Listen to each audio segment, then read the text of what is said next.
Hey there, gorgeous gays! Version 2 here with Let's Play Final Fantasy XIV, A Realm Awoken! Hey look, Fuckfist is back in her actual outfit. She's not wearing, like, starter Rogadin gear. She's in her proper outfit! Titties galore and I was about to say titties galore and everything. Actually, the Rogadin outfit has that as well. I mean, we're wearing other armor, but still. But we are back into our actual... We're back in the Prime timeline. We're back in the actual reality that actually exists. And not some weird, fake MCU multiverse of madness or something like that. I haven't seen that. Fuckfist probably gets more sleep than most other Warriors of Light. Look. Hey everyone! Fuckfist follows the same logic that, like, Ashlyn does in real life, which is something that I've very much been trying to learn from her. The only way that you can go as hard as fucking possible when you want to go as hard as fucking possible is to keep your life in order at other times. You know why Fuckfist eats, like, proper meals a day? You know why she sleeps properly every day? Because she needs to be well rested to be able to kick ass the next. But anyway, we're Jesus Christ, hi Dragon. We're back in the actual timeline. There's a lump on my finger. And we are actually doing main story quests today. We're after roughly 2 fucking months of various bullshit. We're actually doing some MSQ today. A Realm Awoken starts today. We're no longer in A Realm Reborn. Hello everyone. Hello everyone, how are we today? So, meanwhile, Serena will just sit and lean against the wall for a quick crash if she feels the need.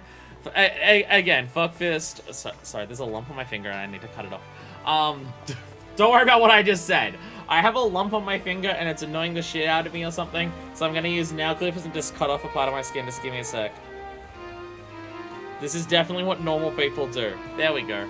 There we go. I get a lot of lumps on the sides of my fingers.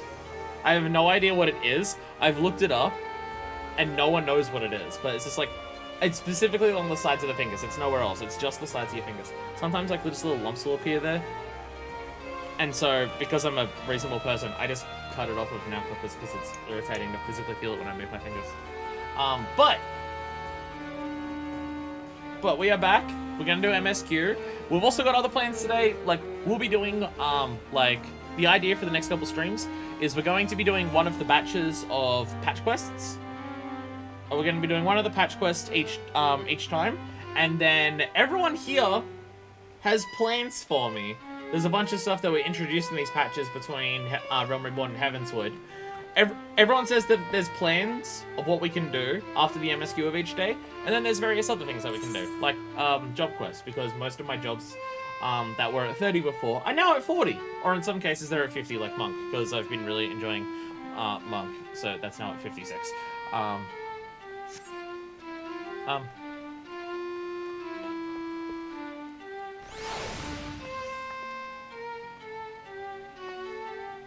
I feel like I should recognize this. Or is that just the music that was actually just playing here? Our teacher just eats some chocolate and hides in a bucket? I think that's just Lalafelian culture. Anyway, so the price of principles. Where is this? Waking Sands. I'm stunned. Final Fantasy main theme. I'm almost out of Vespa Bay tickets. This is a concern. This is a concern. Why is there no Vespa Bay Aetherite? Why'd they put one of the main story things that you have to go to all the time in Vespa Bay, a place without an Aetherite? Because they want you to walk past the dancing naked cat girls all the time. Yes, I know. Yes, we got MSQs and then plans and then jump quests and possibly other sort of things. Hey, Tatsu. As we go through. Actually, I've probably got some new minions to show off, don't I? Where are my minions at? There's my minions. There's my minions. Where else are my new ones? I know I got some new ones. Where is it? There it is! Princely Hatchling. I got 100 commends. I got 100 commends, and now I have the Pope Chocobo. Yes, I have been leveling healer. What? How could you tell? How could you tell I've been leveling healer now that I have 100 commends? What do you? What? What do you mean? Did we speak to everyone here last time we were here? I don't know. I don't think we did. I don't think we did. So the music that plays when you leave the starting town on an airship for the first time? I don't think we spoke to everyone here last time we were here. We spoke to, I think, Urianga, because he had one of the quests for us, but I think we've spoken to anyone else. My hair isn't irritating. Fuck. Healer is the give commends role. You need all those commends because you need to get your own Pope outfit at some point. And, like, the Pope chocobo that you can ride on or something. I think we did way back when we ended 2.0, but it's been forever. I can't remember if we did or not. The nerve of some petitioners, engaging us as if we were a band of common mercenaries. I should be glad to refuse them all without a second thought. Alpha Now's getting pissed again. Alpha Now or Alpha Nord? Or Alpha Node? It's French, so I don't know. Leave it to the Final Fantasy soundtrack to always have the perfect OST to fit the atmosphere. Honestly, just Square in general. Just Square in general. I mean, do I need to bring up Kingdom Hearts as well? like, say what you will about a lot of Square's games and their eagerness to dive into NFTs and the metaverse right as all that shit's on the verge of crashing, because they're idiots. Say what you will about a lot of stuff that Square does, their music is always on point. They've got some of the best composers in the fucking business. Alfino. Okay, there we go. I was about to say it's French, so I'm pretty sure it's pronouncing the D is a forks pass, as they say in French. In bringing the struggle into the Empire to a decisive end, the nations of Eorzea spent much of their military strength. I fear the Beast Tribes have caught scent of this temporary weakness, and will give us scant leave to rest. A hero's work is never done, Minor Fist. Believe me, I'm quite eager to resume active duties and redeem my good name, but I've not forgotten that similar sentiments nearly led me to my doom once before. I'll not question the wisdom of our BDZian colleagues. They've bid me rest, and so I shall. Yeah, probably not great if you become a thrall again, Thancred, just as a hunch. Trade Deus Ex for NFT. Again, people say that it's just like, look, they're just getting rid of this to cash in on NFTs, which they are. They admitted that. But them selling it for cheap, it's just like, look at what Square has done with a bunch of these Western properties. Do you think they knew what they were doing in the first place? It's not exactly like they had the greatest handling of these things before. Even if NFTs and stuff weren't a thing, they probably were still going to get rid of them on the cheap because they don't want to fucking deal with it anymore. I wouldn't be surprised if that was also a thing. Because, again, it's not like they've been doing great with any of them. Some of them have been not terrible, but most of them have been not great. Just when we dared to believe that peace had arrived, another primal awakens. I say, has there ever been rest for the weary? Okay, so we are just dealing with more primals. Sick. So much has happened in this place. If the walls could talk such tales, they'd be able to tell. Ironvold, I should have done something. Done anything. But I didn't. And now Arbor and Olia. I will not let it be for nothing. I will earn this. Damn. Ironvold has not had a great time. I mean, he's had a better time than all the people who died and stuff, but, you know, he hasn't had a great time just in and of himself. I haven't really played Kingdom Hearts. I've heard some boy, is it phenomenal? It's one thing I need to pay attention to when I replay the games is actually listening to the soundtrack more. It's very hard for me to, like, talk, pay attention to the fights, and hear the music in Kingdom Hearts, because so much of the tells for attacks in Kingdom Hearts are sound-based, because it's, like, dialogue that characters will say, so it's hard for me to listen to the music for a lot. I was see that plays in the main menu of almost Kingdom Hearts, game is probably one of my favorite pieces of music ever. It's incredible. It's incredible. It's amazing. Kingdom Hearts music is incredible, especially Kingdom Hearts 3. Whew! Or Kingdom Hearts 3 music. Props to Eidos having to get bought out and then bought out and then bought out and then actually make a game through it all. Oh, the whole shit. I know I don't even remember the whole story, but the whole thing about what the fuck happened with Eidos in the multiple things that, like, got turned into it, and then ta-da, we made Human Revolution, which, like, I've seen the Best Friends LP of Human Revolution, and the game I wouldn't say is great, but for a company that got sold and bought out and changed hands, like, what, 3 times during development? Wow. Have I watched the Kingdom Hearts 4 trailer? I have not. I've been told it's spoilers. I have a lot of Kingdom Hearts stuff to catch up on with, like, the end of the Kingdom Hearts 3 DLC, the rhythm game, the MMO games, the mobile games. I haven't caught up on any of that, and I've been told that the trailer for Kingdom Hearts 4 is spoilers for that knowledge. And also, I don't watch game trailers anymore. I like learning the stuff that's in games by playing it, not by watching trailers. I will watch, like, some announced trailers, but even then. Like, if Kingdom Hearts 4 stuff is spoilers for that things, then it's probably not something I'll watch anyways. I made that mistake with Monster Hunter Rise. I watched all the pre-release material for Monster Hunter Rise, and it's definitely... it made the word spoiler be even more accurate, because it definitely spoiled part of the experience of the game, because I knew so much of the game going into it, and there was way less surprises. So the word spoiler was very apt, and after Monster Hunter Rise, I've been convinced to basically not watch anything ever. Like, I will watch trailers if they're part of, like, a Direct or an E3 that I'm watching, and that's about it. Nice for a better experience when the actual game comes out. Well, it's especially because my experience of these games isn't just my experience anymore. It's an experience that I share with all you lovely people and stuff like that. So, any experience that I take away from me, I'm also taking away from others. The price of principles. Ooh, a whole bunch of rings. Minfilia appears to be lost in thought.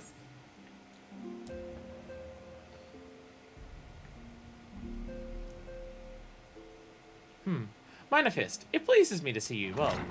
It's been a while since you've spoken to us. You know shit's been going down, right? Hey, Tatsu! Tatsu is still the best. Do excuse me for interrupting, Manifest. My lady, the gentleman from Ashgana Exports has just left. Gear that would look better than Bugstand Level 50 gear, but is nothing now. Oh, the rings, yeah. Yeah, that's alright. I haven't bought any of the Poetics jewelry yet, so it's probably that. Fun fact, AXX Human Revolution has an Easter egg with an FF27 poster. It took them ages to just get the go-ahead to put it in. They were literally owned by Square. How did it take them a long time to get that? It's not Kingdom Hearts we're dealing with, where they got to fight with Disney too. What? I understand now why you didn't want to receive him. You did well, Tatsu. Please inform the guards that we will not be receiving any further guests this morning. Thank you, milady. I don't have to deal with people's bullshit anymore, thanks.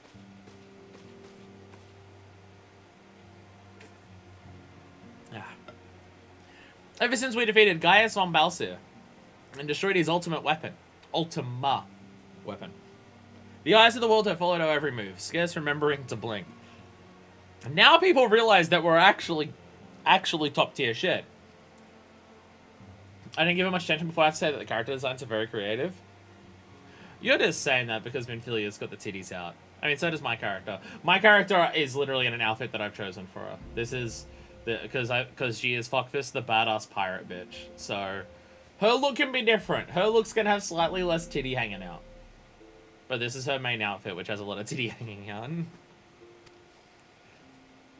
Where we once worked in secret, with precious few friends and all too many enemies, we are now besieged by benefactors, each one more eager than the last to offer us his complete support. A true embarrassment of riches. I feel like having the spotlight on us may not go well, just overall. Of course, every promise of patronage comes with a price of principles. We're kind of not a secret organization anymore. I know, it's all... You know, I was questioning at one point, where it's like, we're a secret organization, hidden away from the world. Where should we make our base? I know, the primary dock to the richest city in Eorzea. We'll have it be literally at the dock for our secret organization. We are brain geniuses. We are brain geniuses here. Some make their intentions known from the start, while others endeavor to engage us more subtly. Dress it how they will, the message is ever the same. We shall help you, but only if you help us. The gentleman Tatsu spoke of was more brazen than most. In exchange for certain supplies, he would have us resolve a business dispute.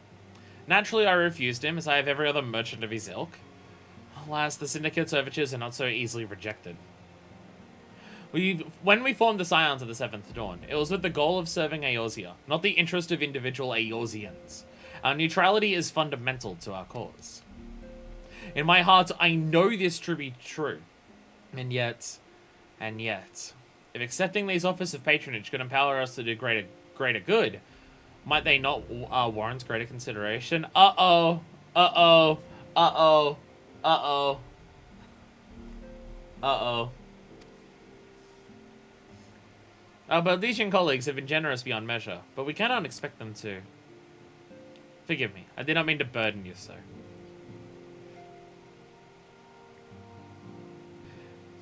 Should we turn from people trying to help the world to being mercenaries? That's what we're basically discussing here. If we start, we may not be able to stop. Or if we stop, we'll generate a lot of fucking enemies. Like, Yeah, my urge to share this dilemma may not be wholly misguided. Might I impose upon you to consult the others? They are like to have their own opinions on this matter. I mean, I would also be concerned if we're just solving petty disputes between people, when will we get time to actually, you know, stop the threats to Eorzea? Will we get the chance to do that if we're just dealing with petty bullshit the entire time? Probably not. Probably not. Like, yes, I know you need to go slay more primals and stuff like that. But, this guy was a dick to me. This guy looked at my wife funny. So I need you to go murder him and everyone he's ever spoken to. Recall you our meeting with the Admiral, shortly after Leminson sent word of the summoning of Titan. Then mayhap you also recall my words to our host. I said unto Moab that her people had broken their treaty with the kobolds, and that the beastmen had justly responded, that we had been called to intervene in a conflict which she herself had invited. I spoke, in short, the truth. Yes, you very much did. You very much did. You were 100% accurate when you were saying this, yes. And wherefore did I speak it? Because, owing no allegiance to Limsa, I felt no compulsion to allow the Laminsons to distort the facts to fit a narrative which justified their actions and absolved them of guilt. Upon this subject, Minfilia can expect a similar reply. Our many dalliances within the city-states have already weakened our claim to neutrality, but the path she contemplates would see us relinquish it entirely. Yeah, no, we're not doing this. We're not doing this. And if we do it, I vote we kick Minfilia out. I don't care how much she likes Louis or anything. No. Could you imagine being Lord of Limsa? Real cringe, bro. It is weird that like the whole point here is not doing that, and then like you're made to join one of the grand companies. It is a bit weird. That is a bit weird. Well, I think it's just like, that's the difference, right? As an individual person, Limsa is Minefist's home now. Like, as a person, that's her home. But if she's doing stuff as an operative of the Scions of the Seventh Dawn, no, like we have to help everyone and help better things for everyone. We're not solving petty disputes as a Scion of the Seventh Dawn. Anything that Minefist goes out and does on her own is like adventurous stuff. She's not going around saying that she's a Scion of the Seventh Dawn. She's going around saying, I'm a badass pirate bitch and stuff like that. The views of this individual represent the views of her organization. Well, like, because if we say that any individual action of any of these people do anything for the Scions, then it's just like no one's allowed to interact with anyone and stuff like that. Dealing with petty quests instead of saving the world from big danger. Kind of reminds me how late you're solving a murder case. And someone says, by the way, solve this puzzle. Like the actual detective asking you to do that. Or the friends of the person murdered. Fortune begets power, and power fortune. That we, and especially you, have power is beyond doubt. The question is what to do with it. You may be interested to know that there is a growing belief amongst the refugees that Alamigo could be liberated, if only the Scions would commit their strength to the cause. Yet theirs is but one of many causes. We stand at a crossroads for Minefist. Each path is paved with good intentions, but where they lead is far from clear. I'm not doing the Scion of the Seventh Dawn despite having the Seventh Dawn title equipped right now. No, right now I have, well, actually, right now I think I have the Storm Lady one equipped, so, yeah, right now I have Storm Lady equipped, so I guess I'm doing actions on behalf of the Maelstrom at this point. Maybe we'll just change that. We'll just change that over to something else, shall we? We're a seeker of blood right now. That's what we're doing. We're a seeker of blood right now. I'm doing stuff as a seeker of blood. My title is the Postman. You're just gonna always keep that. I don't even know how you got that, but I know you're proud of it. I mean, you've probably told me, but this is my memory we're talking about, so... I've been receiving a lot of gifts lately, but Papa Lima keeps making me send them back. It wouldn't be so bad, but some of them are really nice. I mean, very nearly abandon your principles nice, you know? None can deny that we would benefit from more support, but if it comes at the cost of our principles? Neutrality was ever a delicate matter. I've lost the count of times I've had to explain to people that allegiances do not necessarily lie in the same place as our headquarters. Yeah. Literally what Papa Lima was saying right now. Literally what Papa Lima is saying right now. Mind you, if we are to sell our services for Gil, we might as well declare our fealty to Ul'dan now and have it done with. I'm quite sure Yida would enjoy the bribes. This is a long side quest chain. Okay. Keeping the Makai titles until I get my last mount. I've got so many neat ones, but gotta stick to Makai. I should really get one of the Makai titles, because I am doing PvP every day, that I've really got to stick with it. I've got to stick with it. 'Tis the lot of the powerful to attract the covetous as well as the needy. Thus doth prudence dictate that those with power proffer aid with one hand, whilst the other resteth ever on the hilt. Alas, we have not the luxury of time to decipher our petitioners' machinations. Nay, not while the beast tribes do labour unseen, defiant in defeats, to raise up their fallen primals once more. Doubt not that they shall return, stronger and bolder both, nor that we shall be the ones to meet them.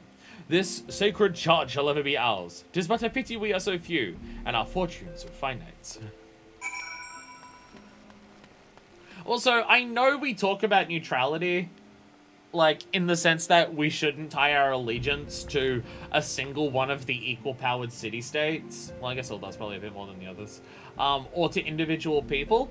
I think tying our allegiance to the liberation of Alamigo is fine, though, because that's just the correct thing to do.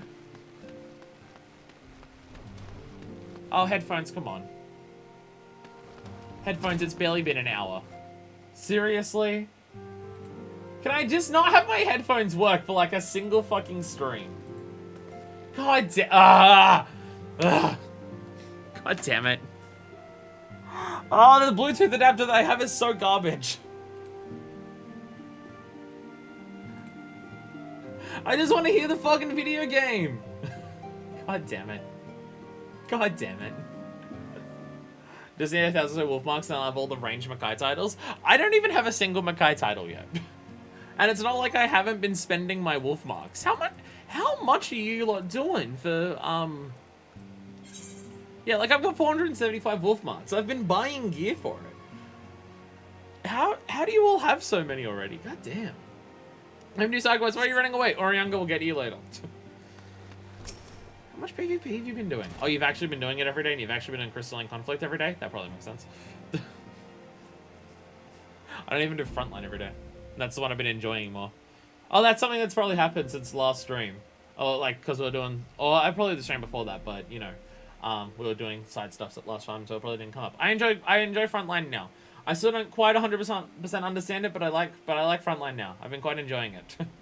I've been playing Monk. I've been playing Monk a lot in Frontline, which is awesome because in Frontline you can just queue up as whatever job you want the XP for, and then play as whoever the fuck you want. So I can just be like, yeah, give my white mage a bunch of XP, and then I just play as Monk. Monk is great because you can basically play Monk as like a stealthy assassin. You go into someone who's like fucking shit up, and then you can just go in with Monk and just tear that one person apart. Just like run up to them and just combo to them to death so fucking quickly. Or even if they're trying to run away and they've got a shield, its limit break specifically breaks people's shields. It's awesome. Currently missing Monk, Dragoon, Ninja, and Reaper, and all 7 sword classes. And that's mostly due to them not being 60. I've bought Monk gear for Makai stuff. I don't have all the Monk gear yet, and my Monk's not 60 yet, so I can't even equip it, but still. I've been focusing Frontline recently, that the mount I got to focus CC. You have so many wolf marks. I want wolf marks. This situation is not wholly unexpected. I too have given much thought to our organization's future, though it would seem I have reached a different conclusion. Mayhap it is time I made my feelings known to the antecedent. Come along, Manifest. Oh, are you going to decide on behalf of everyone, Alphino? Okay. Okay, Alphino's just going to decide for everyone. Then Joel just insta-kills you below 50% HP. Hate it? Oh, shit. Damn, that's... Damn. Ouch. Alphino. Fuckfist is something, is Autumnis. You desired counsel, and so you shall have it. Minfilia, the Scions of the Seventh Dawn must leave Uldar. Oh shit. Oh shit. Let's just fucking bounce out of here. Maybe being right next to the port of the richest city in here is a bad idea. We must do what? As long as we remain within Uldan territory, we'll never be free to act with impunity. Moving our headquarters to Vesper Bay only delayed the inevitable. Where can we go? Literally, where can we go? Everywhere that we're able to travel to right now is within a city-state. I mean, I guess parts of it are just in, like, Lenosha or, like, Thanalan and Shroud and stuff like that.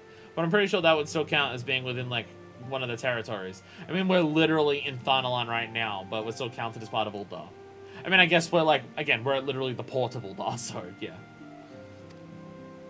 We've demonstrated our capabilities, and the Syndicate has taken note. They will not suffer our organization to remain independent now. We are far too dangerous for that. Surely you realize they are the reason Vesper Bay still lacks an Aetheryte. Oh, there's actually a reason! There's a reason! None of the player base likes having to walk all the way here. I mean, principles! Literally, let's literally talk about how there's no Aetheryte in Vesper Bay and you have to fucking teleport here all the time. They know full well how beneficial one would be to our cause. Which is why it and other favors will be denied us unless we cooperate. Oh my god. I mean, this is 2.1, so this is after everyone's just like, why the fuck does Vesper Bay not have an Aetheryte? So literally the first story after the, they put out a Realm Reborn, make the story here, everyone plays through 2.0, and it's just like, why the fuck is there no Aetheryte at Vesper Bay? Literally the first quest you do in 2.1 in the first thing. Fuck it! Fine! Here's a lore reason! Now will you shut up?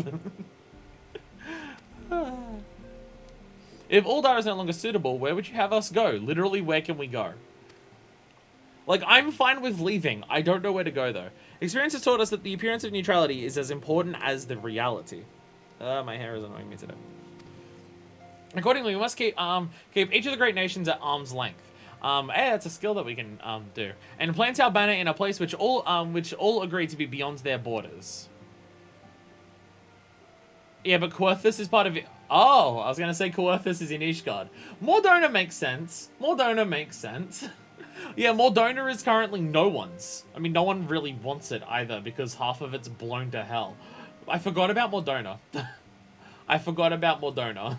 Mordona is kind of just a bunch of merchants. Like, yeah, it's not actually part of anyone's thing at the moment.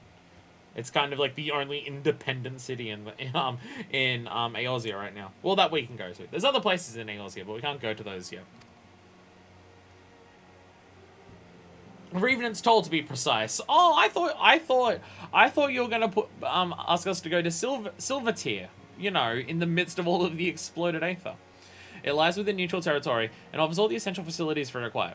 By way of an additional benefit, it is also frequented by a veritable legion of adventurers, who may serve to supplement our ranks. They're all buying Poetics gear. If you look on the teleport menu, Mordena is the only one without a nation's icon. Ah, see, I thought it was just over to the side of just, like, miscellaneous, but I guess miscellaneous is also not part of a nation. Because Coerthus is Ishgard. I am, of course, conscious of the fact that we have developed a certain bond with Uldar and her people over the years. But I truly believe this to be the best course of action. I actually super agree with Alphino here. I super agree with Alphino. And also, out of all of the city-states to be friends to, is Uldar the one we want to be friends with? Like, they seem to be the most, like, one. As you yourself observed, we have invaluable ties to the local community, forged through years of concerted effort. Uldar is our home, Alphino. To cast aside everything we have built and started new in that desolate wasteland would be beyond reckless.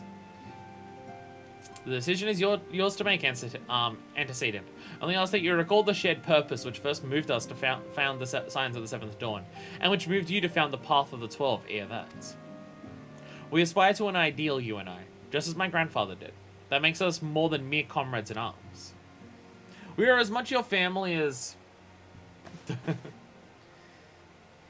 That will be all for now. I'm sure you have some familial affairs of your own to attend to, like remembering that your sister is in the game. What? Oh yeah, Alice. Right, she exists. Sorry, we kind of completely forgot about her at some point. I don't remember why, but we totally forgot about her. We're best friends with the people who hate you if you're poor, different, and are incredibly likely to betray you for an even small amount of gain. How could this possibly go badly? It's not like all of the job quests that we've been doing that relate to Ul'dah have either been us being attacked by a bunch of criminals or by the richest people in the city. Who are probably, like, funding those criminals if I had to just have a wild guess and stab in the dark. I mean, the Alucron keeps showing up again and again and again and again and again. I think, did they already confirm?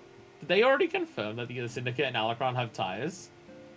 Was that one of the jump quests that did that? Or am I just assuming that because they're rich capitalists, so therefore they're probably involved in organized crime in some capacity? Your concern is most generous, but no. I have left them in the hands of men better suited to the task than I. I cannot very well allow my personal affairs to become, before the needs of the Order, after all. Oh, Alpha, no. Oh, Alpha, no. Sorry, I'm going to use this thing that you're telling me to make a point back to you. We don't need any of those. I'll take the bronze face. I'll take the bronze face.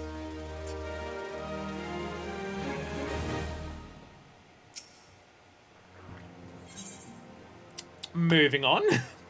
We get liquor for this quest? Let's fucking go. Once again, Minfilia appears to be lost in fog. Leave Ul'dah. Has it truly come to this? You have any idea how long it took me to mount that broken cane behind me?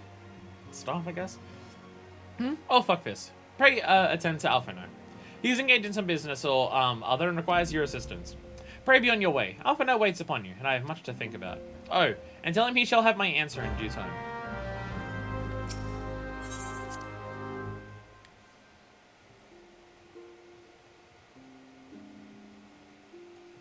But if we leave here, how will Urianga be able to give us the quest that's here?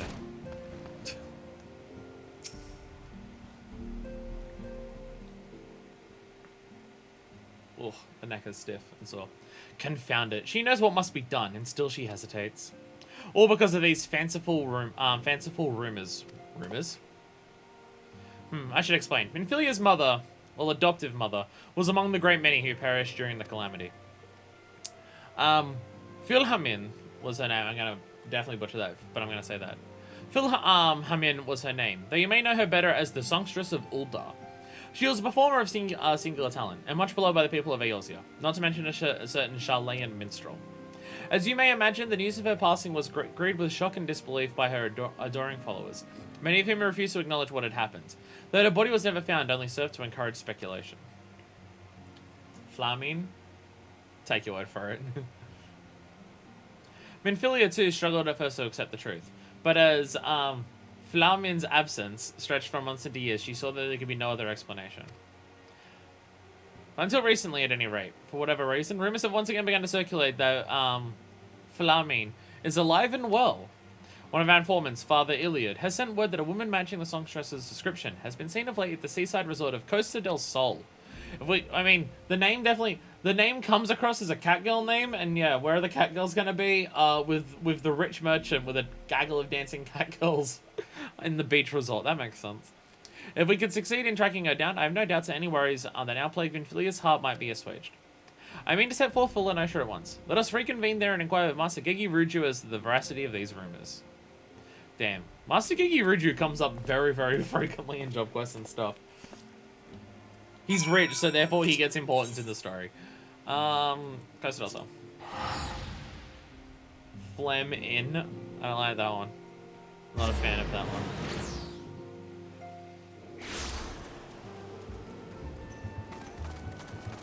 Also, if we're talking about liking a rich, being a fan of a certain well-known minstrel, are we saying that it's possible that Minfilia's dad is the wandering minstrel in Mordona?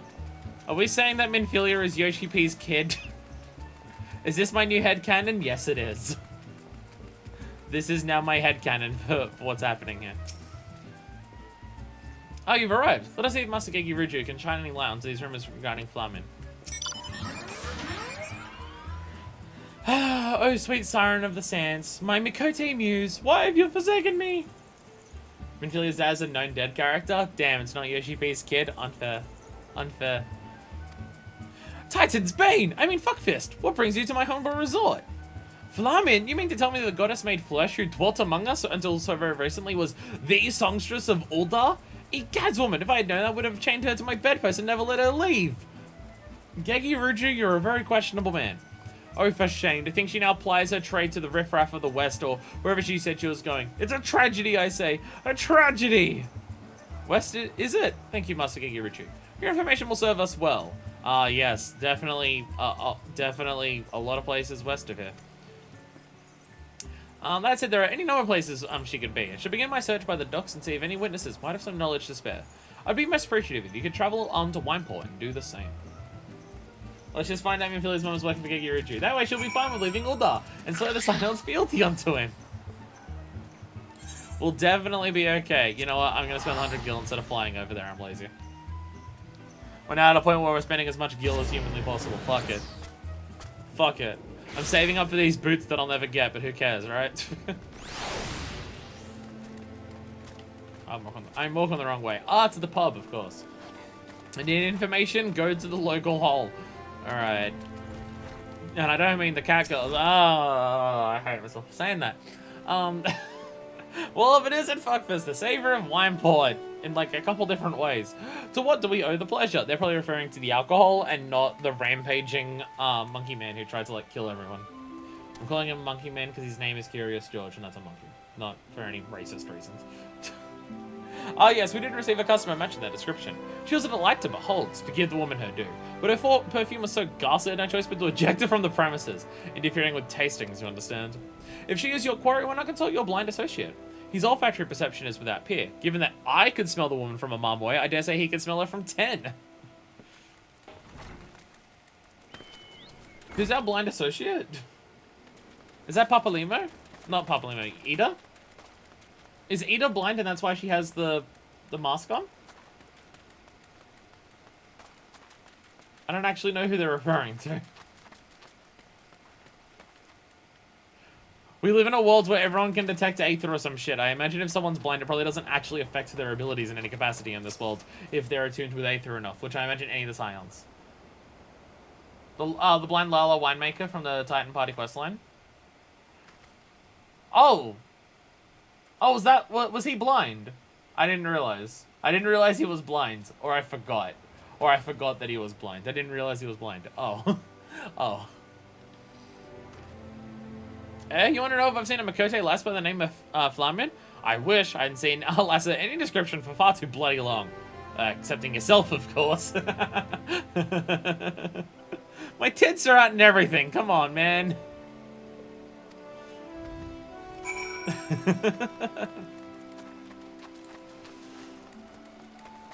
I didn't realize the winemaker was blind. Or maybe I did realize, and I have forgotten, because there's a lot of characters in this game, and it's hard for me to remember the little details of everyone. Hugh Party's backstory: he was blind during a company of heroes and became a vintner afterwards. Okay, it's just stuff I've forgotten. It's just stuff I've forgotten. Oh yeah, because he has the glasses. Right. Yes, I'm now remembering he has the glasses. And I can say that having the glasses means that you're blind, because my best friend is blind and he wears glasses all the time. Hannibal's not here, Hannibal's streaming, so can't vouch for me. But yeah, Hannibal wears glasses all the time. So obviously if a character in this universe wears glasses, it means they're also blind.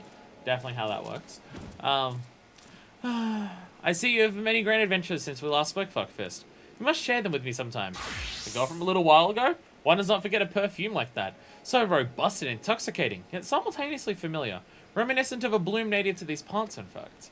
I said as much when we spoke. She complimented my powers of observation and asked me where she might find some of the flowers. Ah, my nose is itchy now. So I told her to follow the road south into Rancatcher Gully, and then head east after crossing the second bridge. The flowers which grow in the shade of the cliff have the strongest scent, you see. If you make haste, you may find her there. Quick! Aboard the company chocobo! Actually, how about we aboard something a little different? Because I have so many mounts. How about... where's my... Oh, I don't actually have my mount list there. How about we aboard this thing? Pull it out. Pull it out. This one. Hey, I got Behemoth. I got Behemoth! Yeah, let's go! Turns out doing a shit ton of job quests and also getting all of your jobs leveled up gives you so many fucking achievements. You get so many fucking achievements. So now I have Behemoth. I have Behemoth. Rah! Rah! This bloody bitch and these fucking Monster Hunter World bullshit, I swear to God. I swear to God. Is Behemoth a mount that doesn't change size based on who's riding it because we just sit on a chair on it? Or if Artesia pulls out a Behemoth, is it a smaller Behemoth? Because the Chocobos are definitely different sizes.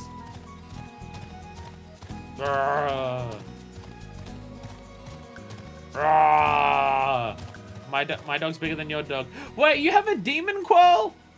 Oh my god. Oh my god, I want it. Okay, they are the same size. They're one of the mounts that are the same size, regardless who rides it. Yeah, you're just very small in the chair. By the way, nice suit. Oh, there you are. Nice suit, by the way.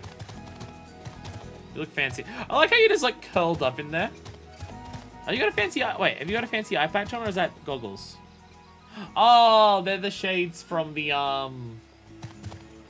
They're the shades from the PvP thing. Also, have you changed hairstyles again? I swear every time I see Artesia has a new hairstyle. But it could just be me forgetting it. Or maybe it's just the helmets that is confusing me. I don't know. I feel like Artesia changes hair like every week. Actually, fuck it. Let's go to a different job. Monk, let's go! My monk outfit's just horny. Because of course it is. Fuckfist has to show off her rippling, bulging muscles. Oh my god, it's a Horigobu. Oh my god, it's a second Horigobu! So many Horigobus. There we go. It's super fucking good now. Hey, Flamin.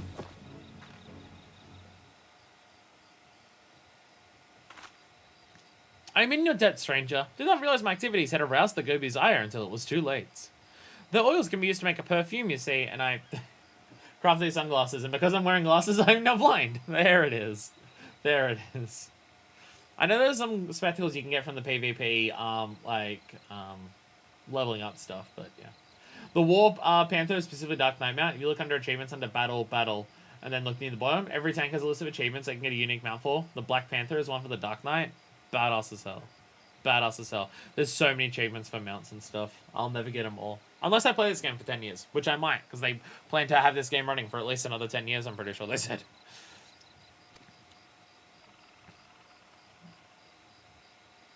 Flamin, I don't...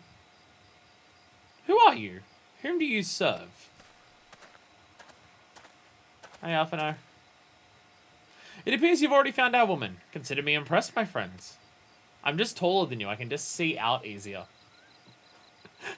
It also doesn't help the perspective, because Fuckfist is closer to the camera here. Fuckfist looks like she's like 3 times the height of the other two. Like she's just towering over them. The Sumptuous of Uldar, I presume? Menphilia, or should I say Asilia, is looking for you. Oh, different name as well. Asilia? You're the very picture of health, milady, yet the world thinks you dead. I can only conclude that this was by design. The question is, why? Not everyone who endeavors to find me does it with the best intentions, child. You'll be pleased to know that I fully intend to reveal myself to Menphilia, when the time is right. Oh, well, that does please me. More than you know. But tell me, sojourns in the forest of La Notia aside, when exactly will the time be right? When I deem it so. Do you imagine I travelled all this way on a whim? As I was telling your associate prior to your intrusion, I came here to harvest these flowers for use in a perfume. Does that satisfy your curiosity? Or do you interrogate me further? My apologies for the interruption. Anyway, now that we all have that which we came for, might I say we continue this conversation at safer locale? Wineport, say? This woman's being very stubborn about, hey, maybe you should tell your kids you're not dead. She's being awfully stubborn about that, of just like, nah, I'm just gonna let my kid think I'm dead. Okay, I guess this was in a horrible accident. Oh no, the poor thing. Poor thing, now it's covered in armor and it's a robot. Hey, I'm Maggie. Alright, flying away, bye. Woohoo! Actually, I've changed my mind. Can we not get to Heavenswood? Because when we get to Heavenswood, I won't be able to fly anymore. We won't be able to fly in the next expansion. Can we not do that, actually? Going back to an era where I can't fly everywhere is going to be heartbreaking. That is probably when I'll buy the bike mount, so it always has a higher speed. That'll probably be when that happens. Jesus, that panther is so loud. Rescued yet again from the jaws of a ravenous gobu. How quickly we forget the lessons of the past. Were you almost eaten in the wall of gobus in the calamity? Is that what happened to you? Then you can still taxi us. This is true. We can still we can still use Densha for as our chauffeur. There was not Solo to blame for that foolishness. She was totally almost eaten in the wall of gobus. It's definitely what happened. This is not at all how I envisioned it. I can just begin to imagine what emotions will go through Minfilia's heart when she reunites with her mother after all these years. And a bunch of other rings if you really, really want to, like, actually have good gear equipped. But nah, fuck that. All things in time. Oh, they're hugging. Flamin has made her peace and is ready to reunite with her adopted daughter. You say my daughter awaits us in Vesper Bay, yes? I have kept her waiting long enough. Let us be off on the next ferry. I can finish fashioning the perfume along the way. Why have you waited so long? Oh man, the best thing ever! The 1.0 Uldar opening cutscene has her nearly killed by a rampaging Gobu during a parade in Uldar. Oh. Oh. Oh. Understood. Come with me. It'd be my pleasure to escort you to the Waking Sands. Is there actually a ferry here that goes to the Waking Sands? I think there is. Hey! Why can't they just do this at other times? Why can't they just do this at other times in the game? Why can't they just bring us back here at other points up in the MSQ? Why just this one time? Also, because we just did the thing where we complained about not having an Aetherite, so they figured we'll bring you back here this one time. Best thing ever.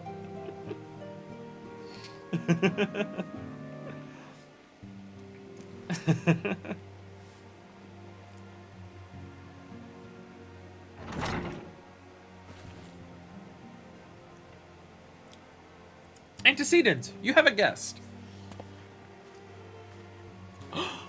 Hey! Lamin! Asilia. Yay! Yay! Yay!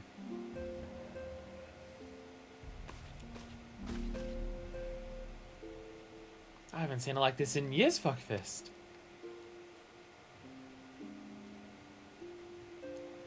Yay! Aww! It's the biggest smile we've ever seen on Manifest's face.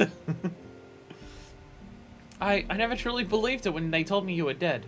But what kept you away for so long? The Imperials came for me, as I always knew they would. And so I resolved to stay as far away from you as I could, lest they pursued me and endanger you and our cause. I can think of no better way to grant you the freedom to continue our work. Damn. It's a good thing that she stayed away, because it's definitely kept the Imperials away from us. It's definitely gone perfectly. It's very good that that she stayed away to make sure the Imperials never attacks the Waking Sands. And continue what you did, achieving things I would not have imagined possible. I followed your every success, and celebrated in secret. I'm so proud of you, Asilia. I learned from the best. I have a gift for you. They're always referring to each other by different names. Like, she just said Lamin. She didn't use the F part of her name. And she's saying Asilia. Unless like her name is like Minfilia, Asilia. And it's like one's a first name and last name, and cultural things means they refer to each other by like family names or given names and stuff like that. You know, like how in Japan they refer to people by family names, like typically, so kind of things like that. It might be something like that.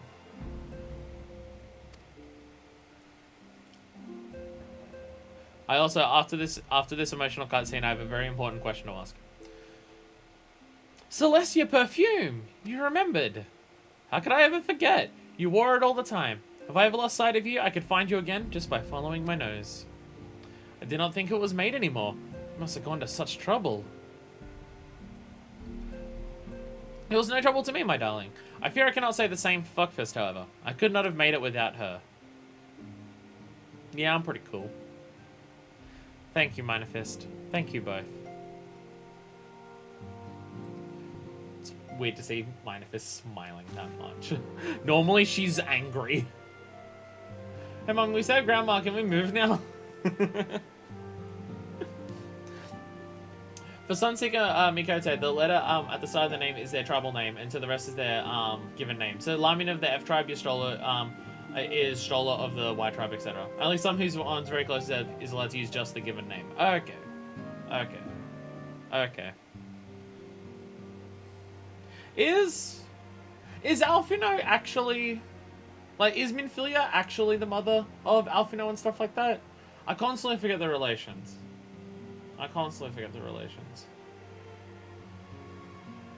No, because Alphino's grandfather is, like, Louis Soir. And Louis Soir isn't Minfilia's dad. No. Hard for me to remember these things. I keep forgetting that Alphino is related to Louis Soir. I keep forgetting this. There's something else. I have so many presents for you. 5 years of birthday to make up for. I need a lot of presents. This is the cat's eye I found. All these years you kept it. Is it another soul crystal? My father was a member of the Alamegan resistance. Oh. Oh. Oh yeah, that's why he's not around at the moment. When I was yet a child, he brought me here to Uldar. The accident which claimed his life happened shortly after our arrival. Oh no, he died in a different way. It was Lamin who took care of me then. She raised me as her own, taught me everything I needed to know to survive. I am no stranger to the facts of your history, yet I fear I failed to grasp their implications. It is clear there is so much I do not know, about you and your mother both. One of her first lessons to me concerned mining, and I was a very dedicated student. This cat's eye was the first stone I unearthed. It wasn't much, of course, but I was exceedingly proud to have found it nonetheless. Makes sense for people in Uldar that, like, mining is a thing that they, like, learn when they're kids. So I gave it to Lamin as a gift. She said it was beautiful. But there I am at a loss. Why are you returning this to me? Is something amiss? No, Acelia, nothing is amiss. Quite the opposite. I need you to realize how far you've come, and how much further you must still go. You and your allies have accomplished more than I ever could have hoped. You have succeeded where I failed, and made me so proud that words fail me. But even as I marvel at the woman you've become, and at all the many things you've done, I cannot help but think of that which you have yet to do, and what it may entail. Acelia, my daughter, you cannot stay here anymore. You and the Scions must leave Uldar. Hey, it's awfully convenient that this person that we just found also agrees with us on this. Lamin. You built it once, Cecilia. You can build it again, and this time we'll do it together. Emotional manipulation. Woo! Let's go! We didn't even discuss this with her. She was just thinking it. Truly?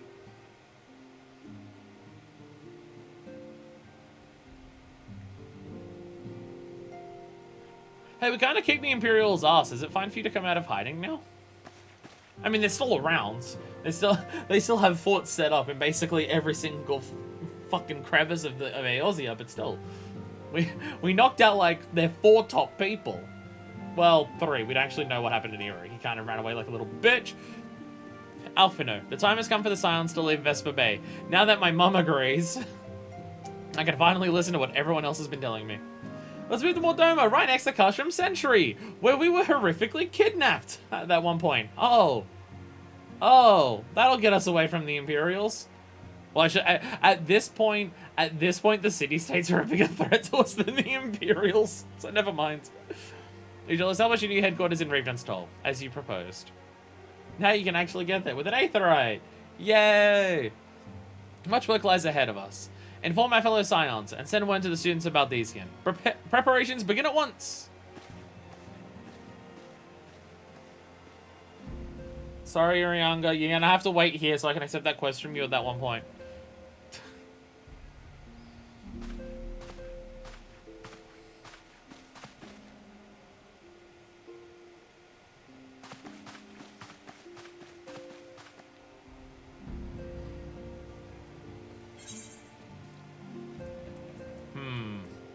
chokers, or more bronze pieces. More bronze pieces. 2.1 is just the moving down the quest line. Better get pizza at the end of the day. We're not gonna actually do or fight anything. It's just this the entire time. There's no actual anything else. Laying the foundation. Mephilia would share with you the latest news on the sign's imminent relocation.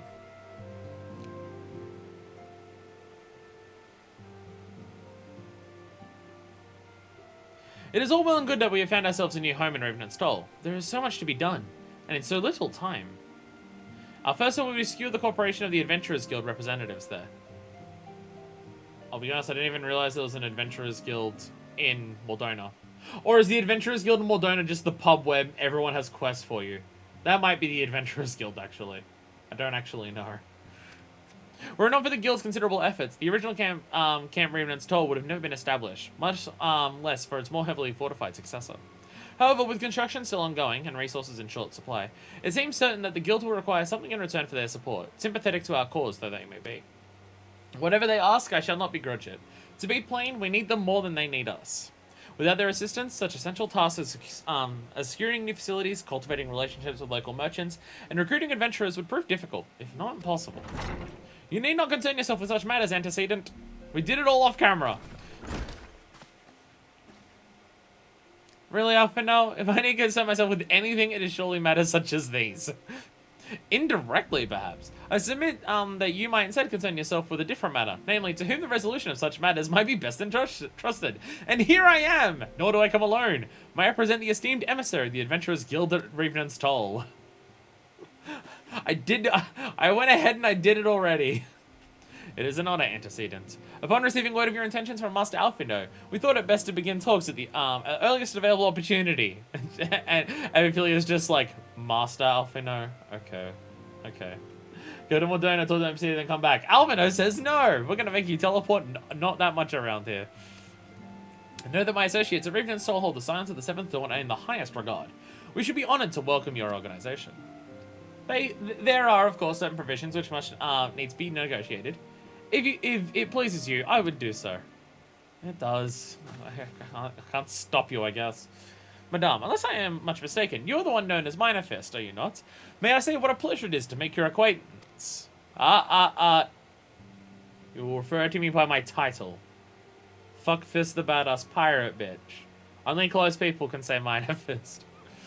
Slathorn spoke of you in the most glowing terms. To steal an Imperial Reaper and then use it to infiltrate the Gallian Castrum is an undertaking few would contemplate, and fewer still survive. You shall always be welcome at Revenant's Toll. We hope you'll favour us with your presence again ere long. Sorry, I gotta get all of my poetics gear from there. And by there I mean next to the Aetherite and Limsa for the representative for Rowena. Well, it would seem your reputation precedes you, Minor Fist. Maybe I should dispatch you to Revenant's Store with all haste, as first intended. But before that, I dare say you've earned yourself a rest. After all, you have travelled so far, and there is already so much you've done for us. And for me. Hey, in this universe, I'm teleporting most places by just teleporting. Like, I'm not actually, it's not like I'm taking weeks to go to these places. Aetherites exist in universe. We will speak again anon. Till then, take care.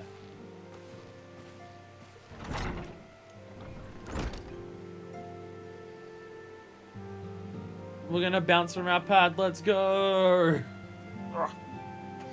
The shirt is tight. This shirt is very tight. It's almost like it's cut for a woman's fit, and my body doesn't quite do that yet.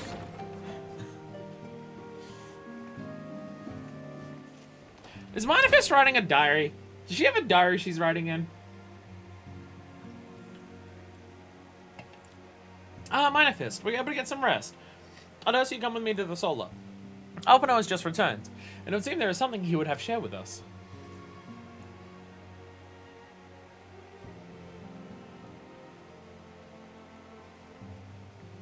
Everyone has a journal, so sure. I guess we have that journal that's in our inn.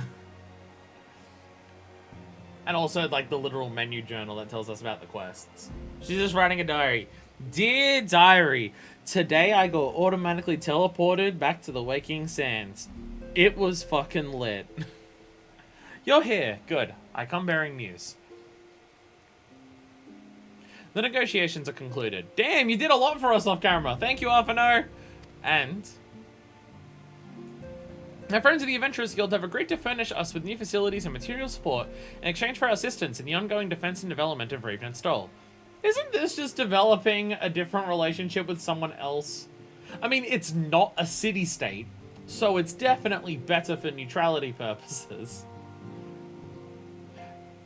Look, we're just turning the Scions in the Seventh Dawn into, like, a community project, as opposed to a governmental project. We're expanding as an NGO. That's what we're doing.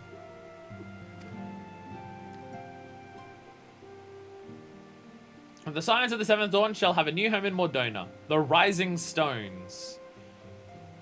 Yay! And everyone cheers!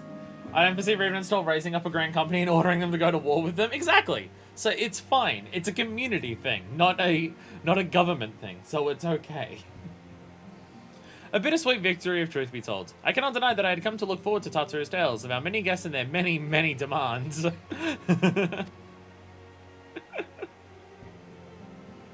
From the Waking Sands to the Rising Stones. Possibly poetic. That wasn't your doing, was it?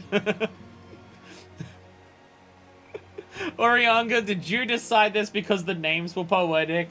That we've awoken from the calamity and now we're rising up as we do everything? Our whole 24 people will surely be enough. Every single person that you can see in Mordona is, like, canonically everyone that's there. It's just the merchants and, like, 3 people around the Aetherio.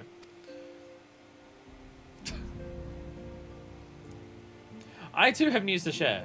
In expectation of this momentous day, I personally informed the Alliance leaders of our plans, and they've each pledged their full support, General Rauban included.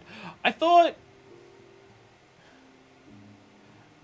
the whole point was to get away from them. I guess if it's like with all of them cooperatively, we're not a member of any of them individually.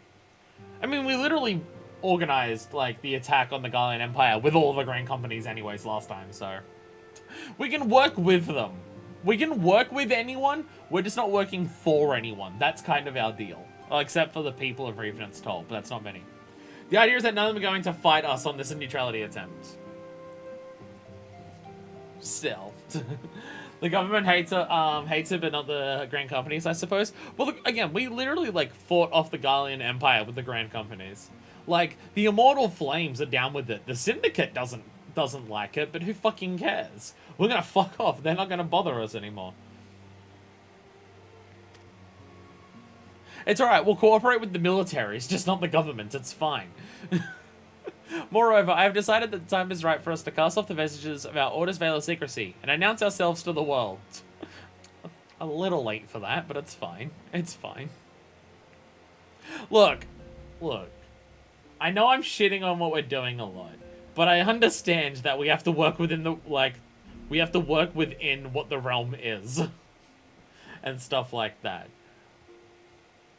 I'm having fun. I'm not actually shitting on it. I'm having fun. I want to make that clear. I'm having fun with it. This game has so much care put into its world building that I have a lot of material to bounce off of, like, making fun of things. But I'm not doing that trying to say it's shit or bad or anything. I'm just doing it to have fun. The game's giving me material and I'm having fun with it. I'm not actually insulting or saying that it's bad or bad writing or that our plans are stupid or anything. I'm just having a bit. I want to make that clear because I am being very arseholey about it, but that's just what I'm doing. We don't really have a formal here's who we are thing. We're just kind of doing our own thing. We made big enough waves for people to notice on their own. Yeah, we're Spider-Man, and now we're just like, alright, fuck it, yeah, I am Peter Parker. I mean, I know you all knew because everyone leaked photos of it during that train scene, but hey. Yeah, that train scene is, like, still one of the best parts of, like, the Sam Raimi Spider-Man ones. It's still good. It's still good. Like, goddamn. Like, I know people shit on the Sam Raimi films a lot and stuff like that. I think there's elements of them that are good and elements that are bad, you know, like most of the superhero movies, because superhero movies in general are, like, good at best and okay at average, like at typical. But that train scene, that train scene still rules in Spider-Man 2. It's still good. It's still good. It's still good. to just like have, I mean, like, it's a bit Jesus-y where like they're all carrying Peter and he's like this and stuff like that. Like, I don't know if his arms are spread out. It's a little Jesus-y and stuff like that, but like the idea that it's just like everyone's seen his face and then someone hands back his mask and they all agree. It's just like, yeah, no, you saved our life. No, we're not going to betray you like this. Like, it's a good scene. Whether everyone would stick to it or not is a different question. But it is good. It is good. And so Peter Parker revealed his identity and nothing bad happens. I'm pretty sure, I'm not the biggest Spider-Man fan. In fact, I actively usually don't like Spider-Man material. He's just not a superhero that I care for. Okay, correction. Peter Parker is just not a superhero that I care for, like, in any capacity. But yeah, from my understanding, I'm pretty sure whenever Peter Parker reveals his identity, everything's chill. The biggest endorsement I've seen for the new Batman movie is that they released a deleted scene, and everyone's reaction was, oh wow, this deleted scene is super fucking good. But it's a good thing it wasn't in the movie, because it would have messed with the very good pacing. Honestly, I don't even care if the new Batman movie's good. I don't even care. I'm burnt out on Batman, and I've now played Batman, like, in recent years, I've played Batman the Enemy Within, and I've seen the Lego Batman movie. I don't need more Batman in my life. I've seen the best that Batman can be in two completely different directions. I've seen the pinnacle of what Batman as a character can do for storytelling. I don't need any more. And that stuff came after years and years and years of, like, the Dark Knight movies and the Arkham games and other stuff like that. I don't care. I don't even care if it's good. I'm just like, I'm kind of, like, it's not that I'm over Batman, but it's just like, I've had so much amazing Batman recently that I just don't care for anything else Batman. And I've had so much of it too. Like, I don't even care if it's good. Like, it's just like, I probably won't be able to get invested in it, because I'll just be like, yeah, but I played The Enemy Within and I saw the Lego Batman movie, so... Because both of those are incredible. Go watch my Enemy Within playthrough. It makes people mad. Go to Batman the Enemy Within, go to my LP of it, go to the final episode, well, the second final episode, because, like, we did the final episode twice. So go to the first time I do the final episode, and read the comments, and read how mad everyone is. I still get comments, every now and then of people just being fucking pissed about my Enemy Within playthrough. Because, you know, I understood the themes of the game, so people got really mad. Are you sure that is wise antecedent? If anything is a mere formality, our existence is quite possibly the worst kept secret in Eorzea. Let us affirm our identity, proclaim our achievements, that all may know what the signs of the 7th Dawn stand for. And everyone cheers. Well, obvious risk apart, it would be nice to receive a little more recognition. I want people to buy me drinks at the bar.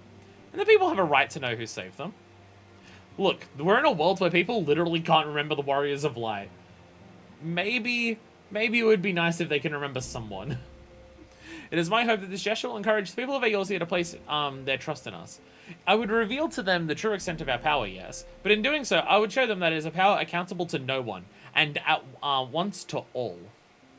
Which is definitely the best solution. And what of us? We who have felled primals and faced down the Empire. To you, my fellow Scions, I would say this. Prepare for the challenges which lie ahead, for they will be great indeed. We didn't fix the entire world because we took out a single Ultima weapon. Funny that, I know. It's almost like there's several expansions of this. Great, I say, yet no greater than us, and we will rise to them, as we have time and time again, united as one. Woo, let's go! We represent a, like, it's just following on from what we said to Gaius. Tell me, for whom do you fight? For Eorzea. That's just what we're doing now. We don't fight for the for Uldar. We don't fight for Limsa Lominsa. We don't fight for the Syndicate. We don't fight for the 12 Wood or the Elementals. We fight for Eorzea. It's basically just what we're confirming here. I'm convinced Spider-Man to reveal his identity, and basically immediately his friends and family had a hit place on them, and Aunt May nearly died. That sounds pretty fake. I'm pretty sure that's not what happened.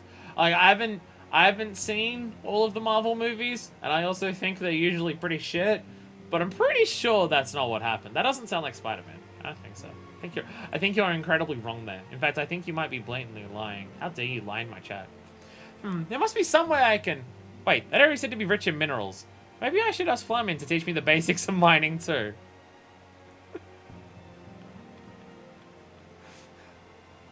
Tartu is the most Uldan person. That's part of the Scions, I guess. Do you ever wonder how he does it? Alpha, no, I mean. It was almost predictable that he should appear with an emissary of the Adventurers Guild mere moments after I had expressed the need to forge ties between our organizations. Truly, his sense of timing rivals even your own. I'm usually late to things, but alright. Normally I'm the last person to arrive everywhere, so I think my timing's kind of shit house. It's almost like I get distracted by doing everything else in Eorzea before actually saving the world. Setting such mysteries aside for the present, I have a task for you. I'd like you to deliver these documents to Sluffborn. They concern our forthcoming move. Do take care on the road, and represent us well, Minor Fist. The road? The road? Aetherites exist in this world. Aetherites exist in this world. What do you mean on the road? I'm just teleporting to Mordona. I've attuned myself there. We literally went there for the MSQ. Do you mean the road up this hill? I'm not even going, actually. I'm not even going up the hill. I'm going to here. She's the one that takes care of the financial stuff in the Scions. True. It looks so fucking fancy. Every time we start up a new stream, you're looking so fucking fancy. Actually, do you want to see fancy? I made a new outfit. So you know how, like, if I go to one of my level 30 jobs, right? And this is my level 30 to 50 outfit.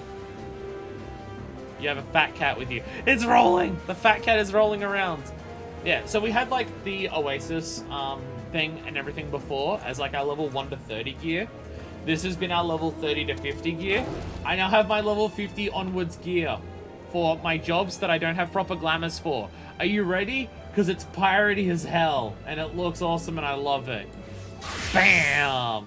I'm an armored pirate now. I'm an armored pirate. Look at me! Look at me! Hell yeah! So this is the coat. This is just the glamour that Fuckfist is gonna have when, like, I don't have the proper glamour for any outfit. It looks so good. I love this coat so much. I love the coat so fucking much. And the boots are great too. I'd honestly be tempted to put these boots on the Gunbreaker one, but I'm pretty sure they're too big. And they clip through awkwardly. I'll pet the cat. It's a fat cat! Cause it's a fat cat waiting for the moment to strike. Crossing your path in the dead of midnight. It's a living end song, but it's black cat, not fat cat. I pat the cat! I pat the fat cat! I pat the fat cat! I want a fat cat. How do I get a fat cat? I want a fat cat. Hey, that person's got Melwood. I want a fat cat. It's Sluffborn. I was told to expect a Scion, but didn't expect it to be you. It has been far too long, Fuckfist. You have something for me, yes? Fishing? Oh, yeah. Fishing is like something that ever since I've been trying to level up all my jobs to 50, I've not done any crafting or gathering stuff. That stuff is still way far behind. It is low on the priority scale for me. I have some sealed documents. Let's see now. Yes, everything appears to be in order. You'll be staying with us for a while, yes? With that, we have a dozen more like you. Since we don't, though, we'll just give you the work of a dozen men. I jest. No, you don't. No, you don't. I literally slayed Ultima Weapon. You don't jest at all. It's exactly what you're planning on doing. It's possibly a primal. They might be pirates. They might be primals. Oh my god. Oh my god. Oh my god. Oh my god, we got a buffalo. Level 70 weapon coffer? Jesus. Jesus, level 70 weapon? Wait, what? Wait, what the fuck? Holy shit. Wow, okay. Okay. I feel like that's been changed with the recent patch, but with recent patches and stuff like that. I don't think they would have given you a level 70 coffer in 2.1. Item level 70? Oh, item level 70. Oh, that makes more sense. That makes more sense. I also have a dog. I have Poke Chocobo. Again, I've just been focusing purely on leveling. Getting all the extra stuff has not been a focus for me just yet, because there's so much in this game to do. I have so little time. It's alright, oh my god, I see the dog. It's so adorable. I need to see it without UI soon. I need to see it, it's so adorable. It's so adorable.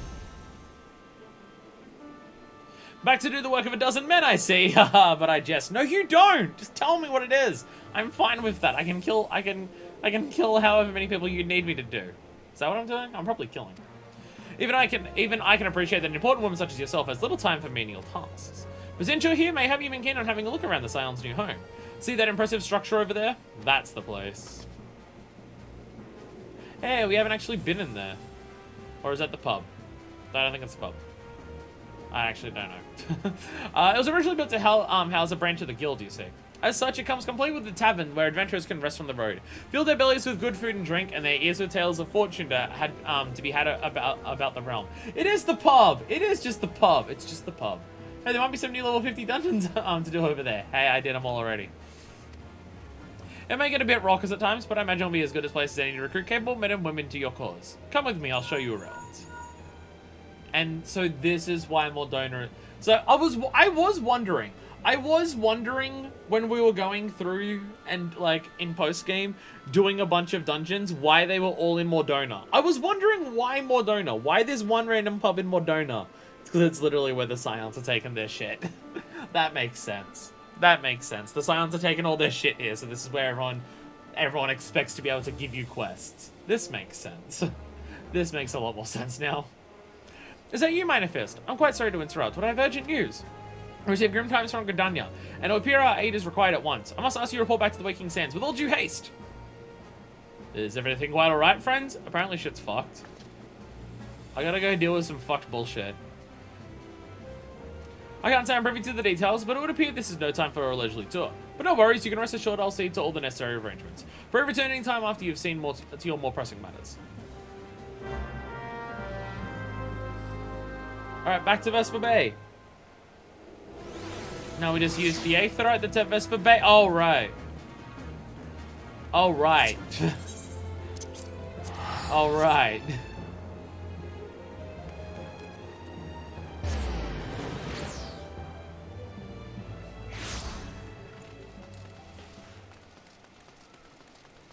They just want to put an Aetheryte here because it would go where this statue is, and they don't want to get rid of that statue. That's why there's no Aetheryte here. So it's the only place it would go, and they don't want to demolish the statue. Tataru, what's up?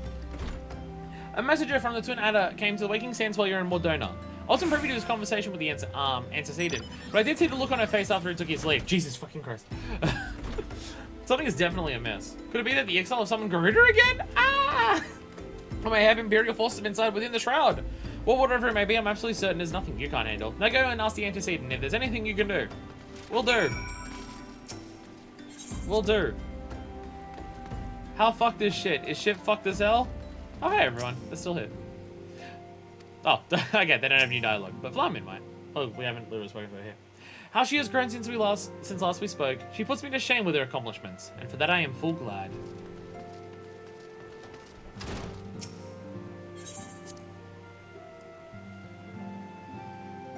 Oh, I didn't see the dog. Alright, look at the dog later. Hey, Minfilia. What's up? I heard shit's fucked. So you need me to fuck shit up? I knew this day would come, yet I prayed it would not come so soon. We have reason to believe that another primal, or an entity resembling one, has been summoned in Gridania. I already killed Odin. Eranga. Thine arrival is customarily timely, Manifest. The etheric waves leave little room for doubt. Thy talents will be needed ere long. It was just Hatsuru called me. If there be truth in my suspicions, 'tis a familiar foe we face. Though one quite unlike the Lady of the Vortex. See, I'm worried it's going to be Ramu. I'm worried it's going to be Ramu, and that, like, the Sylphs are actually, like the Tempered Sylphs are actually making a move. We kind of came to a treaty, not a treaty before, but we kind of agreed to just stop pissing them off. And I'm just worried that someone has pissed them off. We dare not draw conclusions without evidence, but as Urianga says, the readings bear a strong resemblance to ones observed more than 5 years ago. Though I had hoped the Moggle's Guard beyond such follies. Moggle's Guard? Suffice it to say, this disturbance warrants a full investigation. Thy presence hath been requested by Commander Helu. He awaiteth thee at the Adder's Nest. Pray hasten to Gridania, Manifest. Ida and Papalima will rendezvous with you there. May you walk in the light of the crystal. Shit, everything is fucked. I don't know what Moggle's Guard is. Is Moggle's Guard like Moogles? Have Moogles summoned a primal? Is the Moogles primal just Fat Chocobo? Just basing that on the Moogle and Chocobo thing from FF7. But that is a summon, so it fucking could be. It fucking could be. Right, this is up here. Fat Chocobo, the deadliest of primals. Everything's gone to shit, Kupo. Shit's fucked up, Kupo. So then you get to the exiles. Shit is screwed. Fucked. Bullshitted. Fucked. I like your hair, lady. Honestly, this game may have the best fucking looking hair where you can have highlights. Like, I know the graphics of this game are not, like, the best ever, but the art style carries the graphics of this game so fucking well. Everything looks gorgeous because the art style is just that fucking strongly realized as being that blend between realism and anime, which Square is just good at. We know this. We've seen FF7 Remake and other games of theirs. They just really know how to blend anime and realism, like, together to make a really fucking good art style. But I will say, out of any game that I've seen, I do think this game has the best hair for having highlights in. Every character that has highlights in their hair, from Fuckfist to our teacher to everyone, highlights look so fucking good in this game. In so many games, highlights look like shit, because it's just like flat colored one to the other, and it's just like a perfect line, and it doesn't look like proper highlights, or like it's been properly like dyed edges of hair. But fuck, it looks good in this game, regardless of the colors that actually mix together. It always looks so good. A pleasure to see you as always, Minifest. Thank you for answering my summons. Quite frankly, I could think of no one more qualified to... but we're getting ahead of ourselves. Allow me to explain. Yo, I already get a minion. I didn't even have to do anything and I got a minion. Let's fucking go. Let's fucking go. Got a buffalo. Serena's blue hair fades to white and it looks super good. Yeah, it just... the highlights in this game are so fucking strong. They're so fucking strong. Love the name of this quest. Is it? It's definitely primals. Half expecting it. That one was, it's probably primals, and now I'm expecting it's now definitely primals. Alright, Buffalo Calf. Yeah, we have a little baby Auroch. Hail to the king, Kupo! Oh my god. What is the primal of the Kupos? What is the primal of the Kupos? What? Fuck, I was expecting it to be Rama with the Sylphs, but no, just fuck it. It's the, I mean, we know that Moogles have been in the 12s and stuff like that. I didn't realize that there was, like, I thought they were just scant and few and far between of, like, how many there were. I didn't realize they actually kind of fucking lived here. And now they're summoning shit. Vorsal Helu, which is the brief on the latest crisis in Gridania. Not long ago, the Moogle Kuplo Cop visited the Adder's Nest to request an audience with the Elder Seedseer. He spoke of imminent threat to all Moogle kind, one which would imperil the entire 12s would if left unchecked. Oh, it's a threat to Moogle kind. Well, it could still be that. Imagine with the Duke Nukem voice. Hail to the king, Kupo. You proved an able ambassador to the Sylphs, and we would have you reprise the role in our dealings with the Moogles. The rest you should hear from Kuplo Cop himself. He waits with the Elder Seedseer at the Lotus Stands. Kuplo Cop is the one from the White Mage quest, right? I'm pretty sure that. Well, that's a Camp Tranquil, I think. Assuming she's in the same spot as the White Mage quest, I'm pretty sure Kani Center should be down here.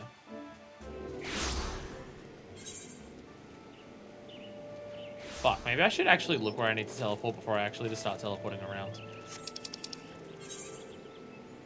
Fuck. Fuck. I'm wrong! I'm wrong. Well, the Carney Center is probably also over there. There's probably just multiple copies.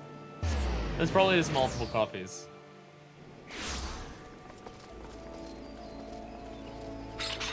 Yeah, is Kuplo Cop the White Mage one, or is Kuplo Cop the Bard one? Because there was also a Moogle in the Bard quest that we did. Like, that gave us the stone. Because the name Kuplo Cop definitely sounds familiar.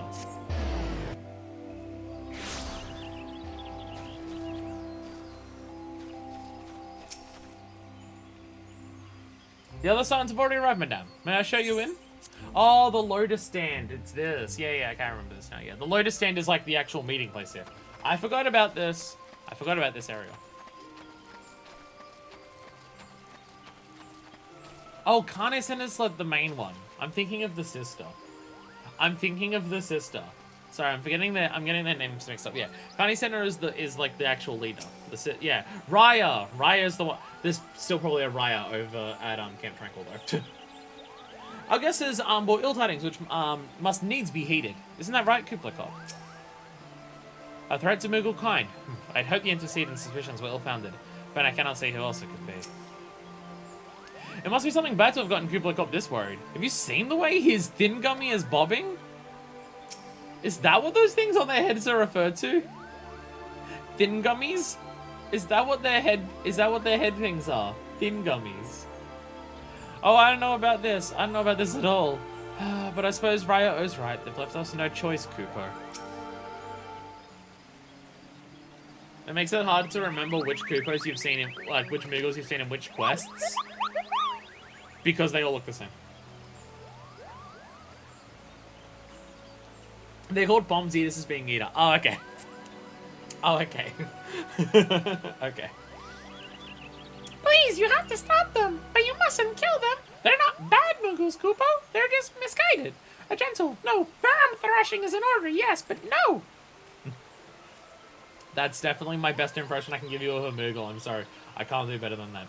Like calling something a thingamajig? Fair enough. Eater's just Eater. Calm yourself, Kublai Kop. Can you not see that she hasn't the faintest idea what you're talking about? Be quiet this instant. Pray forgive her, his witless outburst, sister. Most grateful I am that you have come, Minifus, and upon such short notice. Truly, Gridania could not wish for a more stalwart ally. But you were doubtless eager to know where found we summoned you. Our friend Kublai Kop has brought us news of a most unsettling development. Seriously, where did we see Kublai Kop? I don't remember. Where have we met Kublai Kop before? Which one is it? Or is Kublai Kop the one from when we did the intro cutscene when we started in Gridania last time? Or are all of them the same Koopo? Moogle. I keep calling them Koopos, but no, they're Moogles. They are adorable. Moogles are stupid fucking adorable, though. They are so fucking cute. And I love that they have demon wings. Like, they're just so cute and adorable and stuff like that, and then their wings are just like evil bat wings. I love it. It would seem that Good King Moogle Mog 12 has returned to Eorzea. Good King Moogle Mog 12. That's one hell of a fucking name. A curious thing to hear, I know. Truth to tell, I myself cannot say for sure if he is a genuine figure from history or some manifestation of Moogle mythology. Kublai here would have me believe the former. Good King Moogle Mog 12 was a late edition boss in 1.0, a very popular one. And now he's back. Once upon a time, we Moogles served the gods in the heavens. It was quite nice up there, unspeakably beautiful, unimaginably spacious, and with a literally endless supply of wine, Koopo. We were shit-faced 24/7, Koopo. In spite of this, or possibly because of the last part, the gods eventually became discontented and started squabbling, which made life jolly difficult for the poor Moogles. They started fighting because they were too shit-faced, Koopo. So Good King Moogle Mog 12, may his glorious name live forever, decreed that the time had come to leave Koopo. The realm of man would suffice, he said, and so all Moogles should live there instead. Life story behind it is pretty neat. What about the Good King Moogle Mog 12? Or do you mean the Batwings? Or them being shit-faced in heaven? When do we get to visit the homeworld of the Moogles? Is that going to be Deathbreaker? Is visiting their home up in the heavens, is that going to be the main location for Deathbreaker? I'm excited. Unfortunately, the two realms are so far apart that we couldn't safely fly down. But Good King Moogle Mog 12, may his miraculous foresight ever be praised, knew exactly what to do, Koopo. He had a rope, you see, the longest one ever woven. This he nobly held while his subjects climbed all the way down to the world below. Moogle Mog? Ah, okay. It was too much to fly, so we just climbed on a rope down from the heavens. Okay. Okay. How would they even climb a rope? I'm almost positive that Moogles cannot reach their arms together, let alone hold onto a rope. And that is how we Moogles came to this land, Koopo. All of us except for Good King Moogle Mog 12. May his courageous sacrifice never be forgotten. He alone would remain in the heavens so that Moogle kind might at last know peace. Except that he has not remained in the heavens, from what I understand. That being your reason for contacting us, yes? I bet he tied the rope to something. Good thinking. Remind me again what the problem was with him returning to Eorzea? The problem, Eater, lies in the fact that he was summoned. Oh.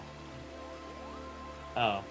I do know they wanted to have a dual boss with Leviathan and Titan, who wasn't a part of the game yet, but their main attacks are Tsunami and Earthquake. The fight would have to come out right after the big Tsunami and Earthquake in Japan that killed a lot of people, resulting in them hastily coming with the new boss that was one of my friends called it the opposite of everything bad. Oh. Oh, yeah. Right. A Realm Reborn came out in 2010. Original 14 came out in 2010, didn't it? Right.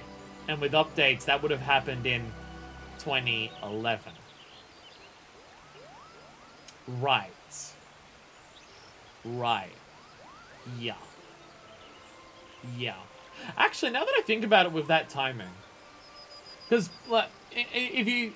I'm not going to massively spoil Jojolion here, or anything like that, but, like, literally, that Earthquake is, like... I haven't read Jojolion, but I know that, like, part of the plot of setting up Jojolion is that exact Earthquake, and stuff like that. I feel like that Earthquake, because it was so fucking bad for Japan, like, that probably had a lot of effect on a lot of things. I'm now thinking about Yakuza. Which Yakuza game came out in Japan after that Earthquake? And is that game different because of it? I mean, obviously, like, natural disasters or anything haven't come up in Yakuza before. But, like, I'm thinking it's just, like, was Dead Souls, like, a response to that? Where they're just, like, both a combination of, like, dealing with something tragic, but, like, doing it in a completely unrealistic way. So, zombies and stuff like that. Because it would be, like, it might be... Yeah, 4 was 2010, so probably, because 4 was 2010, because the game's set in 2010, and Yakuza's usually set in the year that it comes out, so, Because, I mean, that Earthquake was horrific. That Earthquake was horrific. Like, it fucked up a lot of Japan.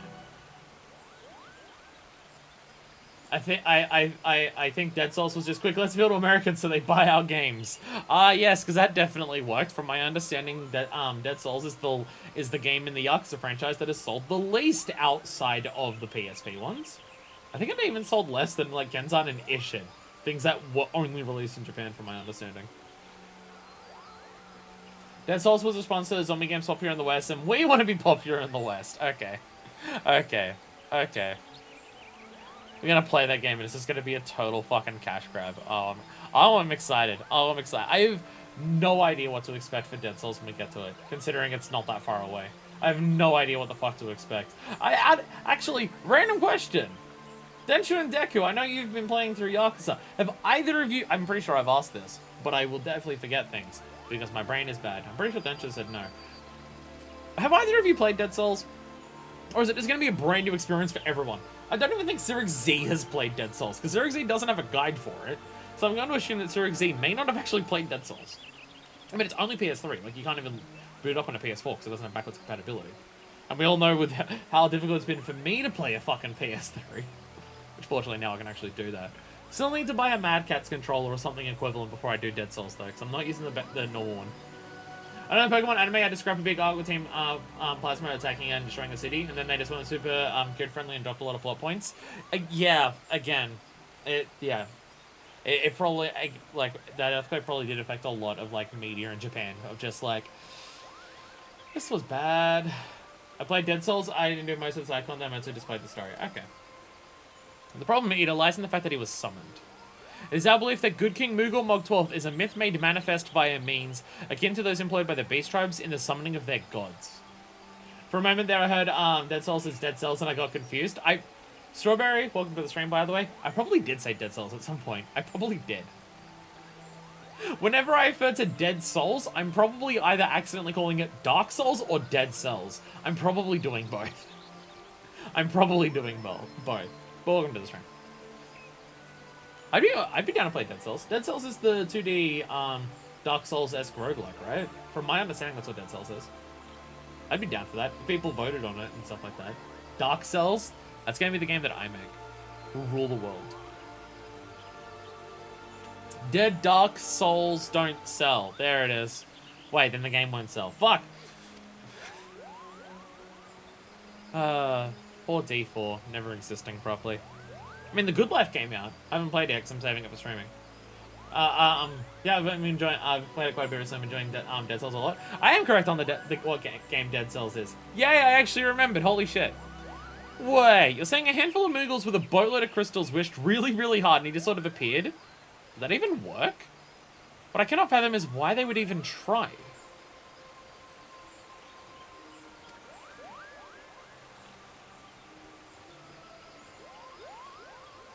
So they're summoning Good King Moogle Mog the 12th as a primal. But Good King Moogle Mog 12 is still in heaven? Does Good King Moogle Mog 12 get like dragged down from heaven to appear, and if it dies it goes back up to heaven? I'm confused. With Garuda humbled and the ultimate weapon destroyed, what new threat could have prompted them to take so drastic a measure? Might that not in itself be the answer? Twice in the last half-decade, Eorzea has been brought into the very brink of a destruction, only to be spared at the last by the heroics of a chosen few. And they did say they don't know if the myth is real or not. But, so even with the myth not being real, they can still summon him as a primal? Shit. Shit. That is scary. It's scary that something doesn't even need to be real to be summoned as a primal. That's terrifying as fuck. That is terrifying. Shit. To you who brave those tempests and survive by virtue of your own strength, this latest period of peace will doubtless seem a welcome respite. But to those who had not the power to defend themselves, who were spared only by another's grace, this is merely the calm before the storm. That's fair. That's fair. For a shitload of people in Eorzea, all they know is that the worst of the worst isn't happening because of someone else and we've got no control over our lives. These are questions we're asking. The historical myth of Moogle Mog was millennia ago, so we're trying to figure out how this thing was summoned. Again, yeah, but like anything that, like any answer that I can think of right now is terrifying. Any answer that I can think of is terrifying for what it means, what they can do in the future of just like other primals. You can just make up some bitch and just be like, ta-da! Or even if a bitch is dead, or not even around, ta-da! I think the Moggles Guard are afraid of what tomorrow will bring, and that things may not end so well as they did yesterday. That fear has driven them to call upon a greater power, one they believe can be relied upon to protect their loved ones and their homes come what may. I assure you, the Moggles Guard only want to protect the forest from outsiders, but ever since the return of Good King Moogle Mog 12, may his boundless grace fill our hearts with love, they've started to get a little carried away, Kupo. Verging on a lot, in fact. Like the sylphs who summoned Ramu, you mean? Cannot discount the possibility that this entity is influencing the Moggles in a manner similar to that of a primal. We share the same concern. Whoever or whatever the king may be, it is our belief that he poses a threat not only to Mooglekind, but to Gridania as a whole. Thus we do beseech you, Minor Fist. Confront Good King Moogle Mog 12 and drive him from our midst. Humbly do I thank you. See, like the whole... Go kill this guy's god for us real quick, okay? Again, the whole thing of what primals are in this universe, I know I'm taking really slow to do all of this, but this is Final Fantasy XIV. I'm going to spend a lot of time talking about stuff because the world building is godlike. It's a big part of the reason why I love the game so fucking much. This is kind of what makes primals such a terrifying thing to fight against. Because, like, if Good King Moogle Mog 12, at this point we're not even sure this thing counts as primal, it's just something that was summoned somehow. But, like, what they said about it might be influencing them the same way that a primal does. If it's, like, because whether this is primal or not, it's still, like, what I'm about to say applies to it and primals and stuff like that. The idea that it's just, like, the Moogles are terrified. They're terrified that they can't defend themselves, and they're relying on others to do so. What if those other people fail to defend themselves? Then we can't defend ourselves after they're killed. So what do? We're going to get something that can defend ourselves. So our response is to then go and kill it. Would us killing Good King Moogle Mog 12 not drive home the point more that the Moogles can't defend themselves and make them more desperate? But also, we can't just leave Good King Moogle Mog 12 alone.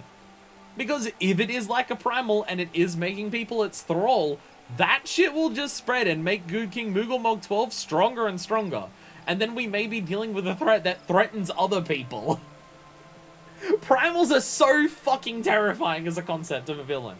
I mean, that's been, like, literally Hot Five Guys' point was just like the way that the Beast Tribe summoned primals. But that was also part of our point, like with the Sylphs. It was just like, we can't just go and kill Ramu. That doesn't solve the problem. If we can resolve this peacefully, that is the best solution. But even that is, like, temporary. And, they're a fantastic villain.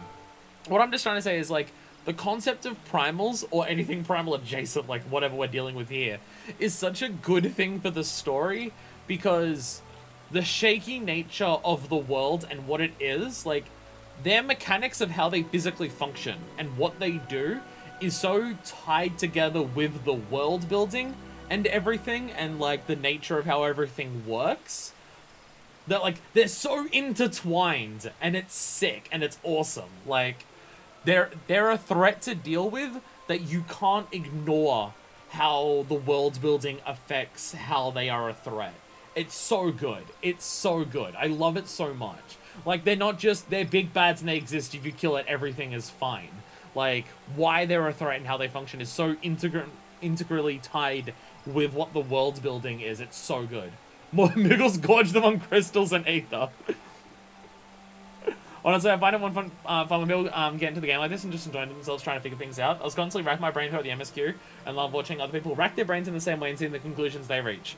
This game is fantastic for this. Like, it's why I'm saying that a Realm Reborn is good. Like, people say, oh, Realm Reborn's a drag and stuff like that. If you don't get into the world building the way that I have, I could understand why you don't enjoy a Realm Reborn. Because a Realm Reborn's strength is almost pure world building and, like, fun and, like, gameplay for, like, dungeons and trials and stuff like that, which part of that is primarily 6.1 stuff now with, like, how good, like, the end game fights are with that. But yeah, like, if you don't get into the world building of this game, I can understand why Realm Reborn's a bit dragging, especially with how much dialogue there is. But all the dialogue is about world building and, like, setting up stakes that are so integrally tied with the world. Almost makes you understand why Nail's conclusion for the primal problem was literally nuke the continent from orbit. Almost understand that. Yo, what are we doing? Welcome to the stream. We're doing 2.1. We're about to fight Good King Moogle Mog 12. May his lusciousness grace the realm. AR is a tutorial both in gameplay and story times. Yeah, exactly. Like, a Realm Reborn is just, hey, here's the world of Eorzea. Here's the rules of how things work. Here is, like, the socio-political aspects of how everything functions. And here's how you do that. The 12. Good King Moogle Mog, the 12. May his palm bounce forever. Humbly do I thank you. The Sanctuary of the Moogles Guard and their Liege Lord is concealed by magical wards. Brother Isumian of the Conjurer's Guild will doubtless be able to offer insight on how they might be dispelled. Pray seek his counsel ere you proceed any further. Koopa Cop is just up there dancing and I think it was twerking at one point. I think it was twerking. Yeah. Whether Good King Moogle Mog 12 is a primal or not, or however this functions or works in any capacity, which is just immediately confusing and different to everything else that we've done. Regardless of whether that is or not, its effect of, like, story and world building, along with, like, what the other primals are, is like similar in terms of just in times of desperation, these people have been driven to do these things. But because of what the threat is, the only real good responses to it would make them even more desperate, so fuck. Like, you understand why violence and killing the things that are, like, that are the things of the other ones is, like, what we need to do, but you also, like, get a really good understanding of why it's not a great concept. Starting to get late, so I have to go to bed now. Thanks for the stream. I enjoyed it. Take care and good night and good to yourself. Bye, Angelo. I'm glad that you can enjoy. From my understanding, this is not a game that you've played. I know you join some streams that have like games that you fucking love and adore, but I appreciate when people can jump into a game that they don't know much about and still enjoy my stuff. I try to always enjoy myself when I'm playing games and like demonstrate how and why I'm enjoying things, and hopefully that just resonates with people. Like I'll talk at way too much of a length about the world building in Final Fantasy XIV because I love it so much, and I like that even if people don't know Final Fantasy XIV themselves, they can vibe with that and enjoy that. Oh my god, is that Aqua? Not quite. Welcome, Fuckfist. Welcome. That you should be the one to face Good King Moogle Mog 12 is of great comfort, to me and the Elementals both. As I'm sure you know, the Moogles are not by their nature a warlike race, yet should the king be suffered to remain, it is likely his influence will bring about a change in them. Thus does it behoove us to defeat him quickly, before any lasting damage is done. Make whatever preparations you deem necessary, and inform me when you are ready to seek the king. The question that I have, which I obviously don't want to know the answer to, but just like a question that's in the back of my mind. Will this game, overall, will it have something that, like, is a more permanent fix to the primal problem? As in, we can find ways to cure those who have been tempered? And then that becomes our primary focus? Or will we just never find a cure for that, and our overall goal of stopping the primals is to bring about as much unity as possible so no one feels the need to summon primals? Like, I'm curious which way it's gonna go. Because, yeah. Second ultimate weapon, calling it. The final boss of every expansion is just a different ultimate weapon. Just every single one of them. You have selected Regicide. What the fuck kind of quest name is that other than awesome? You have selected Regicide. Brother Isamion would unfold to you the secrets of Good King Moogle Mog 12's magical defenses. The wards... the ultimate weapon, it just keeps going on. They make one of my favorite quest titles. It's really good. That's really strong. That you get to like the final thing in the game, like the end walker, and the final thing is just like Zeta Ultima weapon. It's just like it can even grow that high. Yeah, you thought Zeta Flare was dangerous? What about Zeta Ultima? The wards barring access to the King's Sanctuary can only be nullified through the use of enchanted keystones, the self-same method employed 5 years ago, when first the king was summoned to Eorzea. It was with great regret that we were forced to sanction the slaying of the Guardians, who then held the keystones, for none were in our possession at the time. By the grace of the Elementals, however, we've been spared that burden on this occasion. Yeah, we don't have to go killing everyone. Woo! Kublai Kop confided to me that he had been entrusted with a set of keystones by the Mongols Guard themselves, yet wishing not to betray their confidence, he begged me to find some other means to gain entry to the King's Sanctum. Alas, I have been unable to do so, and dare not labour any longer, for fear that the Moogles might succumb to the corrupting influence of their liege lord. We must needs have Kublai Kop's keystones, manifest. Pray go to him and beg his assistance. He waits you at West Shore Pier. Impress upon him our great need, and I am certain he will yield. There was this one annoying side quest in 1.0, but fuck that. We're not gonna make you do that this time. Fuck that, Kublai Kop's got everything. I feel like a lot of 2.1 so far has just been, yeah, we're aware that a lot of this shit's annoying. We'll make you not do it this time. Are you happy? I feel like that's been a lot of it so far. It's just like, maybe we should move from Vesper Bay, because Vesper Bay is annoying as shit to actually try and traverse through, because of all of the bullshit that you have to deal with to actually get around it. Maybe we should go somewhere else. Hey, also, you've got to teleport back to Vesper Bay for one of the quests? Look, we'll automatically teleport you there this one time. Will you stop bitching about it? Love it. Love it. Hey, Kublai Kop. So, how will you do it, Kupo? Oh, he told you about that. Well, if there truly is no other way, I'll do it, Kupo. Take the ferry to Sweet Bloom Pier. I'll go on ahead. I'll fly across the entire river.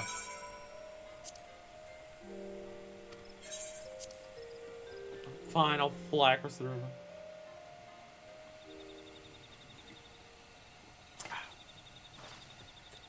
Mango Monster is so good. Oh, I mentioned it on a different stream.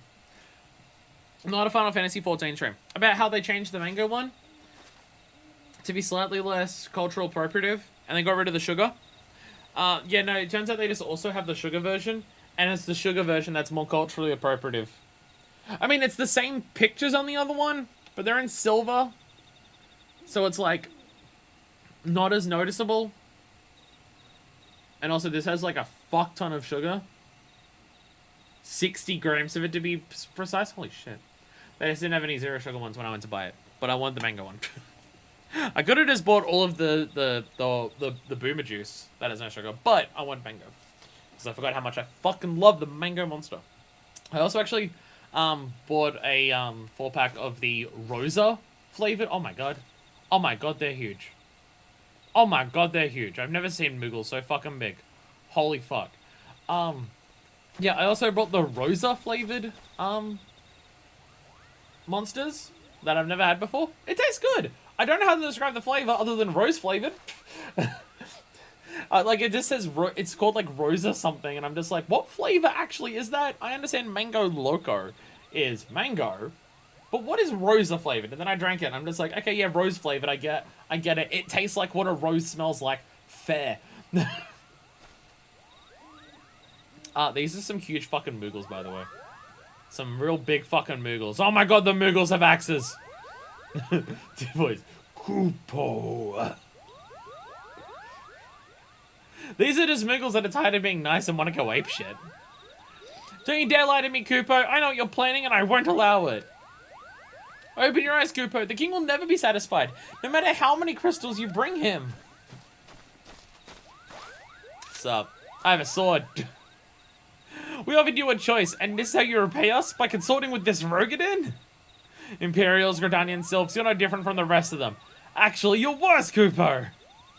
Traitor to his kinsmoogle, he plots treason against the crown. Uh-oh. Enough! Kupo Cop will answer for his crime soon enough. As will all who defy the will of good King Moogle Mogda 12. May his reign forevermore, Kupo! Uh-oh. Uh-oh.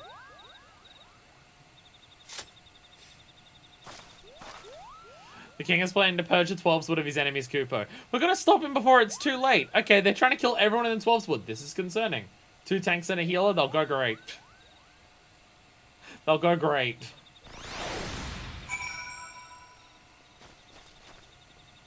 It's gonna go fine, don't worry about it.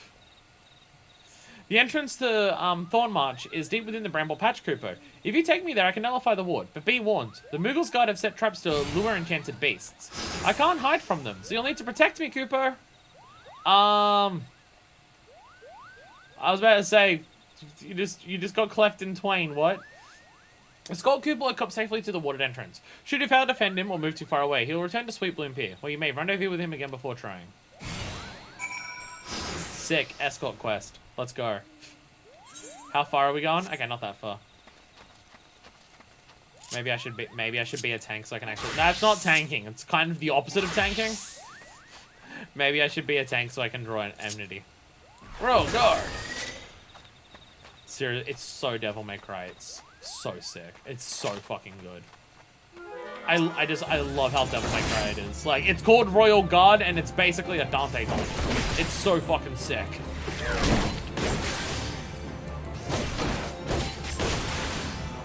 Like, they knew what they were doing. They 1000% knew what they were fucking doing. There's no way they didn't. You cannot tell me that that Gunbreaker is not inspired by Devil May Cry.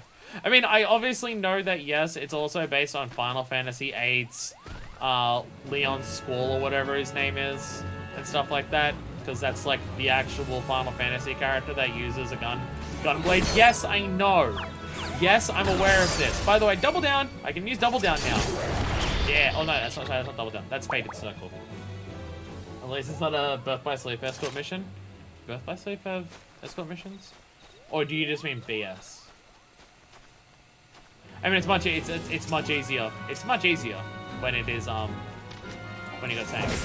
Oh god, I love Gunbreaker. It's one of my favorite jobs in the game. It's absolutely my main. It's absolutely my main. Like, I was sold on Gunbreaker just on sheer concept alone, but having played a lot of the jobs, it is my favorite.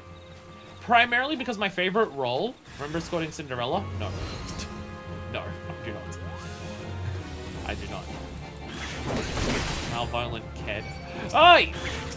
Oi! Look, fuckface! Wait, dick fuck, get over here. There we go. Doing a lot of AoE bullshit. Glad I made it so far. That's a lot easier. But yeah, like, my favorite role is definitely tanking. I haven't done tanking, like, in dungeons for a while, because obviously I've had, like, Warrior and Gunbreaker at high levels, so I haven't needed to, while I've been leveling up other stuff. But I was leveling Paladin recently, and even just doing Paladin, I remember, oh yeah, I actually really fucking love tanking. It's really fun. So tanking is definitely my favorite role. And, for a tank, Gunbreaker plays the most like a DPS. Like, it's basically why I like Gunbreaker so much, because you get to have the role of tanking with the addition. Oh my god, hip hop bros. With the addition of having like a rotation and attacks and stuff that are way more like a DPS. Kind of the best of both worlds. So I very much enjoy it. I very much enjoy it. Like, when I've been doing the times that I have done white mage healing in dungeons, which isn't super frequently, I do like healing. I definitely like playing healer. I would say that it is more fun to play healer. Oh, you got bad breath, so you're slow. I was like, why are you taking so long to get here? Right, you got hit by bad breath. Yeah, like, it is, I do enjoy healing. It's more fun, like, in of itself than DPS, I find. But it is more terrifying. Like, if I was with a group of people that I knew, I would, like, be more willing to do healer more frequently. But being with randoms, healer is a terrifying concept. Because you have no idea whether you're going to get into a dungeon where there's a tank that's pulling at a decent rate, so you can actually keep up with it, or whether you're going to get a tank that is just pulling everything at once, and you have to do nothing but spam Q or 2 over and over again, and maybe they'll survive.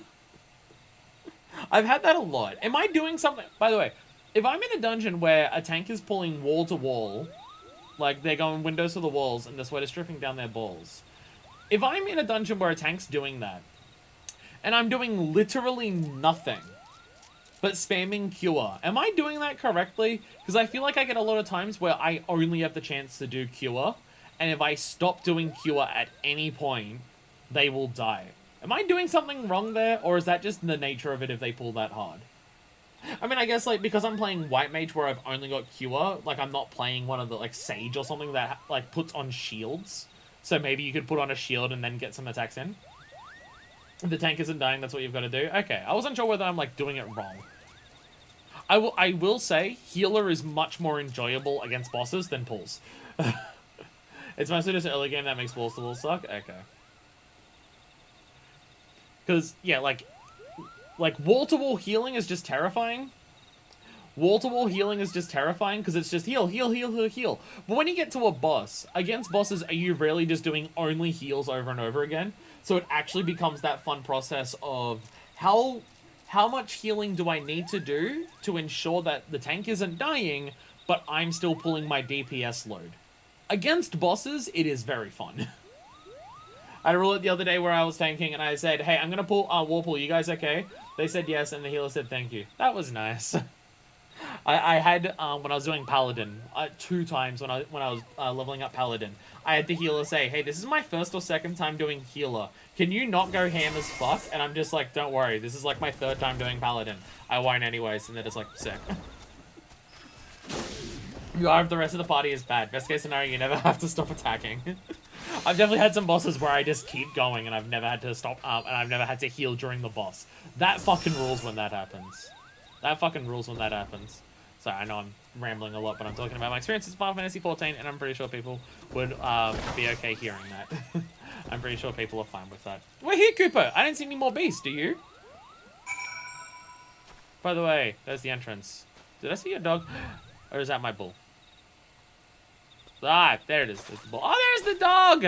Oh my god, it's got a hat! The dog has a hat! The dog has a hat! I love it! Oh, it's so good! It has a little hat! Pet the dog? You just teleport the dog away! You teleport the dog away! I can't pet the dog if you're gonna teleport the dog away. Read the calf description. When the Scions of the Seventh Dawn began clearing out the Waking Sands in preparation for the move to Raven Stole, this wide-eyed calf was discovered hiding in a disused linen closet.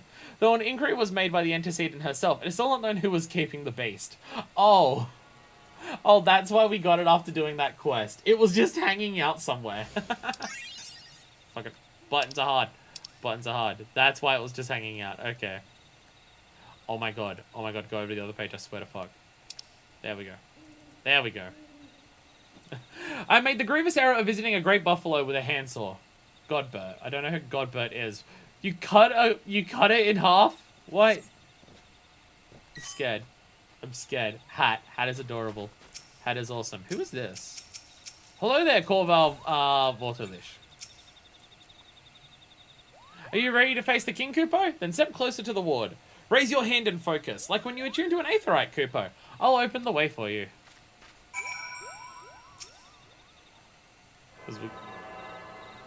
Oh, it even does the attuning to the Aetheryte thing where, like, the glow comes out of your hand. Nice. Nice. The glow actually comes out of the hand, like, because when you attune to Aetherites, it actually does that.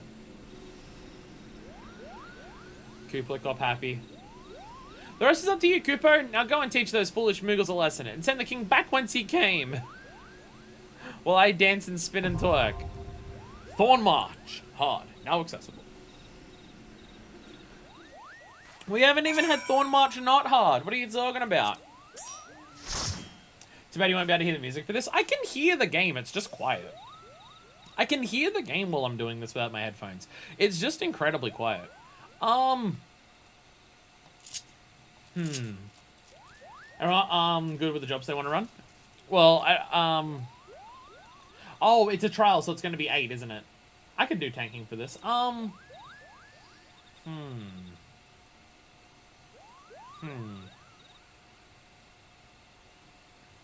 want to try something else. I'm going to try one of my DPSs. That's at 50. You know what? Fuck it, Monk. Oh, I can't change the glamour plate, so it's got that. Actually, you know what? No, fuck it. I haven't done Red Mage for a hot minute. I'm doing Red Mage. I'm gonna go Red Mage. Thorn March! Oh my god, look at all the Moogles. Good King Mooglemog, the 12th of his name, has once more been called forth by the Moggles Guard. Though the king is not considered primal in the strictest sense, he poses a threat not unlike that of the Beastmen gods. And that his influence could corrupt his people's peaceful nature. And so, like those other aether-starved beings, he too must be felled for the sake of our realm. Not strictly a primal, but fuck, he's kind of like one, though. Kind of like one, though.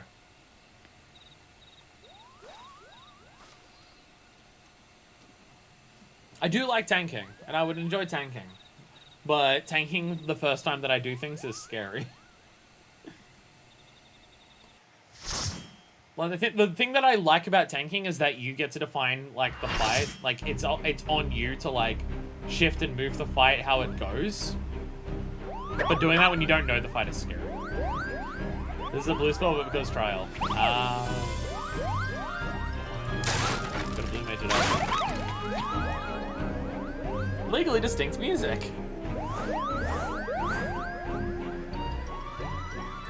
Look at all the different Moogles. Kupo, who in the 7 hells are they? Meddling adventures, I wager. Look at them all. Look at them all be different ones. They're all different jobs. Moogles Guard to arms, defend the king, Kupo.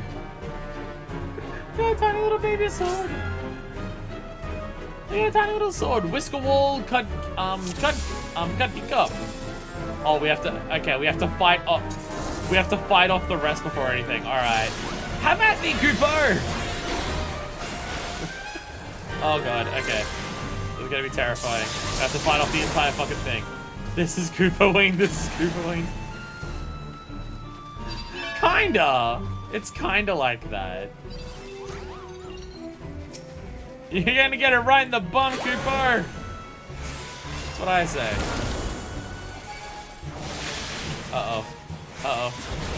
Oh my god, there's so many of them. The Pom Burner. The Pom Burner. The Pom Burner is dead. There we go. 4? Number 4? There's so many others. Oh, I don't have your Thunder Sword on. Actually, I don't think I can. I think the Thunder Sword is too low. I think I need to glam it to actually be able to use it.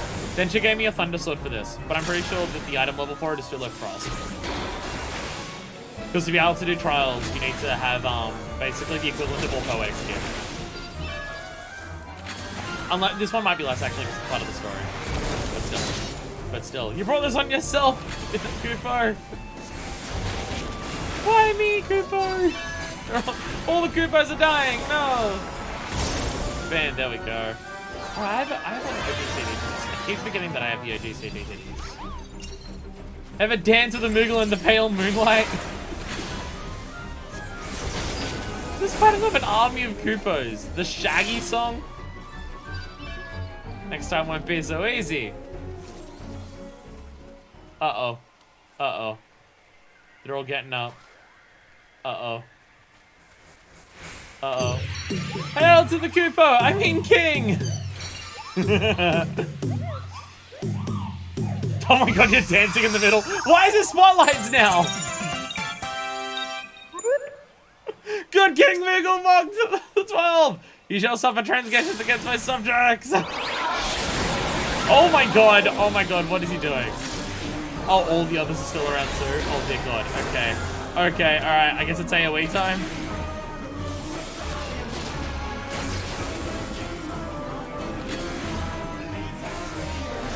Okay, now it's very, very explicitly meant to be this is Halloween. Now it's very explicit. Now it's very explicit that it's meant to be that.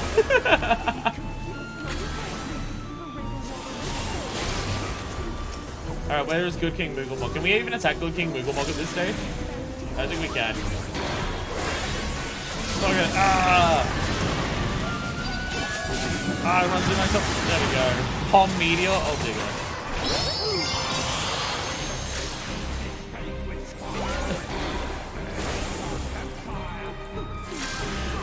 Yeah, once the Moogle King got summoned, it got very, very explicitly a Nightmare Before Christmas. His villain shall threaten you no more! I will... I'm gonna attack them all, fuck you. Ah. Oh my god, oh my god, oh my god, everything is scary. Everything is scary. Why is it Nightmare Before Christmas? Why is it, I mean, don't get me wrong, I'm not complaining. Fucking obviously, I am not complaining. But why is it Nightmare Before Christmas exactly? What does that have to do with Koopos? Again, I'm not complaining, because obviously I wouldn't complain about that shit, but what? Oh, am I stunned? Oh, I got stunned. I got thrown for a loop. I got thrown for a loop. Hey, we defeated the Moogle King! Ah! Oh, now they're all sad. And then they all fly away. Oh my god, was that a... Oh my god, it's a rogue Koopa. It's a rogue Moogle. Look at the little rogue Moogle. Silly boss battle after a real life disaster. Fair enough. Fair enough. The biggest deal for tanks in that fight is after transition. One tank has to pull the king off to the side and just hold him there while the rest of the party downs the Moggle's guard. Fair. We're gonna keep them separate. Malignant Mog Axe. And Mogpon Coffer. I'm good. I wait for the cutscene so I didn't get to commend anyone. What? It's just it's so like when it started, I'm just like, yeah, I kind of see what you mean. And then the lyrics kicked in, and then I'm just like, wow, this is very explicitly just meant to be this is Halloween. Moogle Lancer weapon is great. I want to attack people with Moogle weapons. You did it, Koopo! You did it! Good King Moogle Mog 12, may his mighty soul rest in peace, is no more! Good King Moogle Mog, Good King Moogle, Lord of the Land. It's just so explicitly Nightmare Before Christmas, it's fucking hilarious. Yeah, when the lyrics kicked in, I'm just like, oh, okay. Oh, okay, I get it now. I was trying to think what might have happened had you not stopped the Moggle's Guard when you did. Thank you, Minifist. Perhaps they'll come to their senses and stop playing at fairy tales. Rest assured that the chieftain will have choice words for them, too. You should go and tell Pugni Puck that the king is no more, Koopo. She's with Raya O at Camp Tranquil, and can relay the news to the chieftain. Now we go to Camp Tranquil. The big attack he does when he first appears is Memento Moogle, and I love that.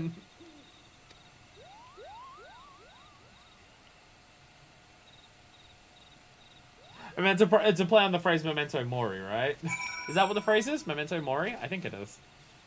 So it's a play on that. Oh my god. Oh my god. Big, silly, goofy boss fight. Big, silly, goofy boss fight. And now we go over to here. We're not going to reload in everything at the loader stand. We're just going to actually go over here and talk. So Puckney Park is the one that's in the White Mage job quest. It seems. Maybe Kublai Corp is the one in the bottom one. I don't actually. I still don't know. I'm still not sure. Puckney Park, hello. Do I dare believe my ears? Good King Moogle Mog 12, may his magnificent virtue serve as an example to us all, has fallen. All Moogle kind owes you a debt, Kupo. Ah, and I sense Ryo wishes to congratulate you as well. I shall let you two speak without fear of interruption. The chieftain will put them in time at 15 minutes, the harshest punishment we Moogles have.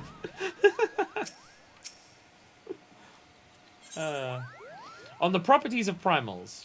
Ryo is I wish to congratulate you on your victory over Good King Moogle Mog 12. Long may his stem grow. Your bravery and service to the 12th Wood and her Moogle shall not be forgotten, Manifest. My sister will doubtless wish to hear a tale of this great victory from the mouth of the woman responsible. No, we are going back to the Lotus Stands. To treat her to a full account of the day's events, while the details are yet fresh in your minds. Don't leave this for like 3 weeks before you hand in the quest again. My god, just go and hand in the quest. Jesus. Conjurers, right? Yeah. Silent Conjurer, let me in. The other seats here is expecting you, madame. May I show you in? Of course you may. Look at my fancy pirate outfit, by the way. This is the most armor that Fuckfist has worn since, like, we started the game. Check to the Bard one was Pugna Pokey, so this one might have been the side of Gridania, if at all. Maybe all Kupo names just sound so similar that I'm getting them mixed up with each other. This is definitely within the realm of possibility. Definitely within the realm of possibility. Same dialogue, can I mention? By Louis Suarez's definition, the late King Moogle Mog 12 was indeed a primal. But how can that be? It defies all precedent. Minifist, Kublai Corp says you killed the king. I'm pleased, of course, but it completely spoiled the end of your story. Silly Moogle. Everyone wants to hear your tale, Kupo. Why are you waiting for? Tell them, tell them.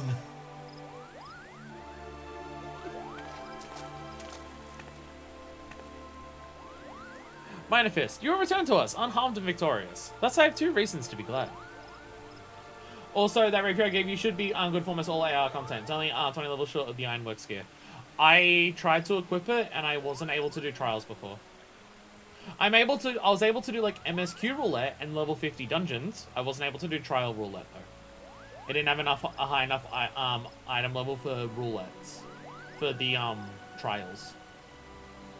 Maybe it's because I also don't like. I've got the full poetics gear for Red Mage, but maybe it's because I don't have like the earrings and stuff. So my item level, it might be that. It might be my item level is dropped lower because I don't have like the proper earrings and stuff. That my item level isn't high enough. If I have the might be accessories. Yeah. It's I don't have the accessories, they're dropping it down. Because if I just use my normal accessories and I have all of the Allagan gear and the Allagan weapon, then I can go into the trial roulette for Red Mage. But with your weapon I couldn't. But yeah, I don't have the accessories at the moment, so that's probably why. Yet many questions remain unanswered. If you'd be so kind as to oblige me, I would fain hear that all occurred then in Thornmarch. They played a song that was almost copyrighted, but the fear of copyright is the most powerful tool in Eorzea. Then it is as we feared. The king really is a primal. But he really isn't, is he? I mean, the Moogles don't worship him, for one thing. He's not even a god to them. That doesn't sound like any primal I've ever heard of. Then mayhap the fault lies with the definition. The fact remains that through a combination of the power contained in crystals and the force of their collective faith, the Moogles called forth a being that by right should not exist. Moreover, when slain, said being left no corpse, the eighth of which comprised him instead being scattered to the 4 winds. According to the accepted definition, he may not be a primal, but the mode of his manifestation was in every respect the same.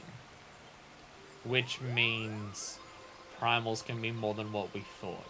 which means that primals are an even more terrifying concept than what we originally suspected. Asians. The whole business reeks of their handiwork. What? Kupopo. They said it was a masked man who brought them, years ago. But Gridania has no shortage of masked men. And I never thought to question, oh, Asians are going around teaching people how to do primal shit? I mean, we already know that La Habrea was, like, goading on the summoning of the other primals for, like, exactly that reasoning. Like, we know that La Habrea was already doing that. Anything can be primal. It could be you. It could be me. It could even be... And Fuckfist immediately just cuts him down. What? They were a primal. Look, their body is going to dissipate to the four winds any second now. See? It's gone. Wait, no, that's just the head that I cut off. Remember, you also tried to get you to a little Alamigo to summon Ralga. Yeah. Yeah. Yeah. Which either means that anything can be a primal, or or our definition of primal is just not suited for purpose anymore. Confounds it all! How many more will they ensnare with their untainted gifts? Too many, I fear. As long as there are paragons to stir the embers, fools to build the pyre, and crystals to feed the flames, ever and again shall we suffer primal visitation. A somber thought, but a solitary one. My heartfelt thanks, Manifest. Already the information you provided has proven invaluable. The Grand Serpent Marshal and I have much to discuss. Oh, before you do, my lady, I was hoping we might finish discussing that other matter. The matter of which you speak has now been settled. The Scions shall not want for support. We shall be glad to send additional supplies to Revenant's Toll. We knew we could count on you, my lady. Woo! With Ida, while Ida and I remain to discuss the particulars of our arrangement with the Elder Seeds here, maybe you could return to the Waking Sands and apprise the antecedent of all that has transpired? Sounds like a plan. Why do I have a funny feeling that what the patch quests are going to be is that we're going to go through the patch quests and we're going to do something for each city-state to get them on board with the idea of us bouncing over to Revenant's Toll. You don't have to worry about the Moogles Guard anymore, Kupo. The chieftain made them apologize in front of absolutely everyone. And just to be sure, we're keeping a close eye on them, too. Wait, so the Moggles Guard are fine?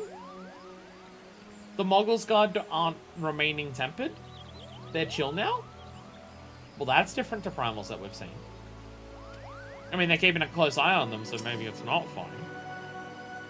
Please accept my personal thanks to the Antecedent, along with my best wishes for the Scion's forthcoming move. Any dialogue? Business taught us much, and the Antecedent must be informed of our findings. Pray leave matters here and return to the Waking Sands.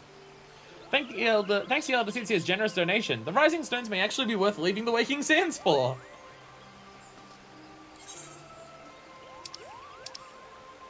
Ah, it's just the normal level 70 weapon, Papa.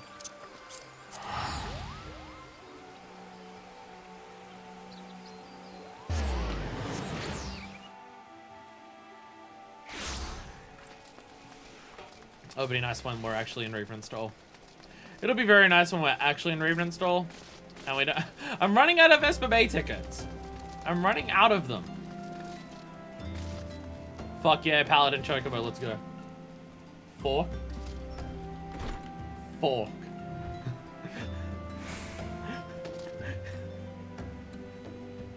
It's a pretty good Moogle weapon. It's a pretty good Moogle weapon. Just a big old fucking fork. Garland. Oh, there's same dialogue as before. I don't know how frequently NPC dialogue changes. The Moogle weapons are great. I love the gun and fists. It might be a troll I run for. Okay, they've now moved, so I'm gonna imagine they have new dialogue.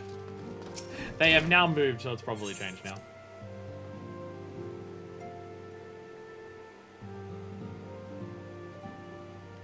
Hey, Minfilia.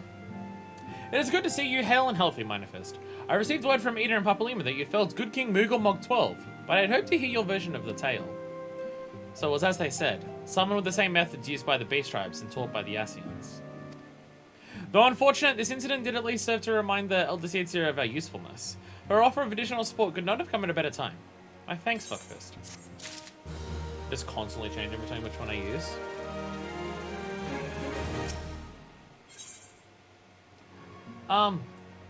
So random question. Do we still get an achievement pop when we finish a chapter? I mean, this is looking like a pretty important thing to do. You can see the glowy version on the market board. Oh yeah, because you can make, yeah. We do? Okay, good. I can at least see the achievement point when I know we're at the end of a chapter. Like when we're at the end of a patch, the like 2.1. Time has come to at last to leave Vesper Bay, and we feel you would apprise you of the final details on the move. She's sad and lying on the floor. Owing to the tireless efforts of all concerned, we are at long last ready to bid farewell to Vesper Bay. So as to avoid drawing undue attention, we shall make the journey to Regnant's Toll in small groups, departing at irregular intervals. Lest you doubt, it is still my intention to conduct future operations openly, but on this particular occasion, the need for caution overrides all other concerns.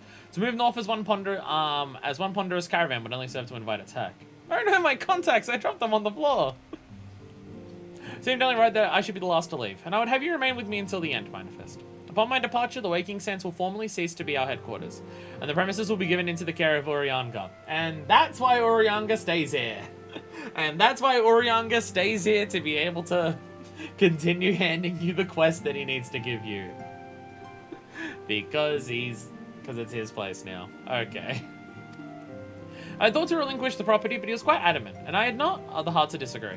These walls have borne witness to some of the brightest and darkest moments in Order's history. Maybe it is best that we do not forsake them entirely. Urianga shall remain here and devote his energies to studying the nature of primals. By the grace of the 12, he will one day discover the permanent solution we have sought for so long. Of course, he'll not be alone. Alice and I shall continue to work closely with him as well. Holy shit, we remembered she's a character who exists. Should they require our assistance, I have their assurances they will not hesitate to contact us. Speaking of Urianga, would you inquire of him if any task remains undone? I cannot get the feeling I've forgotten something. Something important. I mean, yeah, he's got a blue quest for us to hand in. I mean, we already did a blue quest for him, but he's got yet another one to do. So... he like spend all his free time with Alzheimer's about reciting poetry at Milkshake's freaking voice to the yard.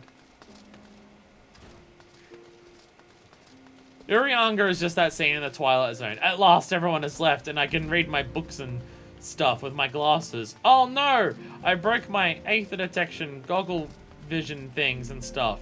Oh, fuck shits. And all these people will still be here because, well, they gotta be. Urianga, have we forgotten anything? Don't worry, I'm just gonna stand on this stool for dominance so I look even taller than you. Looking through the red mage and samurai weapons are also dope. Oh, so many good Moogle weapons. Someone has to babysit the merchant and Mender. Otherwise, they'll drink all the grog we've left here. Look at the wine cellar on the wall right there. There's still heaps of bottles there. Unless it's Urianga's personal stash. He is a poet. He is likely a drinker too. Thou art ever welcome, Manifest, but I require no assistance. Pray take thy leave unburdened by concern for my well-being. Verily, thy countenance bespeaks a desire to quit this place without further delay. Mayhap thou thinkest this chapter of our tale concluded, that these halls should rightly be consigned to the annals of history. In man's eagerness to seize the future, how readily he doth set down the past. Full many a proud pioneer hath bravely stridden into the great unknown, only to find there the banner of his ancestor faded by the eons, and still man glorieth in his discoveries. 'Tis there is pride that wisdom doth ever give way to ignorance, while they who lurk in shadow remain hidden, lost no sooner than they are found. Poetry, poetry, poetry. Meanwhile, I'm standing up on those boxes, I'm even higher than both of you. I don't know, I think if you stood in that box, Fuckfist might still be taller. Possibly. Be not offended, Manifest.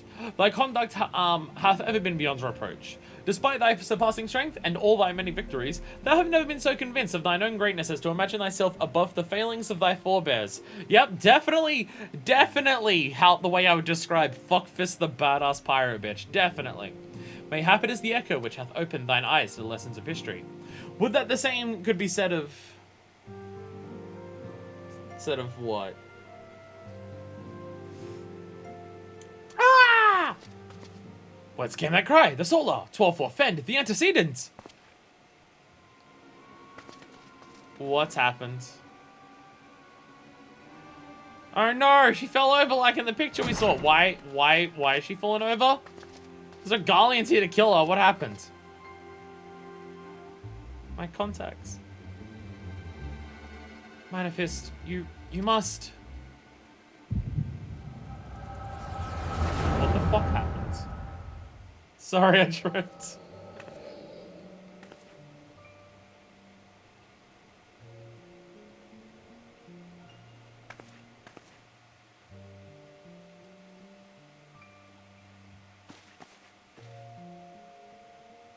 Tell me, Louis-Soir, would you have done the same? Louis-Soir Levieux was a remarkable man, wise beyond mortal measure. Would that I had met him prior to his passing. How did an Asian sneak in here? Is the echo a life alert button? Kinda. How did an Asian sneak in here? Tartaru, are you okay? An Asian here? How readily you see. You are indeed gifted antecedents. But you are not like the others. Your robes. You have spikes and everything. Instead of just like an Organization 13 coat. Gifted but ignorant. Yet I shall not judge you harshly. The fault lies with your forebears. It has been millennia. Mine are the robes of an emissary. Unlike he who came before, I have no quarrel with you. You speak of La Habrea. La Habrea is a warrior. He fought. He fell. He may yet learn from his mistakes. Then he is still... Come, I only confirmed that which you already knew. I mean, we just saw... All that we saw with the giant light and everyone, like, doing their flying and stuff was, like, excising La Habrea from Thancred. I mean, he kind of seemed to go, ah, and stuff, but, like... Doesn't mean he's dead. There is no cessation, only oblivion. No oblivion, only expulsion. What are? Hey, Tatsu. We're ready when you are, my lady. If there's nothing else, uh-oh. Is something the matter? Can no one see them? Is that how you snuck in here? Well, then one thing in video games is to never trust deaths. If someone dies, no, they didn't. Asians also come in vanilla flavor. Oh no, I like Lala bread flavor. Bread flavored ice cream, delicious. Well, this is concerning. This is concerning. I feel the same way. After everything that's happened here, it feels strange to leave. But I'm sure we'll soon get used to Revenant's toll. Well, I'll let you say your goodbyes. Take as long as you like, my lady. We shall depart whenever you're ready.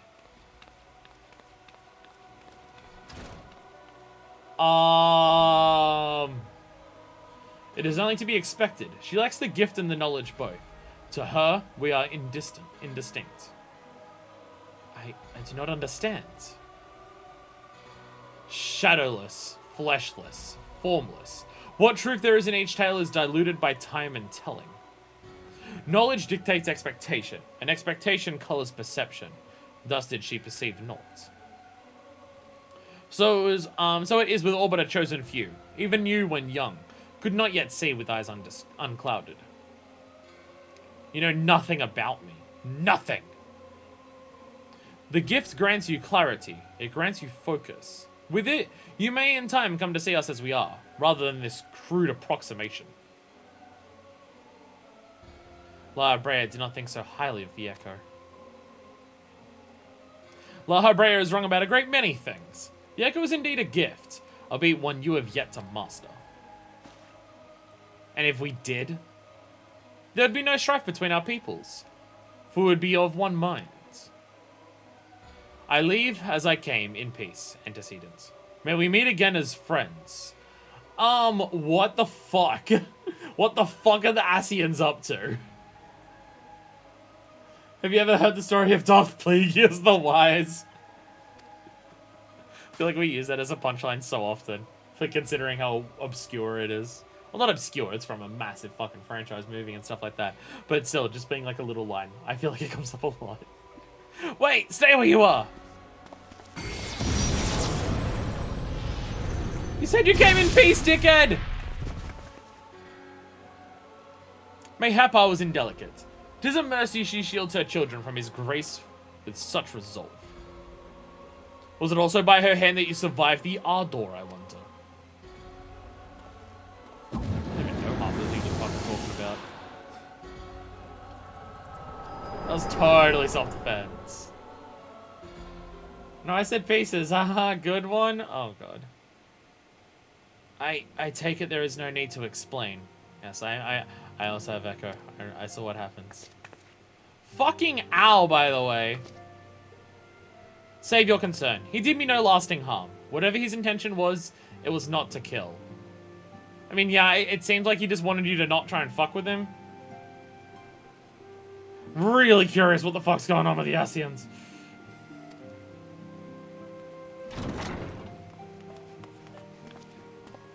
I heard a cry. What happened? Are you alright? You look faint. Do you need to lie down? I can fetch you a flask of my special tonic. It's just whiskey tartar. We all know this. Urianga, send word to the students about Daisian. Tell them to scour the archives. The forbidden tomes in particular. If there is any reference to an Asian robed in white, however oblique, I would know of it. An Asian, milady?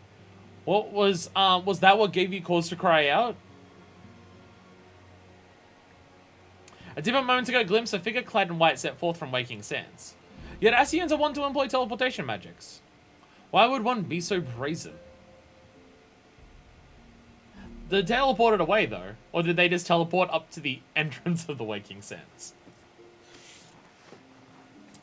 I know not and care not. Find him, Minor-Fist. Turn every stone in Vesper Bay if you have to. We're out for blood now. Pray attend me, Tatu.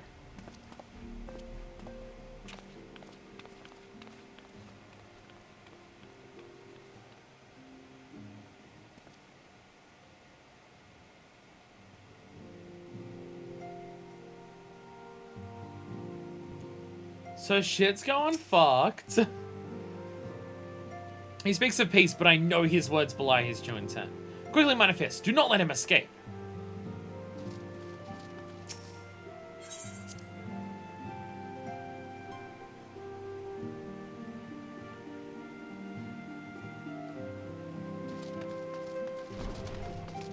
There he is. Ah, damn it. There he is. Wait, no. That's Left Swiss. There he is. Wait, no one's here. Damn, can't find him. Alright, fine, I'll look outside.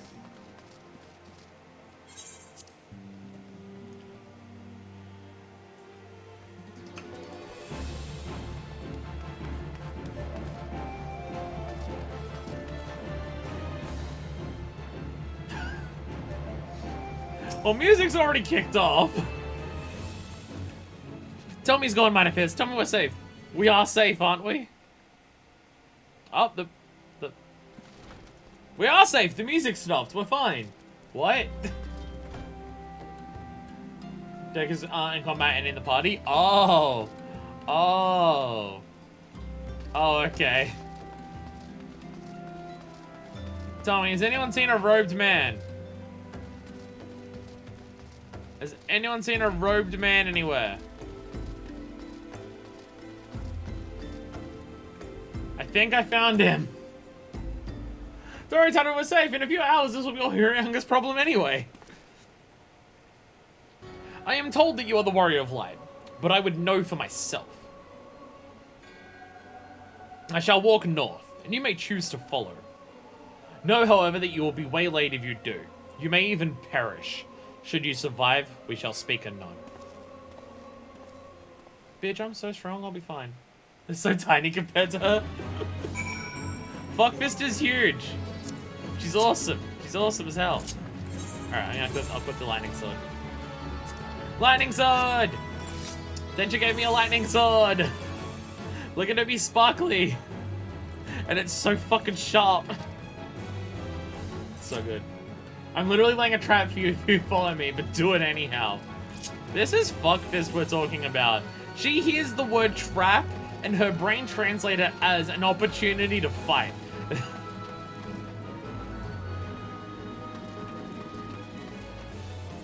Look, Fuckfist may be strong and a badass and everything. You're being judged, Jesus. Fuckfist may be a badass and everything. Look, if there's one thing that we're not gonna say about her though, is that she, is underconfident. Has anyone here played Saints Row 2? Has anyone here played Saints Row 2? I am now realizing that the personality of Fuckfist is awfully similar to that of the boss in Saints Row 2. That's what's happening. That's what's happening. I'm realizing that she has the same approach. I've watched Saints Row 2. It's the same. She's the same as the boss in that. She's just like, someone's setting up a trap for me. Someone's trying to kill me. Okay, good. It means I have an opportunity to kick their ass. When does Fuckfist get a promotional deal? That's probably Stormblood. If I had to guess. That's the third one in Saints Row 2. Gruesome Gargoyle! It's not even attacking me. I'm not even in my main class. I'm just a random red mage right now. I'm still whooping you. Okay, I'm actually taking a lot of damage. I'm actually taking a lot of damage. There we go. We're fine. We're fine. I love red mage so much. Though I also love Summoner. I actually, at this point, I don't know in terms of gameplay whether I prefer Summoner or red mage. I haven't gotten Summon up to level 50 and done level 50 content with it, so it might be different. Where I've almost only done level 50 content with this, so I'm actually not sure at this stage, but I do like them both. I thought I didn't like casters, and then all the casters that I've been playing I've enjoyed, except for Blackmane. So shit, maybe I do like casters. Because I thought I didn't like casters, but fuck, I don't know. At this point, I'm not sure.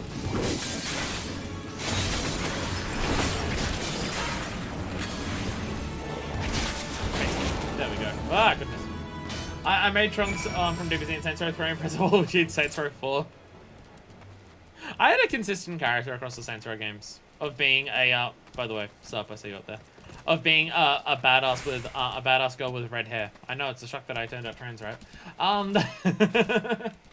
Good thing that Summoner's that doesn't really change that much as you level up. Yeah, I can show you something right now with my Summoner hotbar. I made all of my Summoner hotbar for like up to level 90. It has so few things to do. I can't even fill up everything. Like, this is every skill for Summoner. It is the least, like, I have an entire 1/2 of my second hotbar empty. None of the others are like that. Some of them have like 1 or 2 spots empty. Summoner is an entire half of a hotbar. And that's every skill that Summoner has. It's fucking hilarious. I mean, it's mainly because a lot of its buttons turn into other buttons as you do stuff. It's mainly because of that, but still. Like, most of its skills are just other buttons turn into it. Red Mage is my favorite class, and I think it was the 3rd class I got to 90. I definitely really like Red Mage. I definitely do. And it's just I also really like Summoner, so I, but again, like, the difference is I've only been doing, like, level up early dungeons with Summoner, and I don't have all the skills for it. Whereas Red Mage, I've done almost exclusively level 50 roulettes, with it for, like, proper content. So, the experiences that I'm having with them is also totally different. Like, I haven't done Red Mage at, like, level 30 dungeons, because I'd be just terrified to not have these main A buttons here. If I don't have those main A buttons, I don't know what to do. Like, I don't know what Red Mage does in those situations. Hey, White Robed Asian. Asian Conjurers! Oh god, no. Yeah, they're actually really weird. I'm being hit by a lot of things, but also, it won't matter. I'll stop surviving. Probably a good thing I'm killing you first then. Rah! It's dying much faster. Rah! Rah! Dual cast is just so fun. Dual cast is just incredibly fun. That's the main thing, isn't it? Dual cast is just fun as hell. And it's also just a fun like attack rotation, because basically anytime you're doing something, like, you're changing what you're doing. Like, it requires a bit more conscious thought than just going 1 2 3 1 2 3. Like, every time you're doing something, it's just like, okay, if I'm doing single targets, I should do Jolt, then I should do my arrows and thunders, but also I might get Stone and Fire, so I got to swap between those. Like, its standard combo with AoE and everything else combined is these 8 buttons next to each other. It never just feels like you're doing the same thing over and over again, which you are. You are doing the same thing over and over again, but it's not like you're only going 1 2 3 1 2 3 1 2 3 and you've got nothing else to do. And then every now and then you just get access to fly in from a distance, stab the fuck out of them, and then jump away, which is just awesome. That just feels so fun. The fact that it just builds up over a long time to just, you get to just do this amazing combo that just fucks them up is so fun. Remarkable. Truly remarkable. I thank you for granting me this indulgence. None save she who bested La Habrea could endure such an examination. I'll stab you too, bitch. That's not the weapon we have equipped. I thought I... Oh, no, because I do have this weapon equipped. Because I equipped the other one, but then I changed jobs, so I did go back to this one. Right. Have the laws of men grown so twisted in my absence that it is now permitted to lay hands upon an emissary? You tried to kill me. You bore witness to my audience with the antecedent, did you not? Then you know I acted only in self-defense. I realize the same cannot be said of La Habrea. Even amongst his brethren, he is considered unique. Nevertheless, I cannot wholly condemn his misdeeds, for through them we discovered you. One so strong in the gift that she could cast a silence. I'll still stab you. Your mother favors you still, that much is plain. But surely you must feel it. Her influence wanes, and her strength will soon be spent. Yeah, Ultima does that. Ultima, protecting us from Ultima does that.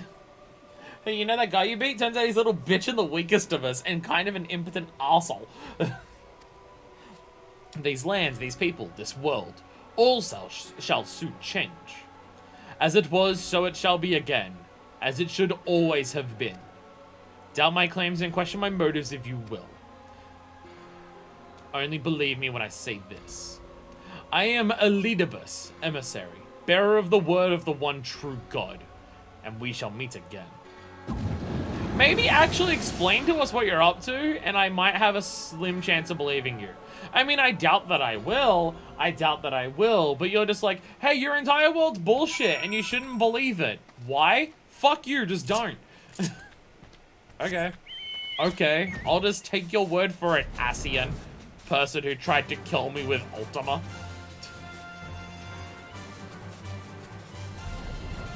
Or friend of person who tried to kill me with Ultima, I guess. It wasn't strictly Elidibus that did that, but still. Well, they're trying to claim that they have the one true God and that the world should always have been this way. And I'm just like, maybe tell me literally anything other than that to back up what you're saying, bitch. Or I'm just gonna think you're another motherfucker who's just trying to take over the realm. Like, you're not telling me anything, so why the fuck should I believe you? Guess I'll have to speak later, Asian. New dialogue. Where were you, Manifest? Did you find the man in white? Oh, what am I doing? The antecedent is waiting for you. Hey, Tighter. Tighter is still best. Tighter is still best.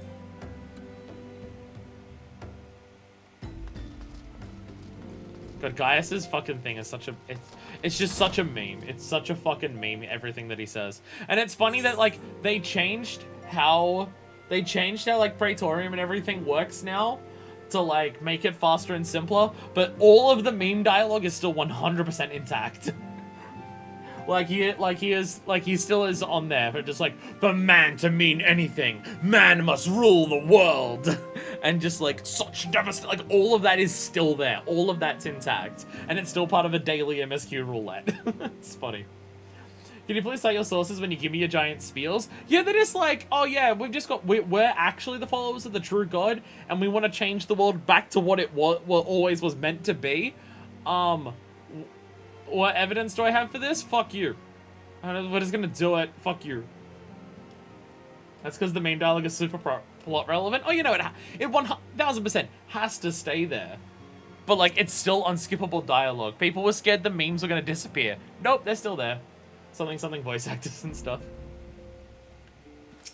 Gaius is the best voice acted character in A Realm Reborn, and that's just fucking factual.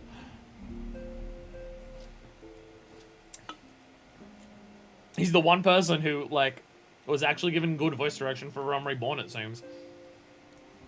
Thank the gods you've returned, Minifist. After you left, I began to worry that I might have sent you to your doom. I take it our visitor proved elusive? Beg pardon? He was waiting for you? What did you do? What did he say? I killed a bunch of his goons. It's what I do best. As it was, so it shall be again? Of when does he speak? And of what exactly? The words of this Elidibus pretend much but reveal nothing, save perhaps a measure of disdain for La Habrea. I mean, clearly they're talking about something a long-ass fucking time ago. They're clearly not talking about before the Calamity.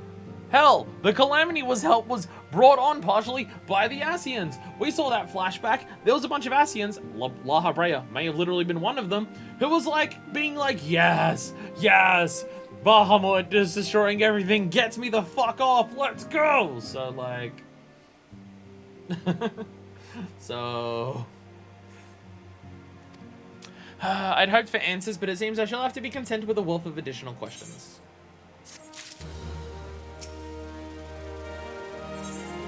Build on the stone! A final favor to ask. Let us set aside the matter of this Ascian till after we've completed our move to Rising Stones. There is but one final favor I would ask of you I believe I mentioned before that my father was a member of the Alamegan Resistance. The truth, however, is more complicated than that. As far as the Empire knew, he was their spy. He maintained the deception for nigh on half a decade, furnishing the Resistance with vital Imperial secrets, while feeding his paymasters subtly conceived misinformation. When he died some 15 years ago, my father left behind his journal, which I have closely guarded ever since. It contains every shred of information he and his agents could steal on what they believe to be the single greatest threat to Eorzea, the Primals. Its wisdom has guided me through the years.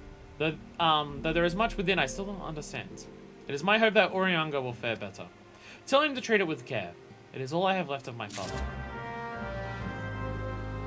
Oh, jeez. Well, jeez, take this final memento of my dad. We'll leave it with the poetry, dude. My father was also a poet. He wrote everything about the primals in poetry. Maybe Orianga can decipher this pretentious bullshit. Hey,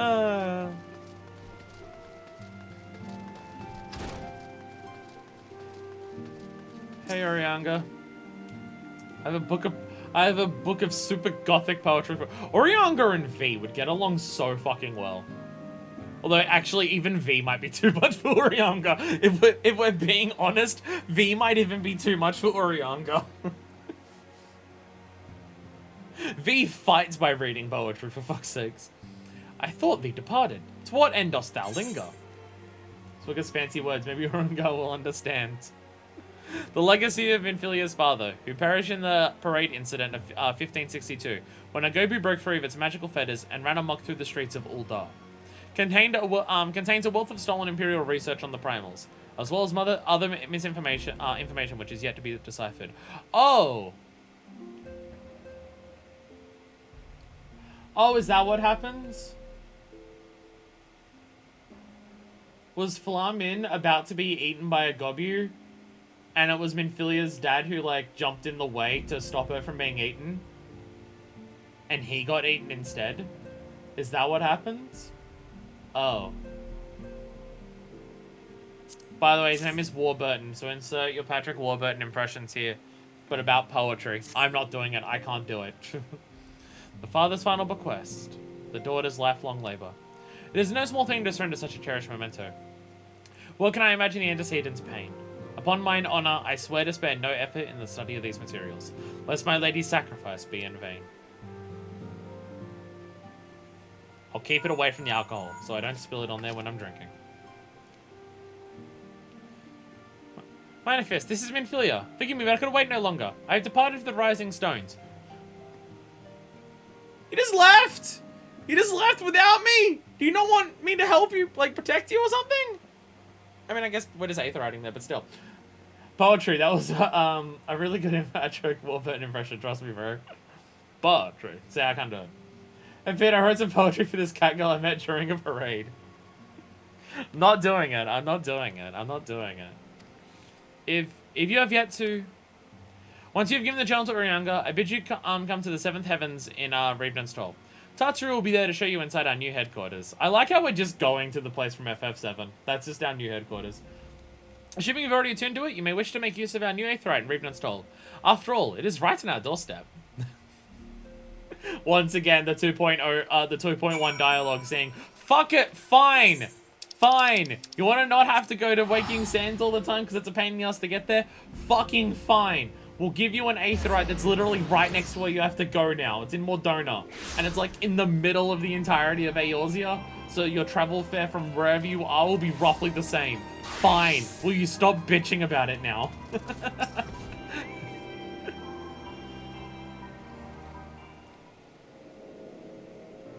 Been using more donuts, my free teleport for relics. This all works out.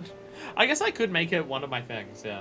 If we're going to be coming to it frequently. I mean, I usually just have Limsa set, because that's normally where I go. But I could make this one of my cheaper ones. Currently it's the gold saucer, but I might go here more frequently than the gold saucer. I don't know. Maybe, maybe not. Oh, Manifest, you're here. Good, good. We were all wondering when you'd show up. I was told to do stuff, and then everyone just fucking left. As I was telling the representative receptionist here, a restive receptionist here, I'm pleased to inform you that all the documents have been prepared and all signatures signed. The Rising Stones is officially yours. Splendid. From this day forward, I will spare no effort in seeing that it is as welcoming and comfortable a home for us as the Waking Sands ever was. That said, this is all somewhat intimidating, is it not? So many unfamiliar places and unfamiliar faces. And like right next to where we were kidnapped. Take that odd-looking fellow over there, for example. He's been eyeing us most suspiciously ever since we arrived. Can't help but wonder if we are truly safe here. Isn't he one of the side quest things that, like, we've been told to wait on something? He's also wearing a mask. He's an Asian. Oh, that man. I can't say I've spoken of myself. But rumor has it he's come to hunt for ancient treasures in the Crystal Tower. Do you mean that giant tower of crystal? You've seen the structure I speak of, no? It'd be hard to miss it. That massive pillar of shining crystal that looms high over the land just to the southeast of here. If the tales are to be believed, it's a remnant of some ancient civilization. The details remain a mystery, and that's no doubt why it's drawn adventurers and scholars from all over looking to unearth its secrets. That man over there is no exception, and if my instincts are true, he knows more than most. If you're curious about the tower yourself, you can do worse than talk to him and say what he knows. Why, if I went otherwise occupied with my duties here, I'd have half a mind to join you. I mean, just look at it. Well, I can scarce begin to imagine what wonders lie inside. It's a giant tower of aetherite. Is there shit actually in there, or is it just a block of crystal? Well, it's wonderful here. Rest assured this receptionist will work just as hard to see that our efforts do not skip a beat, despite the relocation. And with that manifest, I do believe it's time to officially announce your presence to everyone inside. The antecedent and the others will surely be overjoyed to see you. He's just standing there, menacingly with a mask. Oh wow, I've never seen this part of the cutscene, so I always spoke with him before getting to this part. Go do this thing! Go talk to him! Special dialogue, put on more special dialogue if you do it all. Oh yeah, you already did that, didn't you? Played for me and I accepted the quest. Pretty sure it's because it's required now. Crystal Tower quest series is now available from the Outlandish Man. In order to progress in the main scenario, you must first complete certain quests in the Crystal Tower series. When you're granted a respite from your duties as a Scion, use your time to probe the depths of the Crystal Tower and see what ancient secrets you may be gleaned. Oh, this is now part of the main story? I haven't actually done anything. This is actually part of the main story now? Why is that part of... Why make a side thing part of the main story now? I mean, I guess it's the same as getting a chocobo. I think getting a chocobo is required for the main story, so it's probably just another thing like that. Crystal Tower Questline is not what we're doing today. That'll be what happens after 2.3, I had figured. But we're told that we have to do it to continue the main story. But we have to do it to continue the main story. So don't we have to do it today then? Or does it mean before 3.0?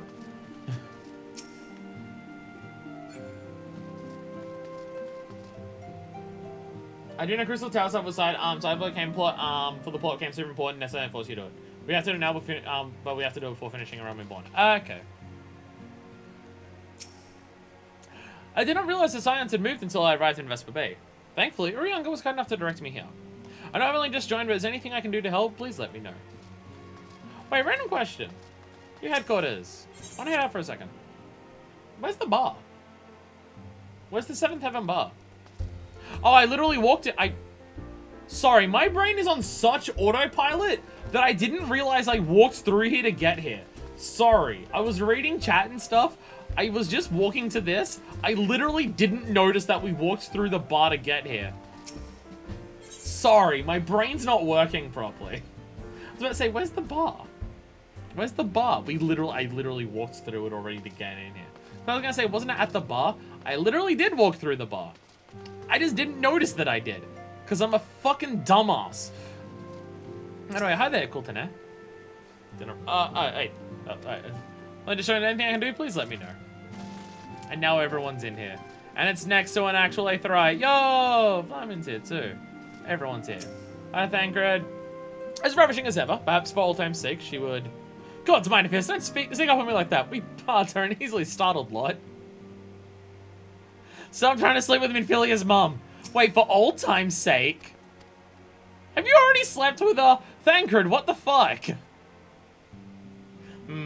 Gilves. Thancred, what the fuck? You have a spicy drink at the bar? Fuck yeah. Tequila-infused alcohol, I bet. Sorry, chili-infused tequila.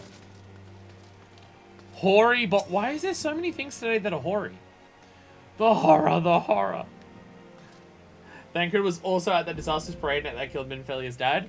Oh. Hey, remember?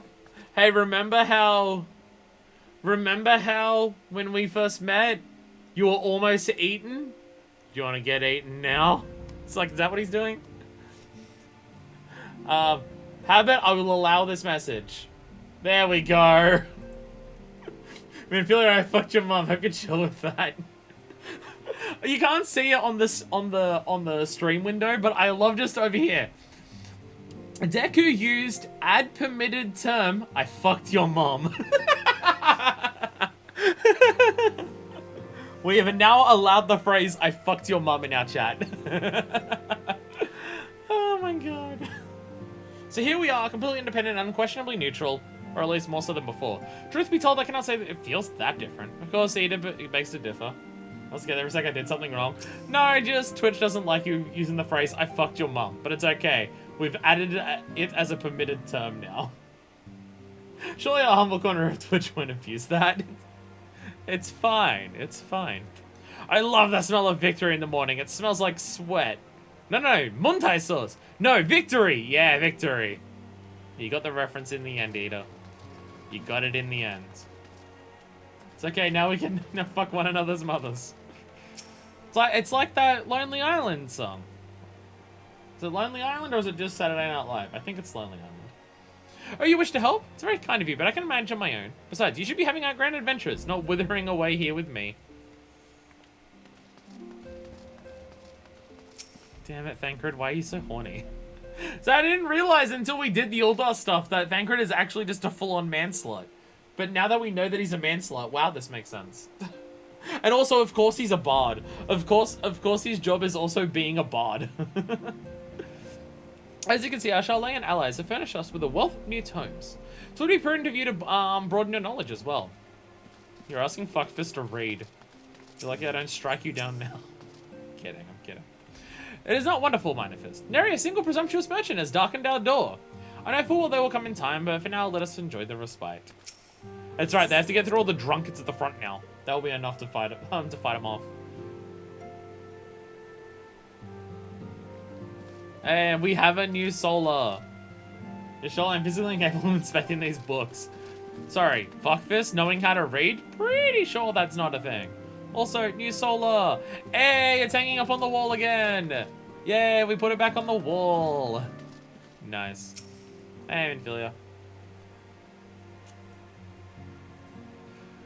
Pistola, if you want me to read these books, what I need you to do is for you to read them out loud, and then I'll use the echo to have a memory of you reading them, and then I'll absorb the knowledge. Rising Stones is much nicer than Waking Sense. This place is swanky. It is fancy as hell, and doesn't just feel like a dingy pile of corridors trapped in a bunch of sandstone bricks. Well, it certainly is spacious for our million allies that we're going to obtain over the next several expansions. We got bars and a floor and a workout area, and an Aetheryte. It seems nice so far. We can actually not have to use Vespa Bay tickets to get here. It's fantastic.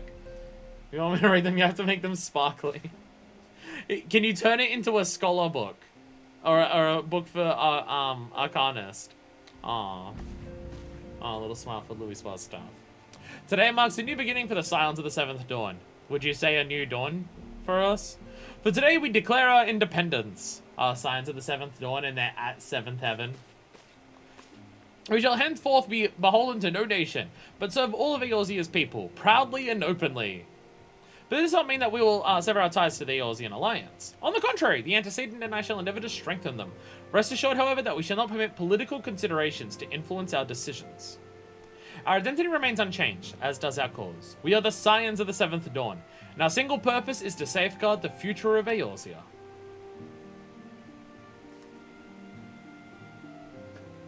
Yay! For Eorzea! That's good. It's become our fucking catchphrase at this point. It's become our goddamn catchphrase at this point. I literally named the YouTube video for the end of 2.0 for Eorzea. A moment of your time, Manifest. I would speak of Elidibus. Oh, Urianga! You showed up. Hello. What about the Waking Sands? Is that shit fuck? Fuck Urianga, yes, to stick with the Waking Sands. We say as he comes in. Oh, Urianga, how are you? Pardon the intrusion, my lady, but the matter which bringeth me will admit no delay. Mine every attempt to contact the students of Baldesian hath been met with silence. No one will respond?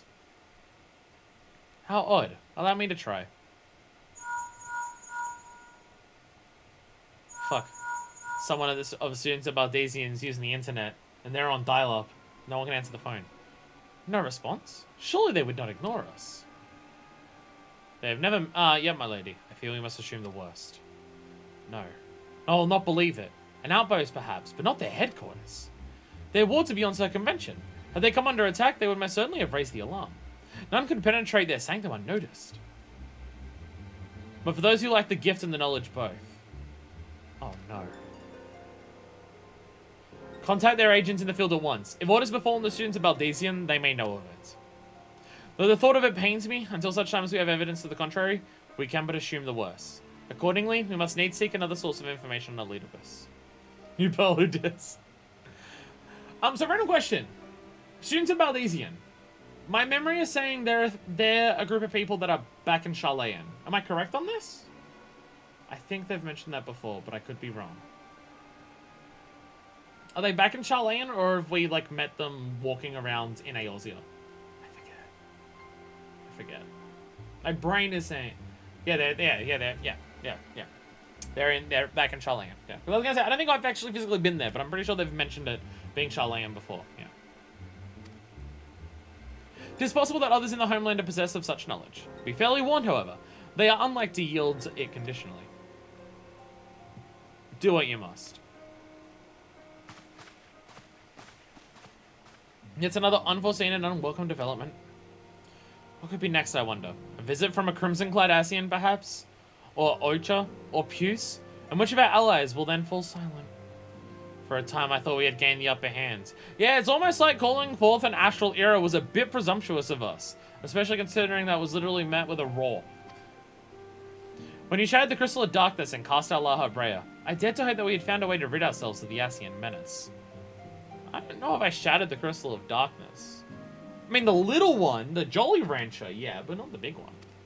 Although I don't even know if our characters know about the big one. I'm pretty sure we only saw the big one when we saw the other Ascians talking about it. But I was wrong. He endures and may yet return. Upon that point, I have no doubt that Elidibus spoke true. Yet there must be a way to destroy them utterly. A way to spare this world their unholy machinations. I dare not consider the alternative. There are forces at work we do not understand, Manifest. I discern them all around, and disturbances too great and too numerous to be dismissed as mere coincidence. Doubtless the Paragons are involved, but how and to what end is far from clear. I know not what will come, but I do know that we will rise and meet it as one. The crystal that was tying Laha to Thancred. Yeah, the little Jolly Rancher one. We saw it when we like fought off the first Ascian. We saw it actually literally just in the what if stuff that we just did, where whenever we like did the thing that where we fought an Ascian, there was that little purple crystal, and it went probably that little one. Ah, my stalwart hero, your face is a picture of resolve. I know that you'll be ready when the time comes. With luck, however, that will not be for a while yet. Pray return to your private affairs with my blessing. Should anything arise, you'll be informed. Literally goes to sit down immediately. Things have arisen! Krill, where are you? 2.1 has mentioned so many characters and places and things that we don't know of yet. Everything that Elidibus was talking about, Krill now. That was a different Crystal of Darkness. Oh my god, so many crystals. Nabriales! Learning so many things. This is another white-clad one. Your intercession was not foretold.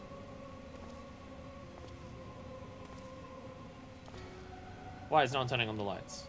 You object? Oh my god, one of them isn't wearing a hood. We question. Our plans are in motion. Your intentions unclear. They survived the 7th Ardor and are stronger now in the gift. Does that not intrigue you? No apples? No apples? He got no... Bitch got no apples! What? Also, 7th Ardor. What is that?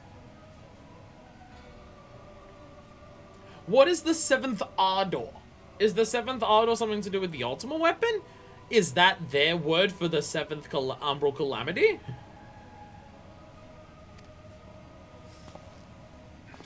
Why are they referring to calamities as something different? Why do they want them to happen? No, it does not. Serve as you will. So too shall I. We labor not at cross purposes. The wisdom of his plan shall become apparent in time, when the veil is lifted from their eyes. And at long last they see. Maybe just tell us. Maybe just tell us? That's an idea? A realm awoken. There it is. Now, it's a good time that I was going to bring it up. Raven's Toll was not always like this. It used to be a pretty bare bones outpost. And with each pass, it was built up further into the settlement it is today. Oh. Oh, that makes sense. Because, yeah, it's a fucking huge place right now. Oh. Oh. Bring it up on here. Fucking, who wants to buy some tires? Okay, so it's like a little thing here. The tents are still here for all your poetics gear and stuff like that. Yeah, there's all scaffolding here. The giant castle that's there isn't here yet. Well, there you go. Oh, wow, it doesn't even have paved roads. It doesn't even have paved... I was about to say, because the paved roads are super fancy in Raven's Toll. It doesn't even start with paved roads. And then it gets slightly more paved. And, oh, that's cool. That's cool.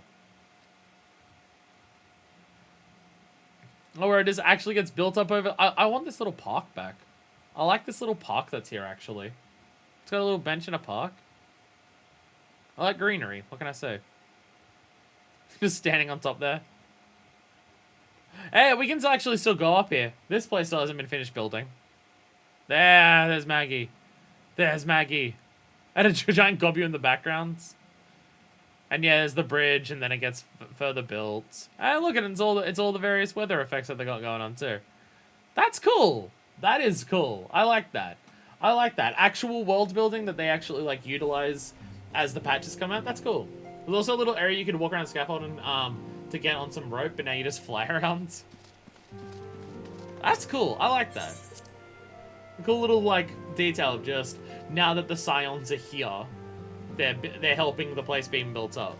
Or I guess now that the scions are here, everyone else is just like, well, maybe we should make it fancy. Today's major side activity, we want to grab the quest Primal Awakening from Urianga. Sounds like a plan. Sounds like a plan. So once more, we pray return to the Waking Sands. God damn, I have to go back there immediately. All them Urianga blue quests. So is this just is what we're doing today the high level difficulty primals? Like we did easy and hard. Well, I guess I was about to say easy, medium, and hard, but the other ones are literally called hard. So we are now about to do even stronger ones. Is that the idea? Is that what we've got on the agenda for today? It's called Primal Awakening. These other quests are harder primal fights, but not the ones we're doing today. What? What? Okay. I guess we'll do something else instead. What? Alright, so the king lives. I wonder if that's the Moogle one. Primal Awakening, was it? Primal Awakening. Okay, yes. Primal Awakening. Urianga would speak with you regarding an unidentified primal. What if we did do them today? Densha, I know Densha has a plan. I know Densha has a plan. I don't know what the plan is, but Densha has a plan.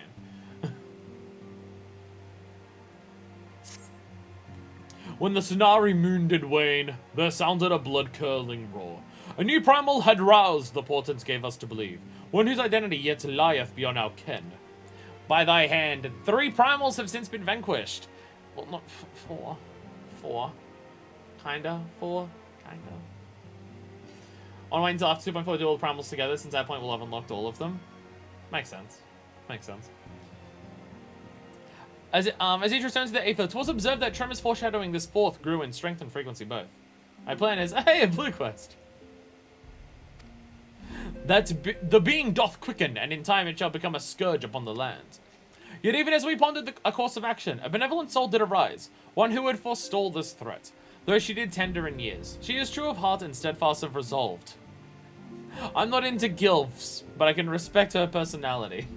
Very much if I see a blue quest, I am magnetized toward it person. I understand that.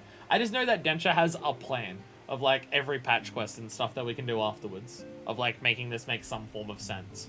To do stuff that's unlocked haphazardly across multiple patches to do them in some way that makes sense.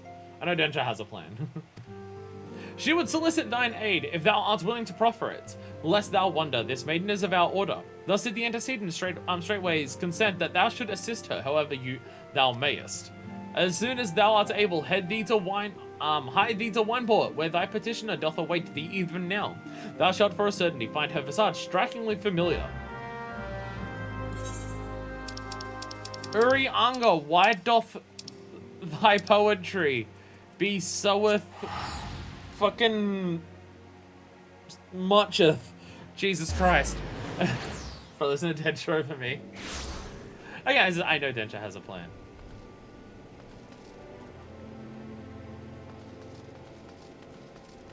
Hey! Alisai! She's back in the story! She exists again! Alisai, hello! The game remembered you! Densha's plan is far better structured than my brain could ever be, that's for sure. Densha worked out something. I mean, like, I originally said, what if we do everything that's unlocked in each patch individually? And I was just like, no, there's like story quest chains that are over multiple patches. So that doesn't make sense. So fair enough. It has been a wild adventure. As I recall, my brother Alpino took the liberty of introducing us when we first, and last we met. Yeah, you haven't really been in the story much. The game straight up forgot you. Stream purposes, I figured a bit of structure would help. That's the idea. But for the sake of propriety, Alisai Levilia, I thank you for coming. French is my fucking kryptonite, I swear to God. I have heard much and more of your exploits. By your hand, the Black Wolf is slain and the ultimate weapon destroyed. I did nothing to help. You possess a great strength and courage, that much is plain. I shall have need of one such as you if I am to see my mission through to its conclusion. As you may be aware, the violence of Dalinwood's fall changed not only the face of the realm, but also the base of the realm. Specifically, it played havoc with the etheric currents, creating vast confluences of aether below the surface. Among other phenomena, this led to the formation of subterranean caverns at key points of stress. One such cavern lies beneath Castrum Occidens, and extends to only the gods know where. Despite appearances, Castrum Occidens is as much a research facility as it is a fortress. Gaius von Balsir chose to site for no other reason than to probe the caverns without interference. As you went about vanquishing the returned primals, I observed a repeating wave pattern in the aether, corresponding exactly to the dates on which you reported to have felt Ifrit, Titan, and Garuda. Upon closer examination, it became clear that these unique waveforms emanated from deep beneath the aforementioned strongholds. Crucially, I recorded the same pattern during the recent celebrations, and have since been given to understand that this phenomenon bears a disquieting similarity to the one observed shortly prior to the calamity. I don't like that. 5 years ago, my grandfather invoked the power of the 12 that he might contain Bahamut. Alas, his efforts failed and he vanished, together with his foe. I would know the truth of what transpired that day, of grandfather's fate, and of the metamorphosis that swept across the land. In casting light upon these mysteries, we will find a way to cure what ails this world. It is my belief that the answers I seek lie hid within the depths of the cavern. But have you accompanied me on an expedition to find them, Manifest? Calamity Ganon is down there. If truth be told, I am not one to rely upon others, and have thus far handled matters alone. Yet I am not blind to my limitations. Unescorted, I cannot hope to succeed in this endeavor. I swore that I would find a way to restore peace to Eorzea. If you desire the self-same, then aid me, as you aided my brother in the Scions. I am in your debt. You are a woman of action, and I sense that we will accomplish much together. Let us not waste any more time. As I mentioned, Castrum Ocidin straddled the cavern I wish to explore. If I am hope of reaching it alive, I'll need you to infiltrate the stronghold first and locate a path into the depths. Once you have done so, pray report your success to Storm Private Jabroka. You may consider her my assistant here in Wineport. I have every faith that you'll not fail me. 12 speed your way, Manifest. I'm scared. I'm scared as hell. Alright. Let's go fuck shit up! Fight my way through? Yeah, it's definitely what I'm doing. Fighting. Haha, definitely fighting my way through. Bang, bang, swords clash, dramatic sounds, boom, boom, bang! Oh, explosions rippling out from everywhere, lasers shooting around, everything's exploding, and oh shit, I'm fighting through everything, and oh, I see what we're doing. Oh, I see. Oh yeah, there's the cavern. There's the cavern. I've never actually flown past here to see that that goes down there. What's up, bitches?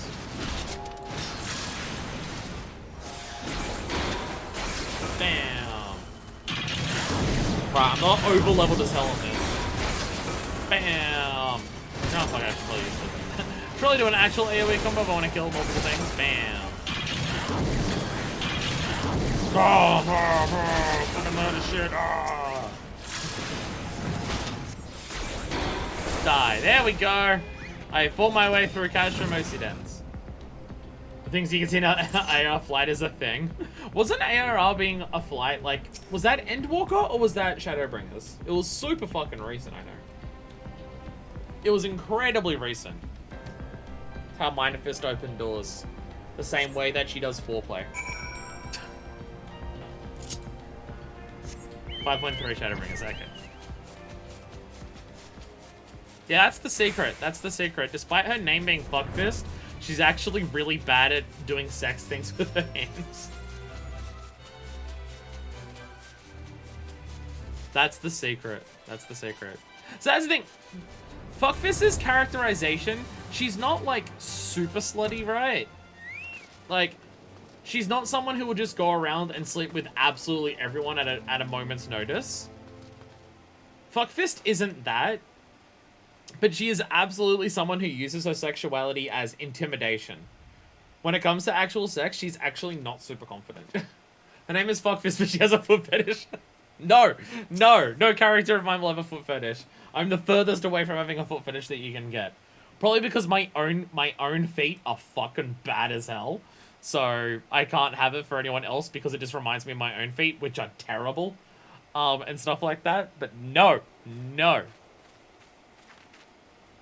It's not that she doesn't, like, get around. It's not like she's, like, purely celibate or anything. It's just, it's not what she immediately goes for when she meets people. She uses her sexuality as intimidation more than anything. She's actually not the most confident person when it comes to actually having sex. I mean, she hasn't slept with anyone since coming to Eorzea. Because we haven't been able to do that with any characters here.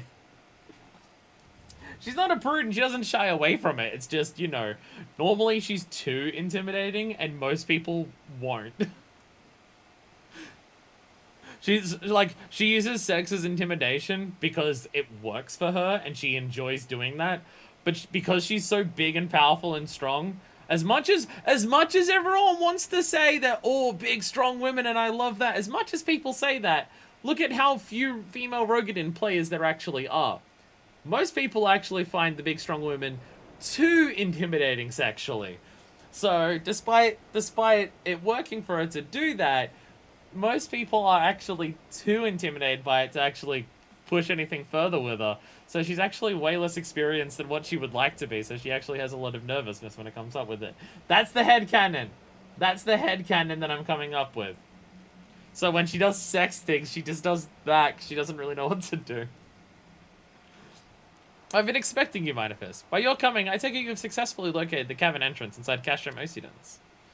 So that's where it's to be found. Marvelous. But allow me to properly introduce myself. Jabroka is my name, and it is my honor to serve Lady Alisai.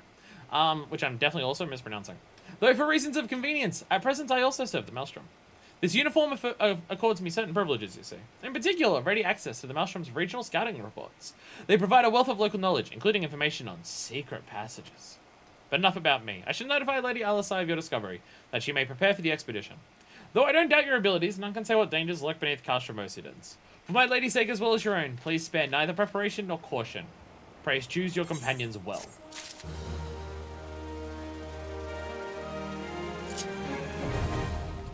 The Binding Coil of Bahamut.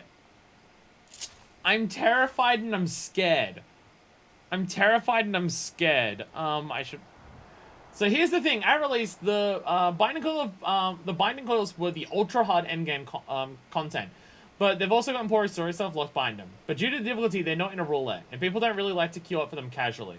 So we can either throw out party finders and try to push through each duty one at a time synced, a long process that we'll not get through tonight. Or purely for story purposes, we can do the coils unsynced, which is how the vast majority of players do them now. Do them nowadays, because again, extreme endgame difficulty. Oh. Oh. Are the so these are so when you say queue up, these are eight people, I guess, if it's endgame stuff.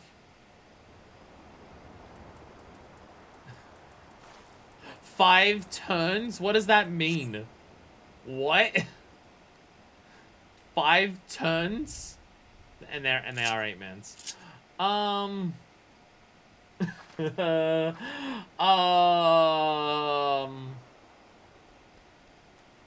Okay. This is not what I was expecting.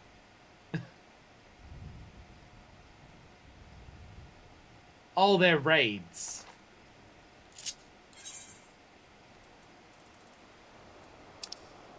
Oh, they're raids. The idea of doing coil syncs terrifies me. Are they the type, like, if we did these syncs, would there be a good chance we wouldn't even be able to complete it, even if we got party finder stuff? Oh, they're raids. Okay. And there's 5 of them in a row.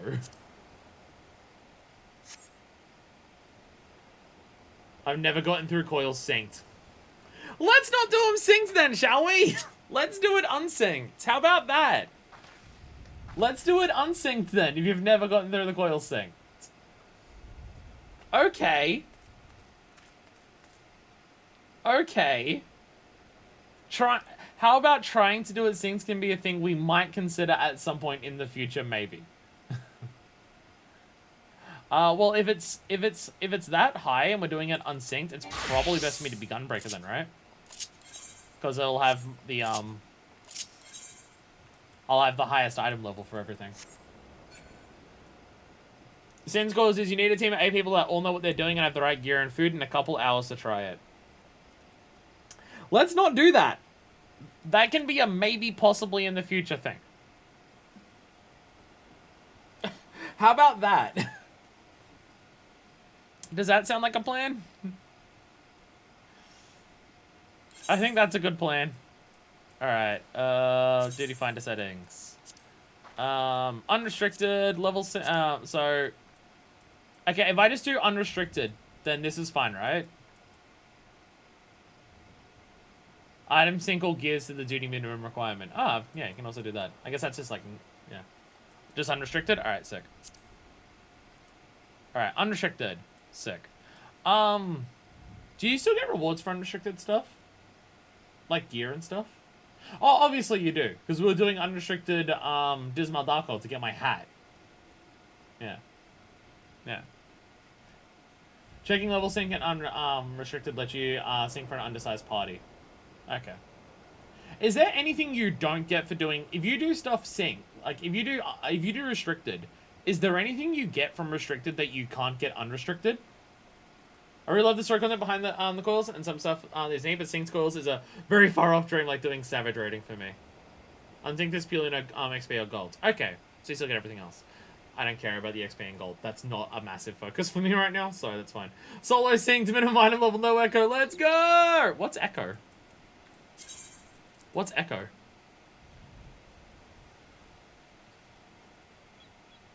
What does echo mean? I actually don't know. Oh, wait, no, that's the thing where every time you die, you come back stronger. Right, you do that. That happens in trials. Yeah, every time whenever you get a party wipe, you come back stronger. So it's more likely that you'll actually be able to do it. All right. So the 4 of us going through will just be fine like this. I see Pi has Blue Mage. Situated upon Bilbrand, Kasham Ocidens is more akin to a research facility than a fortress. Even before its first pillar was driven into the ground, Legatus Gaius von Balsier had ordered his people to probe the fragment of Dalamud, which fell at the precise location. The impact resulted in the creation of vast caverns pervaded by corrupted crystals. Though unknown dangers lie in wait within, you must brave them all if you want to learn the truth of the calamity. God. If you you get bonuses. Also, while undersized, you get a small bonus. Okay. Alright, has everyone got their gear that they want? I'm going to assume so. Alright, I'm only mostly terrified. It's fine. I'm only mostly terrified. The truth of the calamity? This feels like really huge story content to be side stuff. Soloing a dungeon gives you a max echo boost for a 30% damage and a health boost or something? Ah! That's how it's possible for blue mages. I'm guaranteed to get a spell, but have a chance. It's literally called something about Bahamut. It's the truth of calamity. This is really big story content to have as side content. Massive story content for being optional. This is weird. I really thought doing something that involved Bahamut would be like 2.5. Like we heard Bahamut's Roar before. I thought that would be 2.5 shit. Okay. By the way, we have 2 tanks. But it's unsynced, it doesn't. Actually, this is designed for 2 tanks anyway. Because it's an 8-man. Actually getting all my Sage skills, weird. Oh yeah, you've got Sage on. Nice. The scars left by the calamity. Oh, if we did this as a party of people would have to wait for me to do cutscenes. Or run on ahead anyways. I can scarce breathe for the surface of Aether. This is a lot of Aether. Yeah, this is like a shitload over here. Tell me, have you ever seen corrupted crystals such as these? I mean, there's the Burning Wall and Thanalan, but even that may pale in comparison to what we're about to see. Such crystals manifested across the realm when the course of the Great River of Aether was irrecoverably altered 5 years ago. Holy shit, it's a bit of Dalamud. Behold one of the objects that caused that alteration, a fragment of the lesser moon Dalamud. Ancient ally created Dalamud, or Meteor, to use the Garlean name, to serve as a celestial prison for Bahamut. Its fall inflicted grievous wounds upon the land. Wounds that have yet to heal, as is evident from the corrupted crystals. Yeah, it's not going to heal in 5 years. Oh shit! It's an orb! Touch the orb! Embrace the orb! I see people writing this as a mount. Amazing. Dalamud's internal defenses still function in spite of everything. A testament to the ingenuity of the Allegans. The Garleans seek to appropriate their advanced technology, I am certain of it. Threw me off at the end of 2.0 overall, turned out to be a raid teaser and not a teaser for like 2.0 or 2.5 content. Fucking weird. The frontline mount. Oh, is that what the frontline mount is? Lol. I think it'd be a reward for doing this, but alright. We're about to come face to face with secrets that have long lain buried within the sands of time. What about the stains of time? Monsoon. What? Love the coils OSD. I'll barely be able to hear it, sadly. Great dangers may lie beyond. We have come too far to turn back. The truth of the calamity is within reach. Why is this side content? And I shall do nothing while you guys figure it out. Why is this side content? Why is this side content? What the fuck? Alright, this is the boss. Meteor Fisher. Oh wow, oh wow. Wow. Wow, level sync. Wow, level sync. Wow, alright, sick. Alright, being item leveled overpowered is very strong. Isn't it the point where like we're so high above this that you could possibly do this solo? Maybe a tank could with like damage mitigation. Holy fucking shit, yes, a lot more than the Burning Wall. This is a fucking lot more than the Burning Wall. Jesus Christ. Adds himself. Adds made manifest. God's preserve. Dark wings that engulf the very heavens. Is that the wing of Bahamut, by the way? This could only belong to Bahamut, the primal who laid Eorzea to waste 5 years ago. At Cartano, my grandfather sought to imprison Bahamut anew by invoking the power of the 12. Alas, the dread one proved too powerful, and he soon broke free of his confines. Yet instead of resuming the destruction he had begun, Bahamut vanished. Whither to, no one knew. Until this day. In case, end of an era didn't quite convey just how fucking huge Bahamut was. Not quite. I knew it was fucking huge. This fucking big though, holy shit. He was kind of in the sky the whole time. There wasn't much that was like... I mean, he was the size of the lesser moon. When he burst out of the Darlwood, he was basically the size of it. Yeah, so yeah, size of that.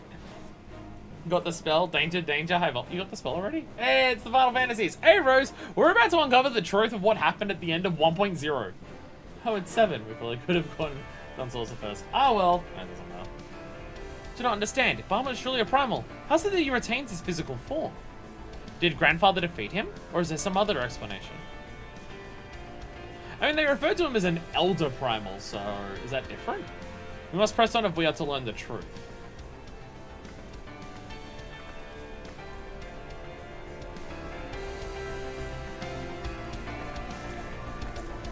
Excuse me, what?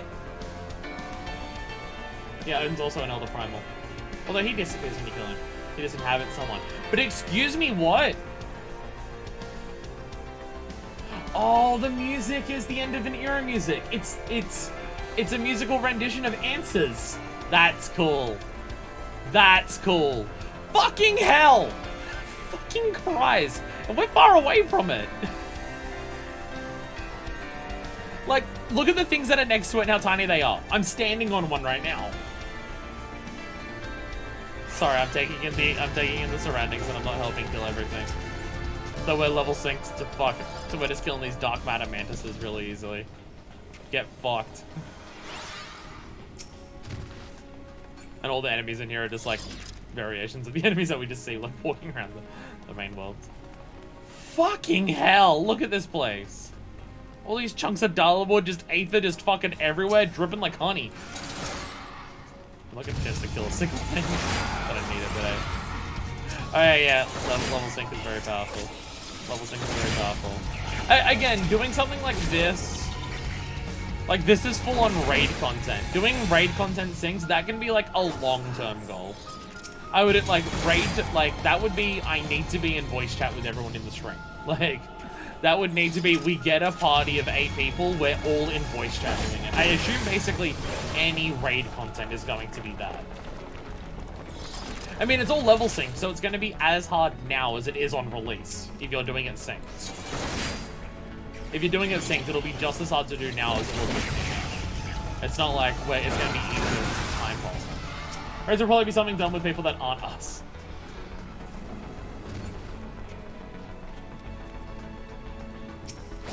Hey, you could join in. If you're willing to get in voice chat on the stream, you could join in. We'll make our own static. With blackjacket.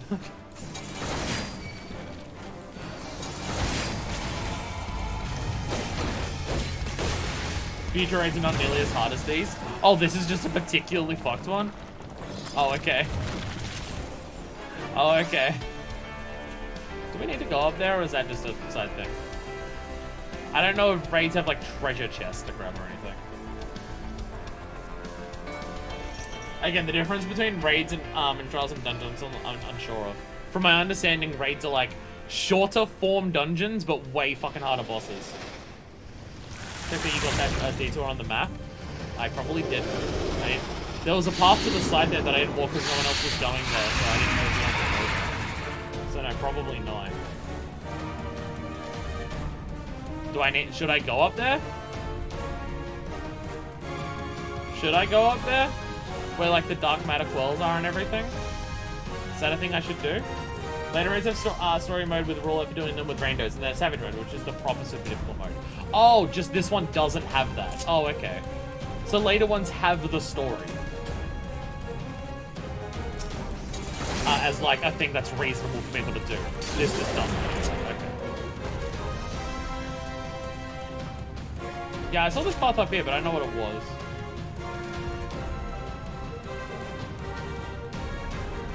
I'm at the top. Path you're at?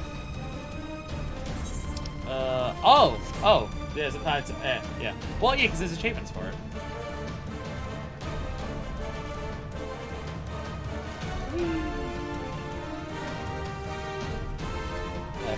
Gotta get all those Chivas. There it is. Oh, wow. Oh, that's the entire thing? Oh, okay. Is there anything at the end of this? What's down here? Again, do raids have treasure coffers, or is that a dungeon thing? There is treasure coffers! There is treasure coffers. Music is so bombastic for me just casually walking. Oh my god, that is such a fancy fucking treasure coffer. Holy shit. Oh, it's just a bunch of items. Okay, so I got elixir, someone got aether and potions. Oh, okay, yeah. It's no actual gear. Okay.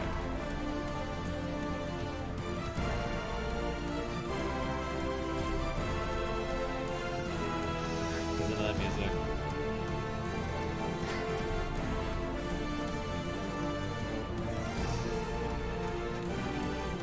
I want to say thanks for making me want to try and level up all the 14 jobs. You're welcome. You're welcome. You want to see what mine are at? I'm getting a lot of mine up to 50. A bunch of them are at 40. My plan is to get everything to 90. I don't know by when. The idea is not strictly for a Realm Reborn, although at this rate I probably will. For every expansion, I want all of my combat jobs to at least be at the level cap for that expansion. It's gonna be a long road for me. Do your frontline dailies. They give so much XP, it's kind of fucking nuts. That's what I've been learning. Alright. Giant snake! The Alagon Mega Structure will be so good. Explosions everywhere. Again, this is probably meant to be super fucking hard because of the way the raids work. I appreciate that in the future, other raids have like story mode. So it can at least still be something that isn't a complete nutter pushover while still being like properly synced with stuff. Again, it's almost like this is a Realm Reborn content. They didn't quite understand the best way to go about things, and that's something that they've changed over time. Almost like. We did it! You killed a snake. It's helped me a lot with the last chunk of XP for getting my XM on my old jobs. Oh, it gives so much. It gives so much fucking XP. Yo, holy shit! That's a fucking lot of shit we get there. What? Alagon Bracelets offending. That's neat on everything, fuck you. Alagon Woots Nugget. Headstone stuff. Hand gear. Oh, wow. It's so funny that, like, we do it unsynced and you...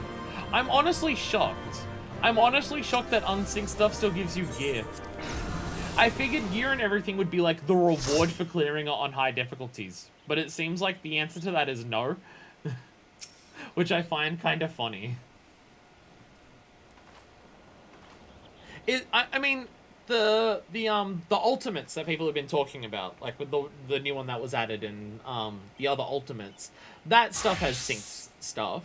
Like that's the fancy weapons, right? Like I imagine there is some high level content that you can only get the rewards for by doing it synced. Just these raids aren't one of those. Times things can be changed for the raid gear in Wardona, but it's old raid gear by this point. Might look cool. It's just for aesthetics. Future raids are a bit easier, and this is still I'm good at fighting a challenge. Ultimates can't be unsynced. Oh, okay. Should we go there now, or should we keep doing... Actually, I was about to say, should we keep doing these? They're in the party finder. We don't have to be here for it. We don't have to actually be there for it. Maybe in the hand in the final things for it, but yeah.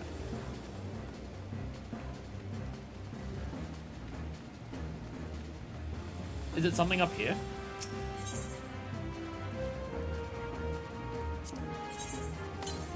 That's the...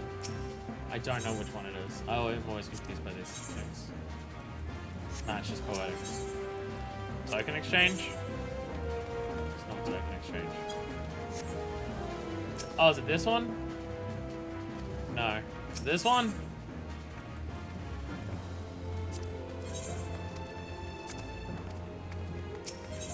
I don't know which one it is.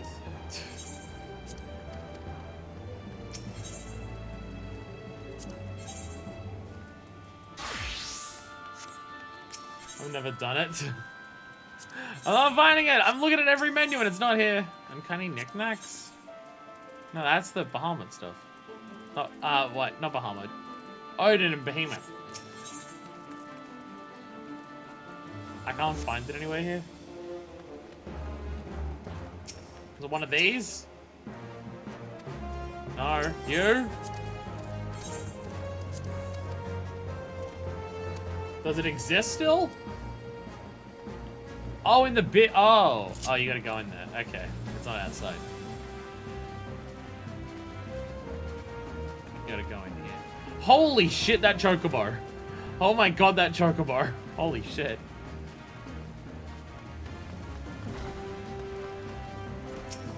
Forge sales.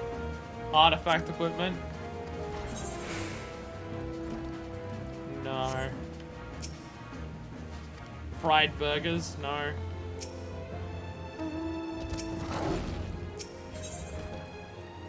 Vintage equipment. No.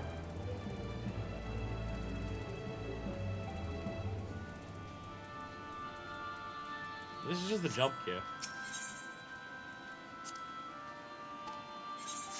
I feel like I'm being tricked and bamboozled and deceived.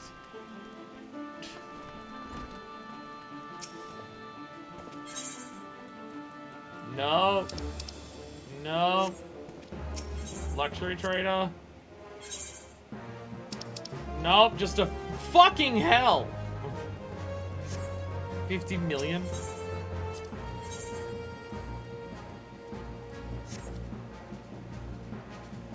No turn anymore, use fire level crafting. Oh. Oh. Oh, okay. Make grapple versions of all red gear or something? Okay. Okay. Okay. Anyway, turn 2! Electric Boogaloo. Use tomestones for crafting? No wonder I was confused. That is confusing. Why would you use tomestones for crafting? At the depth of 912 yards, you find your path blocked by Dalamud's internal defenses. Born of advanced Allagan science, these spherical constructs are still fully armed and operational, even after eras in existence, and will seek to annihilate all intruders or be destroyed in attempt. Let's fuck them up!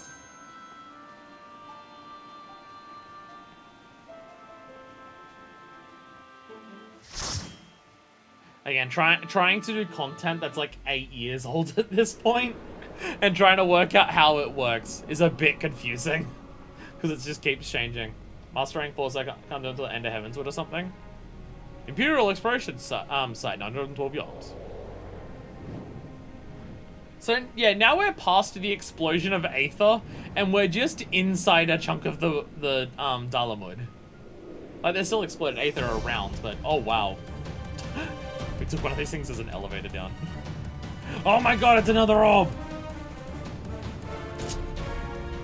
Monitoring node. As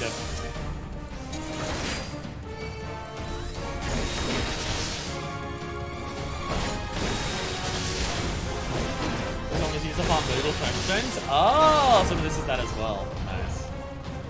Nice. This place seems very confusing.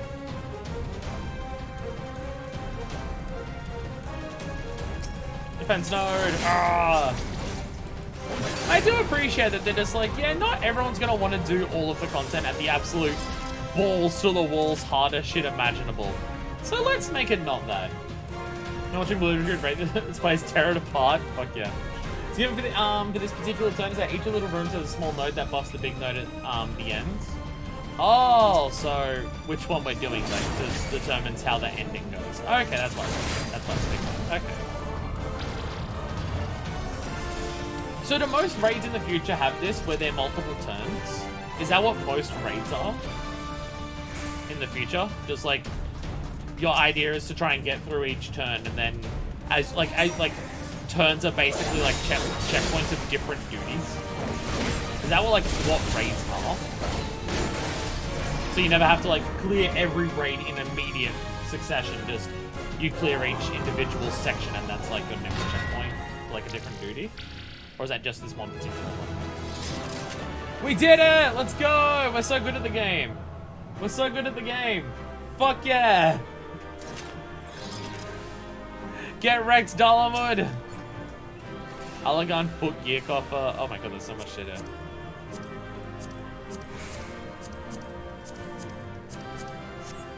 There's so much shit here. Later normal raids are three sets of 4 turns. That's a lot of that's a lot. Turns are specifically Bahamut, and they use as shorthand for each raid. So like the first one is called T1, second T2, etc. But yes, all raids are broken into multiple duties.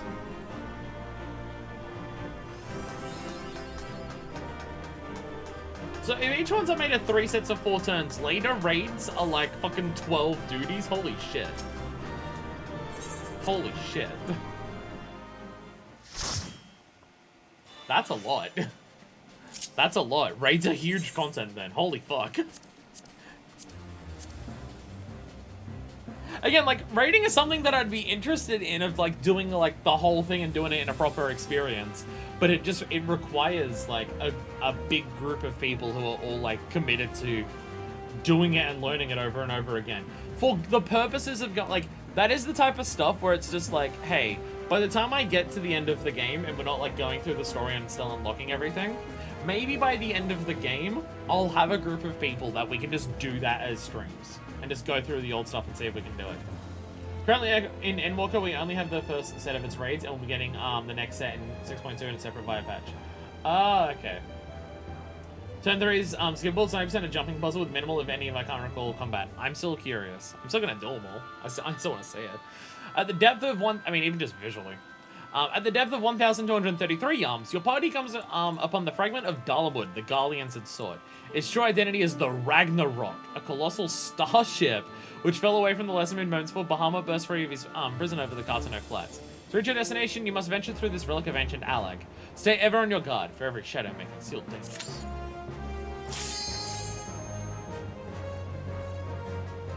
Yeah, like, I'd be interested in doing the raid content properly. It's just something that's not feasible right now. And not something that I want to hold myself on continuing the story until we do.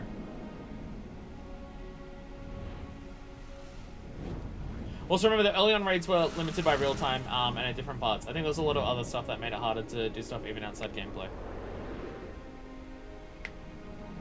Yeah, like, it's very much not the standard raid experience to go through it at this point.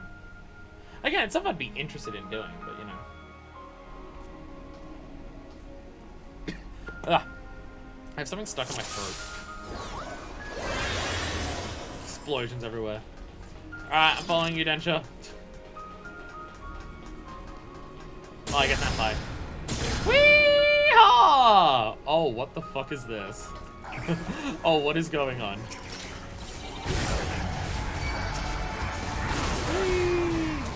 A lot of these enemies are just other enemies that we've already seen. Oh, alright, bye. Do some of these just fucking kill you if you jump on them? Do some of them just fucking kill you?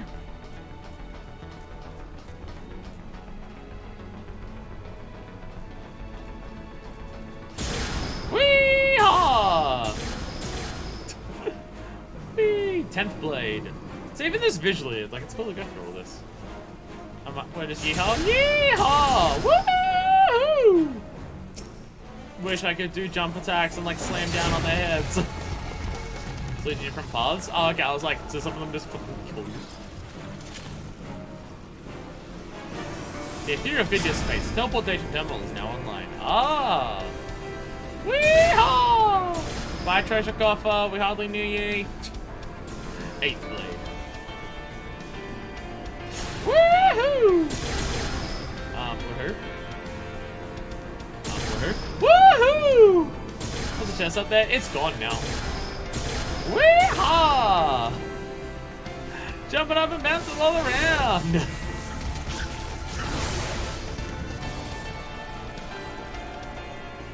Wait, oh, ow. You tricked me. Wait, what the fuck? Huh? Huh? I'm sorry, what?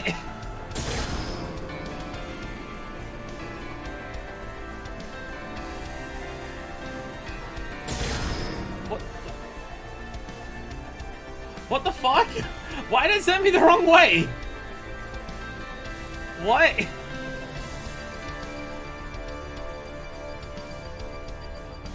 Send me the right way, maybe? Jump pads have multiple lights on, and the light you step on will change which way it throws you. Oh, oh. Whee!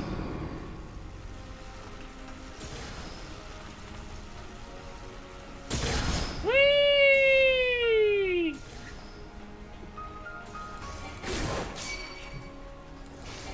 Again, like, I see this content, I'm just like, I'd like to do this in like the proper way, but I'm aware that's unfeasible. Like, it's the raid so far is very, like, what you do in the raids is very different to the dungeons. I now see that. Because I was wondering, it's just like, okay, so dungeons are like going through a thing and fight bosses. Trials are just fighting bosses. So how is a raid functionally different? And now I get it. And now I get how a raid's different. It's a bunch of like short-term puzzle slash highly mechanic focused things. Like I get like they're the mechanic thing out of everything, more so than anything else. So now I get it. So I was always wondering, it's like I don't know what the difference is. They kind of like I was always like it kind of just seems like it's just dungeons. They're not.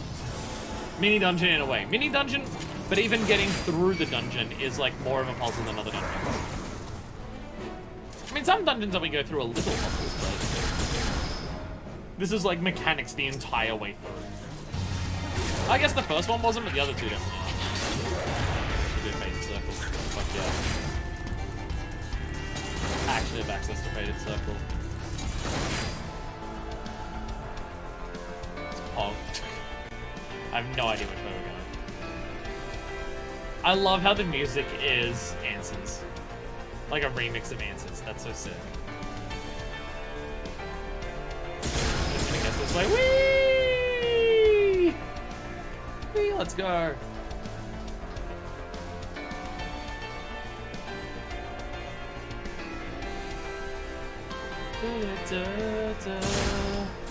This is the outro music for the YouTube videos.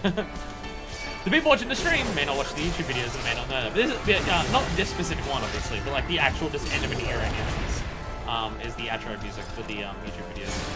So hey, it all come full circle. This will have a different thumbnail for the YouTube videos, but like the outro music will be the same. The outro music won't change until we adapt it. I'm willing to go to the effort of changing the thumbnails for the patches. I'm not willing to go to the effort of putting in new music, especially considering the music for this would just be this music probably, which is basically the music that we already have. Oh, that was the entire thing. Oh, no actual boss. Right, you did say that. Completion time, 5 minutes. Hell yeah.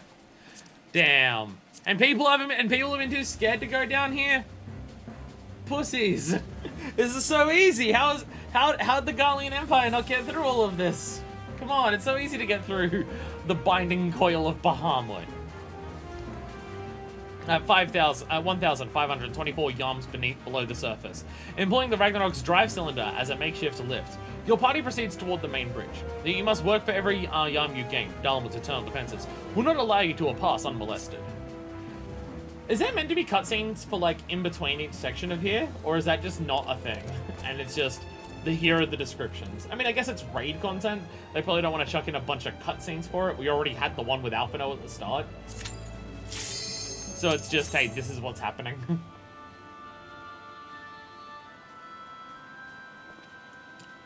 Not for this one, but later raids here is yes. Okay. Because they're just kind of telling us, this is how you advance further into the fucking core of the planet. I love how that description for what happens in an unrestricted party is too big to fit on the screen and just cuts it off.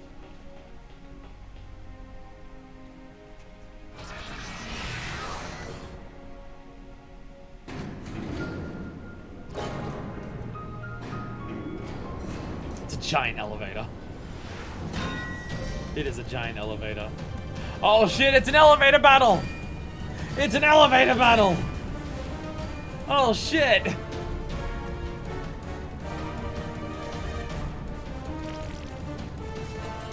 Damn, they're all dead. Oh my god. Oh my god, look at him. It's Allegan stuff. It's Allegan robots. Oh my god, that thing is huge. Actually, I think, isn't this one of the PvP minions? Isn't this thing literally a PvP minion that you can get? I think it is. Spin a rook.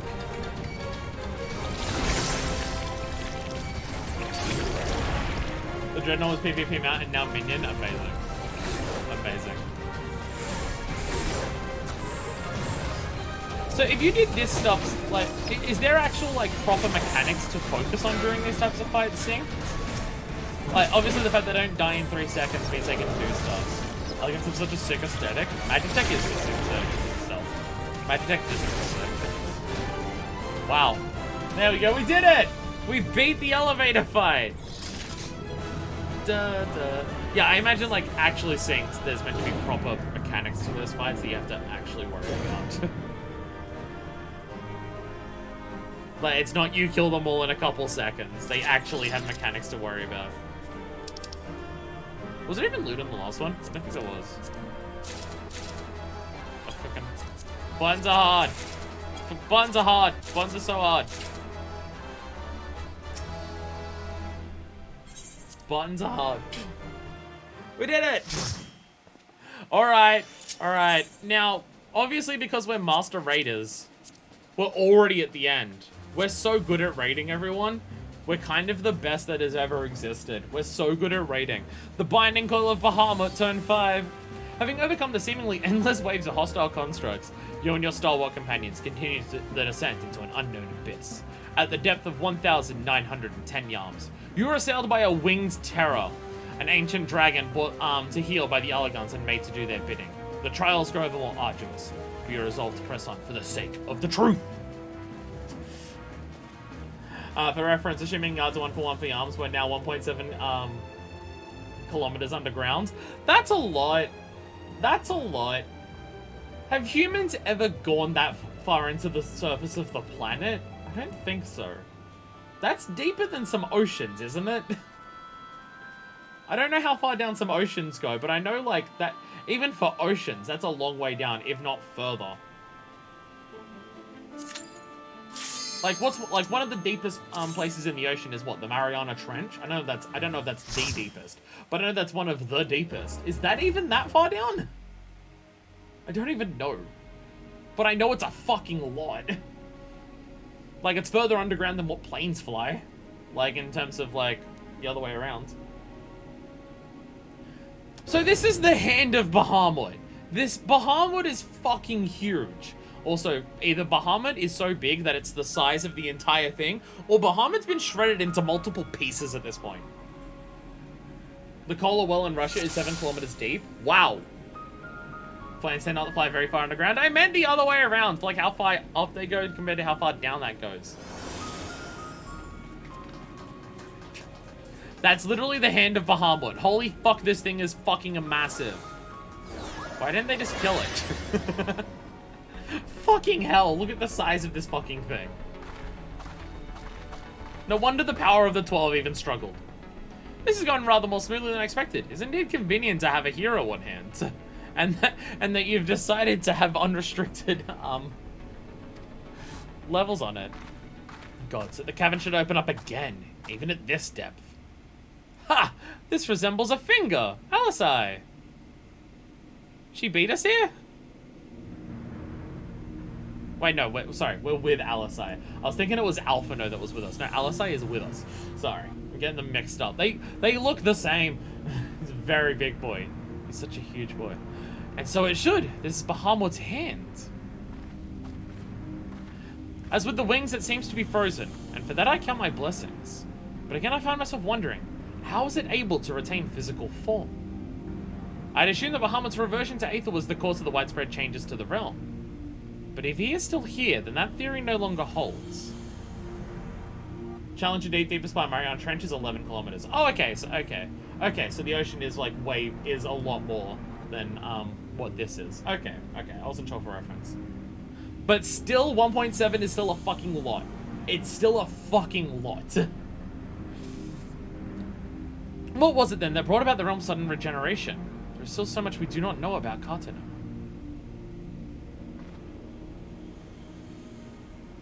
I haven't the slightest inkling how deep these caverns run, but we must continue. It's going to be one hell of a walk back. And I know they've been taking elevators and stuff, but still.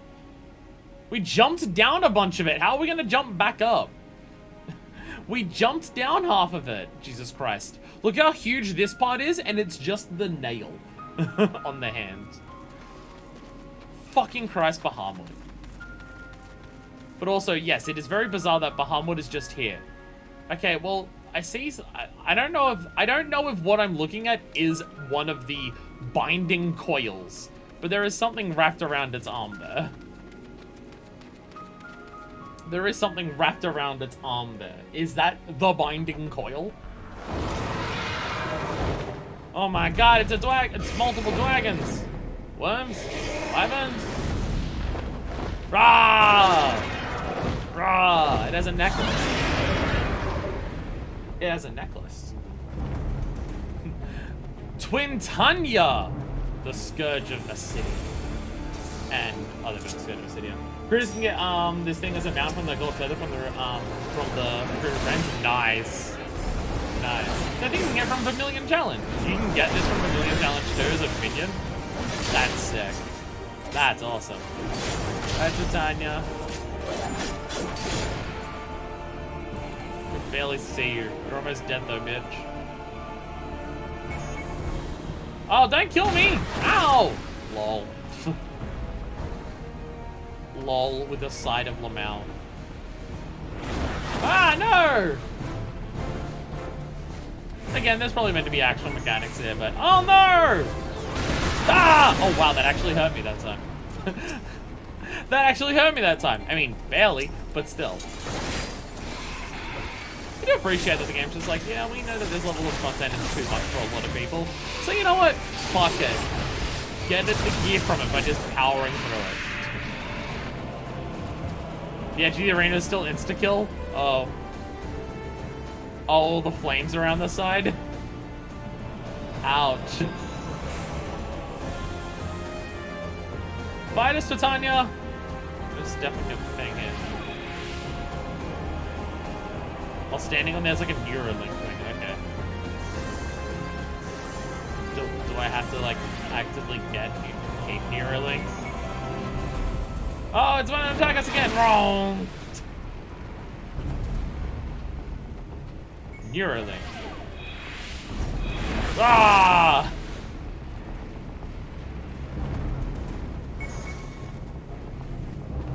Woo!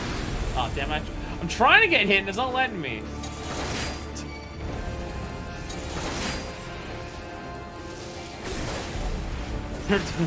That's fine.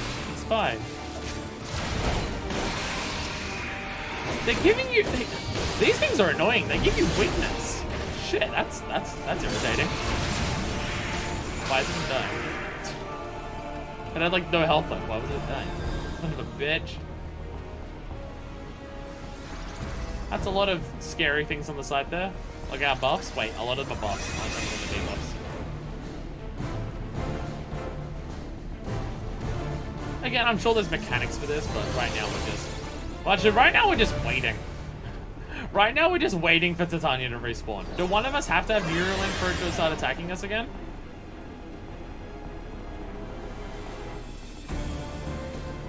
Or is it meant to be it waits this long because the idea is it's meant to be hard as hell to kill the things that just appear? It's angry! A lot of this, no, you still be fighting ads now, yeah.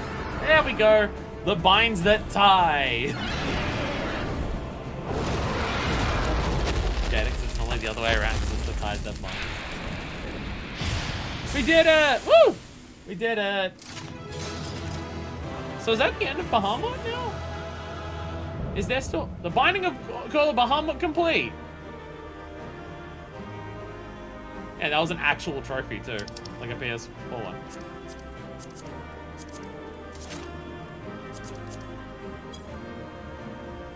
Yo, are these Awoken fists?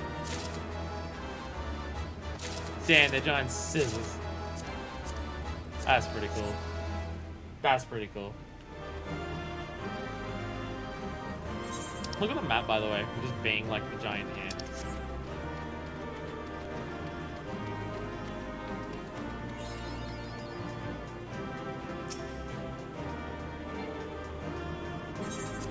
So now do we have cutscenes? Oh. Oh. Oh. We're not done, are we? Oh, we aren't actually done. I was about to say, that felt like a weird ending. We're not done.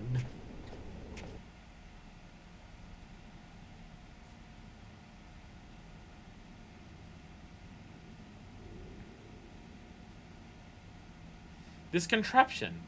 Is it used to control the saturation of aether? I suppose there is only one way to find out. We have no idea what we're doing down here.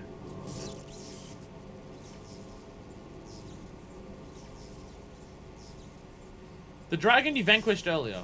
Doubtless you noticed the peculiar contraption around its neck. It was likely a receptor of some description, used to enslave the creature. Ancient Alec possessed the means to control dragons, it would seem.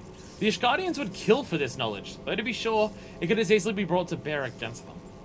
An army of dragons could turn the tide of any battle, as the Garleans once learned to their sorrow. Oh yeah, Midgard Summer. It would not be. I would not be the least bit surprised if they now sought to exploit this power. They're still butthurt about what happens. It's an area you only go to during you first go through the raid for the story. Whatever their plans, this serves as another reminder of the might of the Allagons. One cannot help but wonder how so advanced a civilization came to fall. Yeah, we don't actually know what the calamity was that ended them. Because I don't think we do. Like, we've heard about a couple calamities. I don't think we've heard about the one for the Allagons.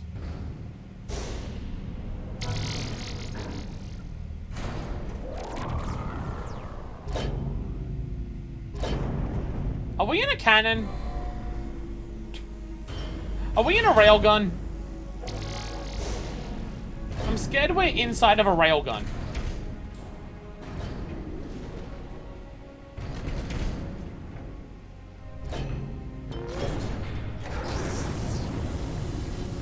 The technology is so much more advanced than us. Gods be good. Unlocking Bahamut. Oh fuck, we fucked up. We may have fucked up. Holy shit. Holy shit. Holy fuck.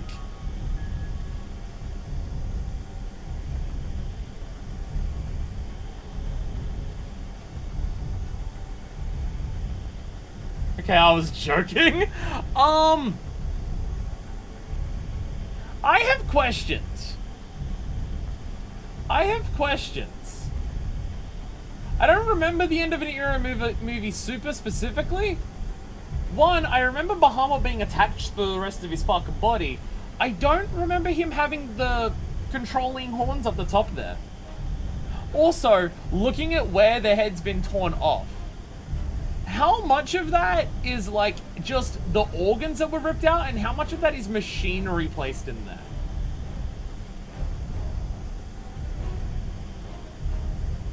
Like, has this Allagan machinery woken up since the awakening of Bahamut to try and control Bahamut? Because I don't think it had this stuff beforehand. And again, its head was attached to its body before. What the fuck?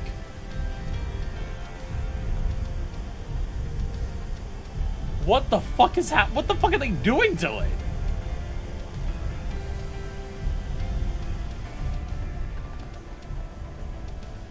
And that enormous crystal, it pulsates as if it were a heart. Then the primal that had awakened was Bahamut all this time? No, this cannot be! This would mean that grandfather died for naught. I mean, it's not doing anything right now. It's still... Confound it, we do not know enough to strike at it now. We must withdraw. Who is that? No, it can't be.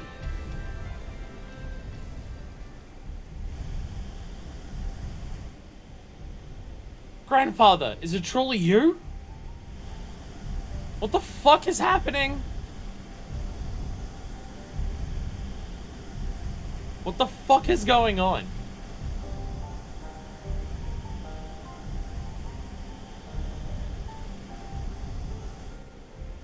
And who's that with you?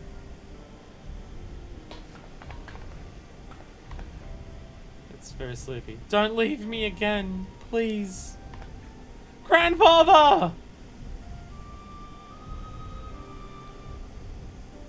Like, my assumption is that the person with them is Niall.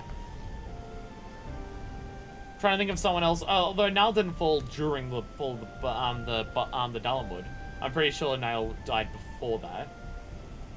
I know. We can do no more for now.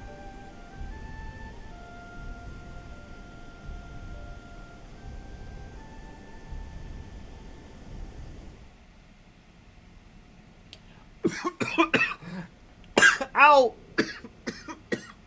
Ow! The way I tried to breathe hurt. Ow!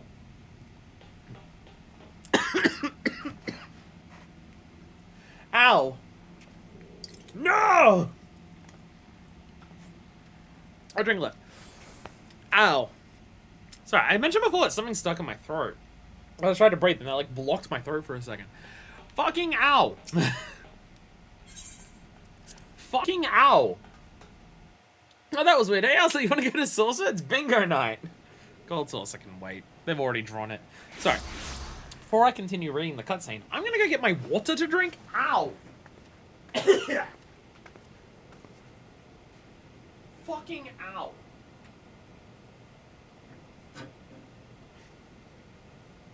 Oh, Jesus.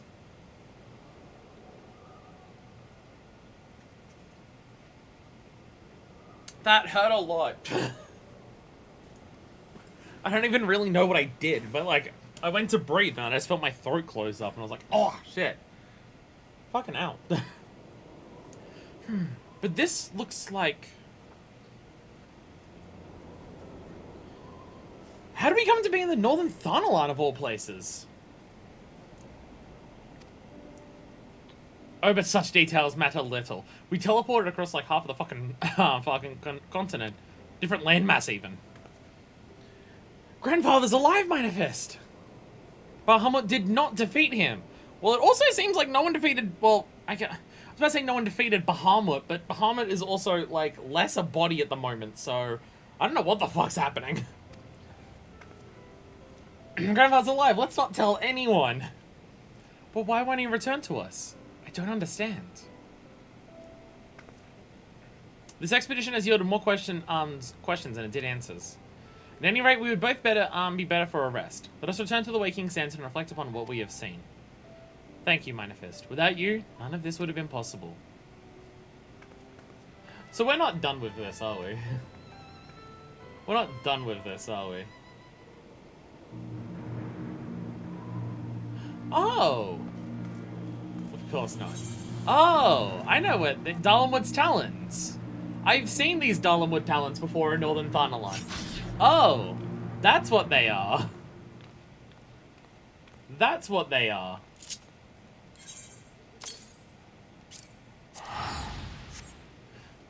Ugh, God. Ah! I sat back down in my shorts, slid halfway up my legs. Ah! So, as, like, a question, just for, like, release things, I know people said that stuff was released, like, over patches. So what we just did... Sightseeing look? I've already left. So just for, like, comparison, what we just did, was that, like, in one of the patches? And then continuing on to the next part was, like, another patch? Or was this all in a single patch, and, like, that's only how future raids work?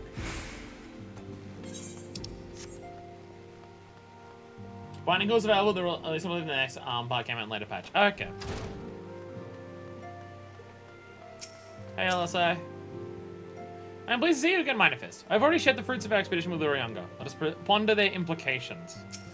Shit is fucked. LSI's pledge. Urianga would speak with you regarding your experience inside the binding coil. Full glad I am thy for safe return. Lady Alisai has appraised me of thy many experiences. As thou wilt doubtless be aware, Master Louis was my lady's grandsire. Gravely concerned was I for her safety, but 'twould seem I need not have been so. With all my heart, I do thank thee for watching over her.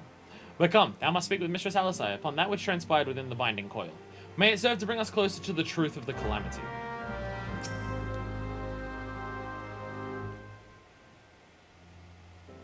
Shall we begin then? Orianga, I understand you have reports of your own to share with us. Aye, my lady. Even as thou didst emerge from the depths, an etheric disturbance betokening primal activity was observed. In Mordona it was marked first. By comparison of time and magnitude, we have since deduced its origin. The Cartano Flats. Strange. There have been no reports of primal activity in that region. It could only have been Bahamut. That would certainly explain how we came to be in northern Thanalan. Somehow, the cavern took us all the way from Vilbrand to the heart of Eldenard.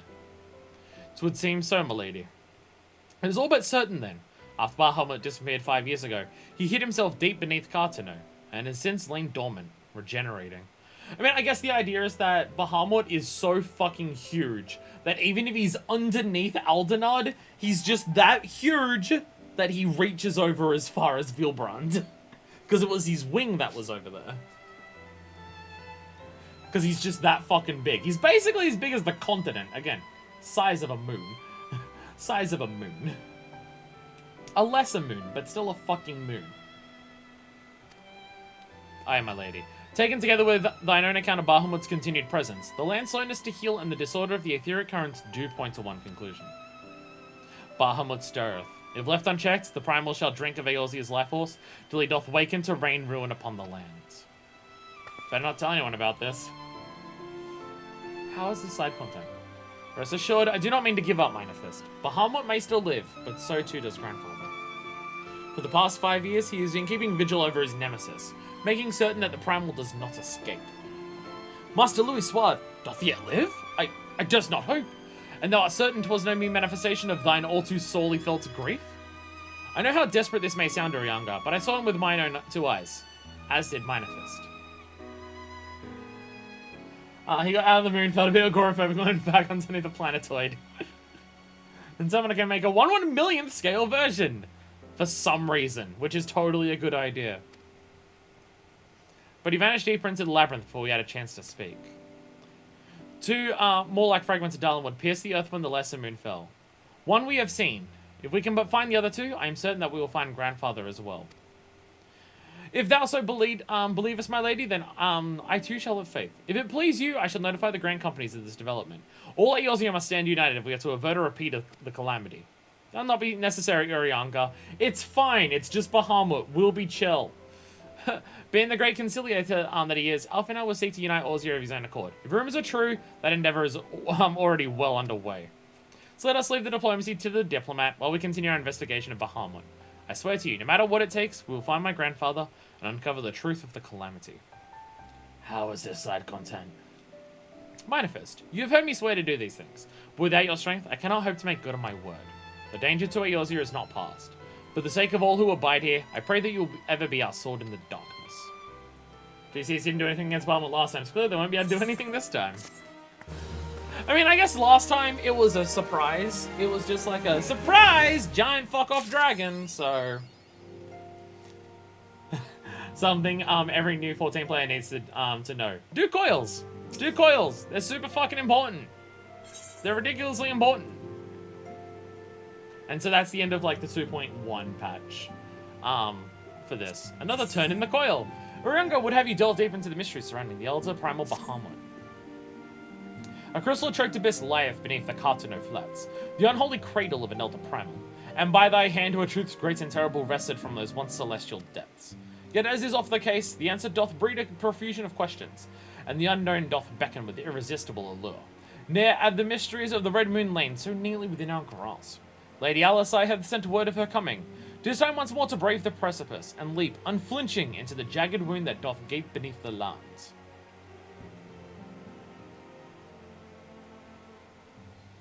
Mine apologies. I trust I've not kept you waiting over long. Hello again. Minefist, I am both delighted and reassured to have you on my side once more. I'll not waste your time with trivialities. Let us proceed directly to discussion of that which we have learned, and that which we hope to learn anon. Initially, it was evidence of a new primal that led us to delve into the cavern beneath Castromosidens, and to explore the subterranean scars left after the fall of Dalamud. As you will well recall, what we found was a vast, largely intact fragment of the fallen satellite, and within the depths of that structure, we discovered not the new primal we had expected, but the broken form of Bahamut himself. Yet even this great revelation would soon be overshadowed by the appearance of my own dear grandfather. Ah yes, definitely more important than the thing that ruined the world. I have since shared our sundry findings with Rambros, preeminent scholar of the Sons of St. Koinarch, and he in turn did kindly furnish me with his theory concerning the Elder Primal's Awoken prison. It would seem that Dalamud was constructed to gather unto itself the rays of the sun, and thence channel this radiant bounty unto the Crystal Tower. Hey! Hey, that thing's come up as well. This is related to the Crystal Tower. The ancients saw great potential in Bahamut's capacity to manipulate energies of otherwise unmanageable magnitude. It was for this reason that they did bind him within the Red Moon to serve as its living core. So they didn't imprison Bahamut for a safety measure. They basically used Bahamut as like a fucking living supercomputer. Primal battery. What the fuck, Alagons? Do you remember this, the site that greeted us at the culmination of our journey? The colossal devices that surrounded and seemed to cradle the incomplete form of the Elder Primal? From the information provided to us by the Sons of the Saint Koinarch, we have learned that these contraptions were termed intermittent hulks, and that each bore the designation Ragnarok class. Did someone plug Bahamut in? I need to charge for Samsung. The purpose of these hulks is believed to be twofold. First, they are meant to act as binding coils, rendering Bahamut incapable of escape. And second, they are meant to feed him. Perversely, the self-same energy which prevents him from moving also serves to sustain his corporeal manifestation. Bahamut is permitted neither to die nor to truly live. He merely is allowed to be. So that's why he still exists. Because they're continuing to gorge him on ether with these giant fucking things. For century upon century was the Elder Primal thus imprisoned, bound about in fetters so subtle in their working, and yet so adamant, that though his cell be destroyed, Bahamut lieth yet at the mercy of his long-departed captors. No fucking wonder, by the way, no goddamn fucking wonder, that the moment that Bahamut broke out, his immediate response was, scorched earth everything. No fucking wonder. That's probably the best way to handle him, because if he dies, he can just come back and go wherever. I mean, the Alagons have a solution to the primal problem. I mean, that's kind of what the Ultima weapon was too. In a sense, that was the Ultima weapon too. Like, find a way to summon the primals and then just imprison them and capture them so they can never escape again. That was like kind of what the Ultima weapon was too. But Jesus. Oh wait, you guys aren't Alagons. Sorry, my bad. I think after a couple centuries being locked inside of a moon, probably doesn't care.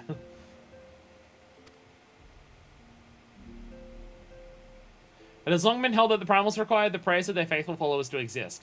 Yet none alive worship Bahamut. Could it be then that the Alagons found a way to simulate prayer itself? It seems the only logical explanation. Yeah, what the Alagons can do with primals seems to be way fucking advanced and way more knowledgeable than whatever we currently know. I would postulate, therefore, that the regeneration mechanisms in question also supply something akin to the power of prayer. Consequently, if all the internment hulks were to be rendered inactive, Bahamut should dissolve into the aether. And just hope that no one brings him back.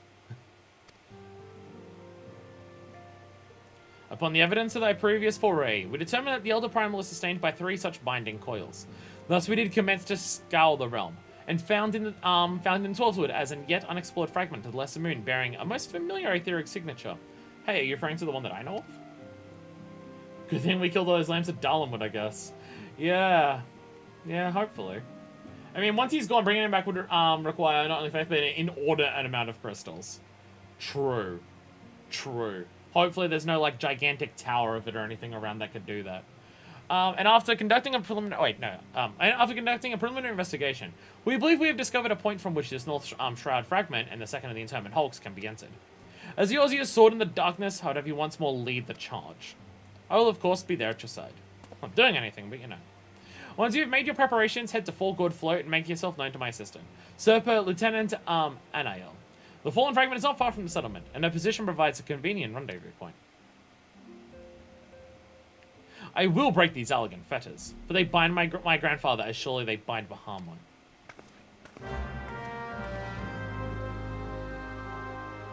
We're just assuming the binding coils are also being used on Louisoir? I mean, fair. Hey, it's actually important. Neat. I know! The giant thing that we've seen that people pointed out is just like a cool thing. Hey, it's actually relevant.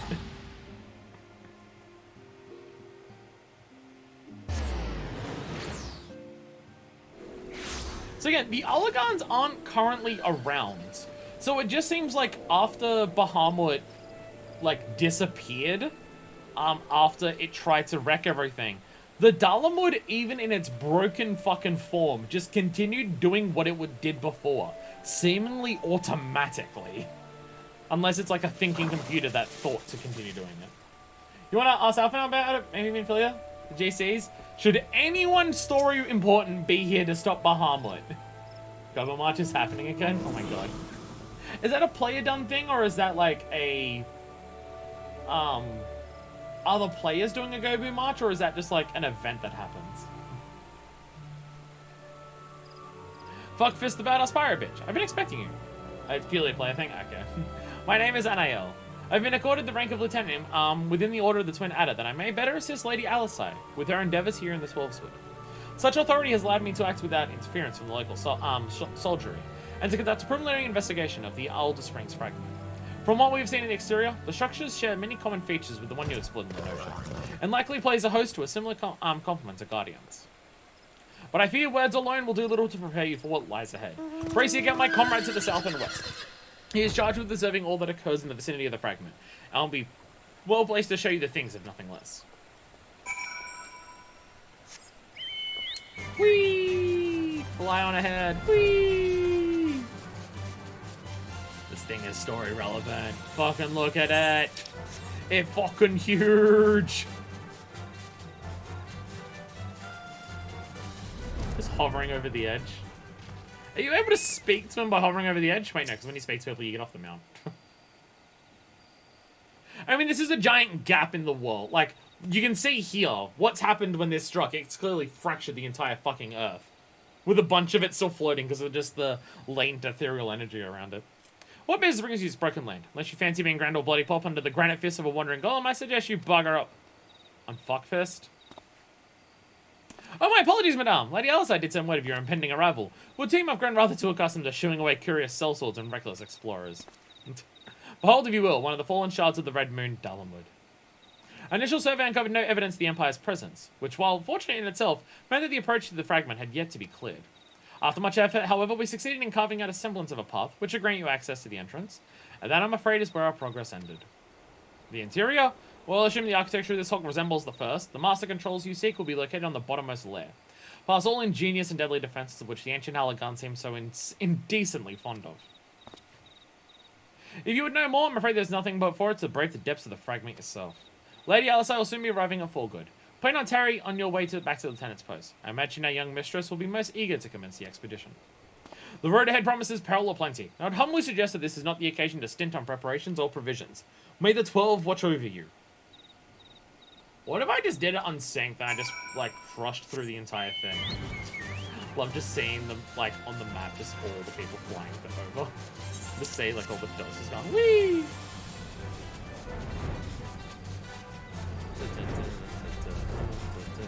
Look at us all go. Wait, I went too far. Alright, it's over here. Itchy leg. Mr. Susan Blightwind! I trust the private's explanation was worth the journey. Have you guys tried doing it at max level? Level 49 stuff, let's go! No finished job quests. Merchant bought gear, let's go! Simply securing an approach to the fragment's entrance proved a monumental task. I did not think what defeating its in defenses will entail. There is aught I might do to aid you. Hey, Alyssa. Ah, Lady Elise. Oh, my apologies. Master Alfino. Have there been changes of plans? Oh, this is Alfino. Even other characters get them mixed up. Come on. Ryanga informed me of the impending expedition. I merely came to exchange a few words with my fellow son before she disappeared into the depths of the second coil. Fuck Fist. No, I strenuously deny was she present. My sister's admiration and affection for our grandson exceeds even mine own. Upon the matter of his legacy, therefore, Alisai has wanted to go above and beyond the call of duty. In our grandfather's absence, she has made the salvation of Eorzea her personal crusade. Twas that which prompted her to brave the perils of the first coil. Yet the fact that she risks her life in this manner is not the greatest of my concerns. No, it is her subsequent fixation upon my grandfather's shade that worries me most. This quest through the world of Bahamut must not become a quest to save a man long dead. My sister must needs have a better reason to fight. A time will come when the fate of the realm rests upon her shoulders. When it does, we must be strong in our resolve, and certain of the stakes for which we risk all. There is a wide difference between fighting for the good of Eorzea and fighting for the love of a man who died for the good of Eorzea. Alisai must choose her own path. She cannot rely on grandfather to choose it for her, for he is gone. But like, what if it is him? But like, what if it is? I'm glad that it is you with whom she must make this journey. If Alisai has to discover a deeper purpose, then where to better find it than one at the side of Eorzea's greatest champion? 'Twas there that I found mine, after all. You're kind of awesome. But 'tis past the time I was gone. Fair fortune in your endeavors, fuckfist. Oh, Lieutenant Anael, was it? I'd appreciate making no mention of my presence here to my sister. Okay. I'm not gonna pretend I understand what you all are up to, but I'll do it. I reckon the grand companies must get sick of dealing with the silence at some point. Lady Alisai is due to arrive at any moment. I shall abide in confident expectation of your triumphant return. Trying to pick up the bottle without it slipping out of my hand and spilling water everywhere. And I did it. Fuck yeah. Ah, that's the same person. Those wacky kids. And their family bullshit with a dead grandfather. It is fortunate that Imperial forces by your path into this fragment Dalamud. Do not underestimate the dangers that lurk without. As for dangers that lie within, I have little insider advice beyond painfully obvious. Prepare for the worst. Shit's fucked. Be careful. Got it. So many roads. So many roads. Your foray into the caverns beneath Castrum Osidens have led you to an unexpected revelation. The incomplete form of Bahamut, harbinger of the calamity, slumbers deep within Earth. Though seemingly a prisoner, the Elder Primal is gradually being regenerated by the massive Ragnarok-class internment hulks that's surrounding the unmoving entity. Alisai reasons that if Bahamut's full restoration is to be prevented, then all 3 coils sustaining and repairing the dreadful being must be deactivated. Filled with new determination, you assemble a group of courageous comrades and set your sights on the fragment of Dalamud found in North Shroud. I mean, even at this point, we're still not sure how Bahamut got from flying around and being fine to being buried underneath the earth being sustained by these machines. We still don't know how that process happened. Did it willingly go back to it because it knew that it could restore itself by doing that? And if so, why did it need to restore itself? Did it expend all of its energy doing its bullshit? Alright, our first quest is get to the actual fragment itself. Our first quest is just getting to the fragment itself.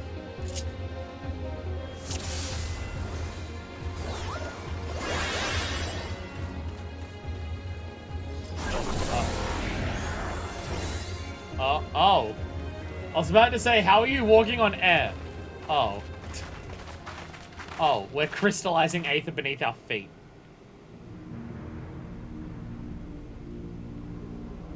How strange. Why could we not see all this before? Oh, has this shit never actually been floating? Because I've always wondered whenever we've come over to this thing, the rocks are just floating. I get if the rocks are floating because they've got aether in them. Like the Upper Lenosha is that. Or Outer Lenosha. They've got like the rocks that are floating because they've got chunks of aether in them. These ones never had. Have they never actually been floating and their aether has just been hidden from view? And that's why they all just float in the air. Well, there you go. Why can we not see all this before? I suppose only be expected that corrupted crystal should accompany a disturbance of this magnitude. After all, the fragment likely pierced the ground to a depth of many hundreds of yards. The swelling aether leaking from the wound must warp the very air, creating a veil that hides these formations from view. Well, if it's not as we expected this to be a straightforward task, let's tread carefully, shall we, fuckfist? It is imperative that we win through the depths of the structure and disable the mechanism that powers Bahamut generation. Of course, if we should chance to encounter my grandfather upon the way, I shall not let him go again. Not while there is hope that he may yet be saved. Uh-oh, it's the thing that Alpha was talking about.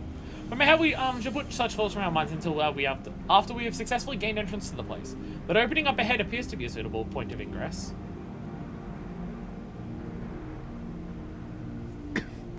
We're doing a lot of talking today. Hey, Luna Golems. Sup? Lol. Lamal. Die in one hit, bitch. Single hit. Attack the shit out of the crystals. Blow up the rocks. Ah, there we go. Hell yeah. Fuck the shit out of that rock. Blow it up. Blow up the rocks. Let's go. Hey-ya! They're coming out! They're coming out of the rocks now. They're now coming out of the rocks.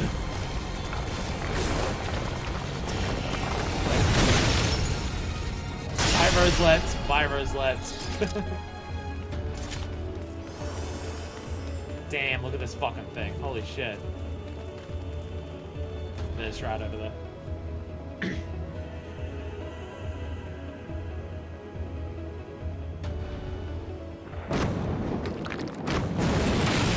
Oh, it's a big Roselet! It's another Zelda boss! This is big Arceus. But it's poison now. It's purple. Raffleseer, that's cool.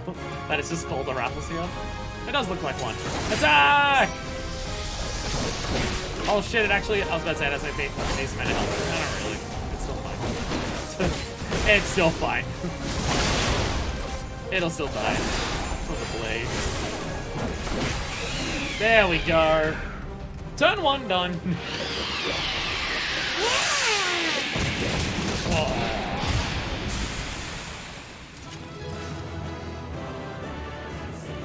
Love Minish Cap. Minish Cap is fun. I really like Minish Cap. My thing with Minish Cap, I'm not like, its dungeons are okay. I wouldn't go strictly further than that. The dungeons are okay in Minish Cap. I don't think they're bad. The overworld in Minish Cap is incredible. My favorite part of Minish Cap is definitely the overworld. When I was playing through it, that was definitely my favorite part. Getting to every dungeon was cool. Or, okay, Futonari. When there's the Gobi Parade. Should we go and visit the Gobi Parade in North Shroud? Wait, it's in North Shroud? Oh wait, it's actually here? I thought it was gonna be in Thanalan. Right, 22, 26.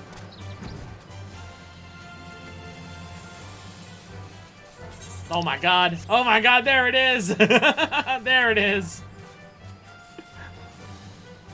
Holy shit, there's so many! It's a march, they're going all over. Fair. There's so fucking many! There's so many! Holy shit! There's so fucking many! There's one that's in stealth at something else. Alright, at the end. Alright, the Gobi Parade gets a. How long is this? Alright, well, okay. Some of them at the end aren't quite Gobus.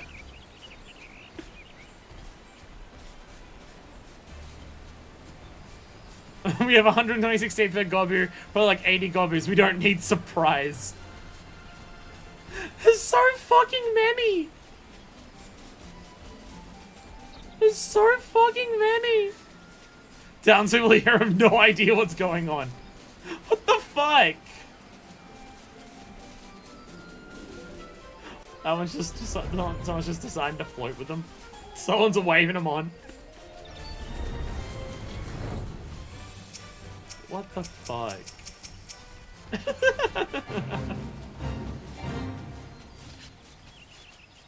What the fuck is going on? Gobbies do be kind of thick.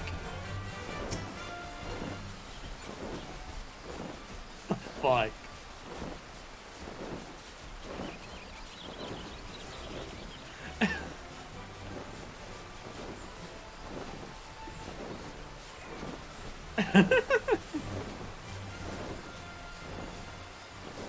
What the fuck?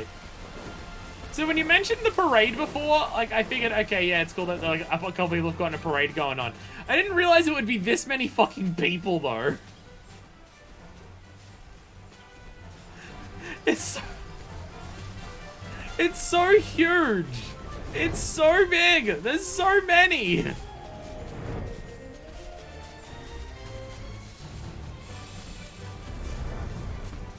There's a giant Moogle one there.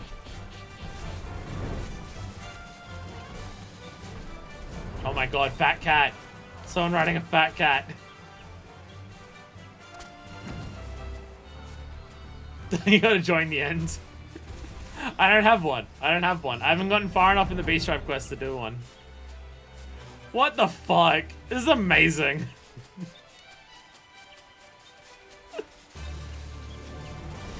The fact that something like this is just like the community just decided to do this, and it's now just a thing that's happened multiple times. Come and join the sneezing, snotting fun hurrah. It's the Full Metal Alchemist 7th Anniversary Parade. Am I reading that correctly? Is it Full Metal Alchemist? A lot of them are in similar gear. Like, a lot of them are wearing Maelstrom gear too.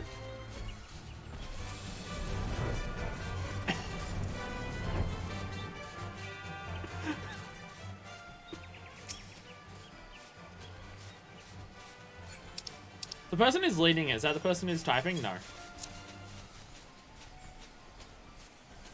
Must be abbreviation for their FC name. Oh, there's a free company that does it. Oh, it's one of the free companies that does it. Okay. Oh yeah, you can see as you go through. Yeah, FMA, FMA, FMA, FMA. Oh, okay. Oh my god.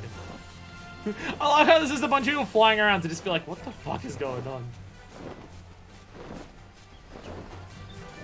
This is incredible. Oh my god. Oh, jeez. Full Metal Alliance? Oh, I was kind of right. I was kind of right. What the fuck? God damn it. God damn it. Oh my god. Okay. That's amazing, and I love it. That's amazing. Oh my god. Just incredible. I love it. I love it a lot. Alright, second coil Bahamut. Turn 2. After battling your way to the base of the colossal fragment that impales the ground in Alder Springs, your party enters the structure through an opening in its outer shell. The sight that greets you is of an endless procession of azure-lit passages, within which can be glimpsed the grotesque silhouettes of chimerical monstrosities. You just gotta love how there's just a group of people who just decide that that's a thing. It's Full Metal Alchemist 20th anniversary, actually.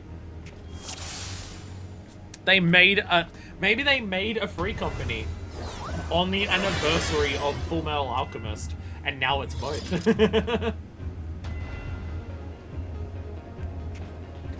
I love it. I love it. I'm gonna get so many poetics during this. Actually, I need to be careful. I might max out my poetics during this. I need to buy some gear during it. For the aforementioned abbreviations, it continues in sequence. So, second coil turn 2 is still T6 overall, and people referring to it in shorthand. Okay. Okay.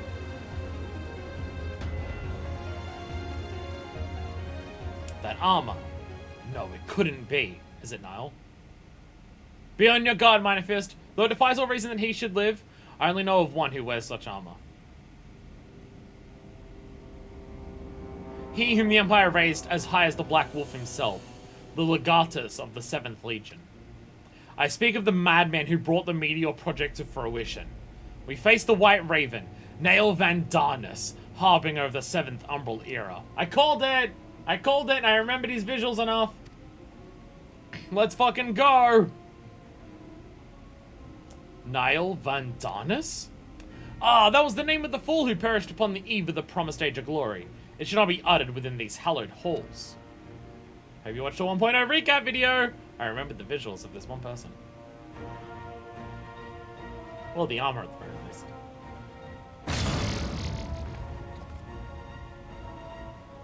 Out of love for his loyal servants, the one true deity named me, Deus Darnus.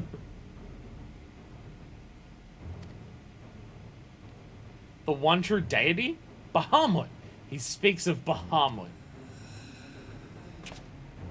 O Lord Bahamut, thy name is as sweet water to parched lips. How my heart swells at thy sacred touch. Okay, so you didn't actually die. You just got thralled by Bahamut. This blessed sanctum is the domain of my God and his beloved children. Seek to defile its glory, and you will answer to me. Whee! So I know it was quite implied before, but Nail was probably tempted by Bahamut to bring Meteor down in the first place. That makes sense. That makes sense.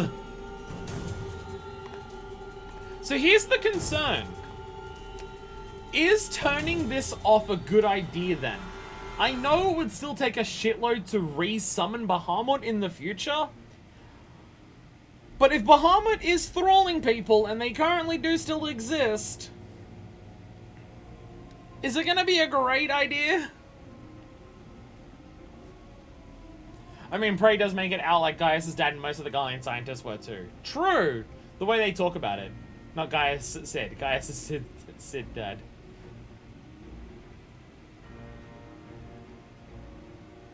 Oh, whatever the thing is. Midas, whatever the name was. Because they said Midas had a transformation or something, so... yeah, probably that. How is this possible? From what Alpha told me, Noah was slain on the eve of the calamity.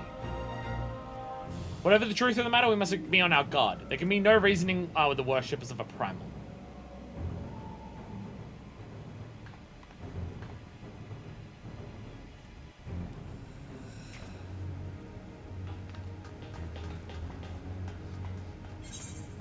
Wait, which way do we go? Oh, wait, we are, oh, we are on this way. Guys, mentioned Sid's dad was in Meteor's thrall. I don't remember explicitly that part, but I remember, like, they mentioned that it was, like, Sid's dad was, like, transformed or something. So, yeah, probably meant, like, that's probably what they meant. That was becoming a thrall to Meteor. AKA Bahamut. So basically Bahamut, oh, look at Fuckfist go. So Bahamut basically planned his own escape. Bahamut was just like, I'm sick to fucking death of being trapped in this moon, being harvested and like used as a battery and bullshit. I'm going to find a way to bring people under my thrall so they find a way to break me out. So like, Bahamut basically plans the idea of like the meteor falling to break himself out. And then he came down and went, alright, well now I'm free, fuck you all. Whoa, shit. We're moving around a lot. It's another elevator battle. Elevator battle 2, let's go. Are we going up? Proto-Chimera. Are we going up? Why are we going up? Shouldn't we be going down? That is not good for motion sickness. Yeah, don't look at the walls too much. Oh god. Don't look at the walls too much.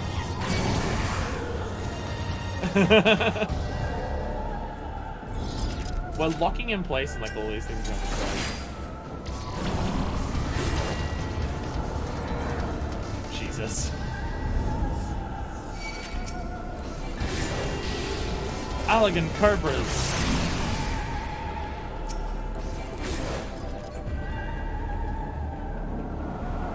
Oh shit, we're actually ascending like up to the top of the broken fragment. Oh fuck. Oh fuck, we are actually like at the top of the broken fragment. Oh shit. A different remix of Answers.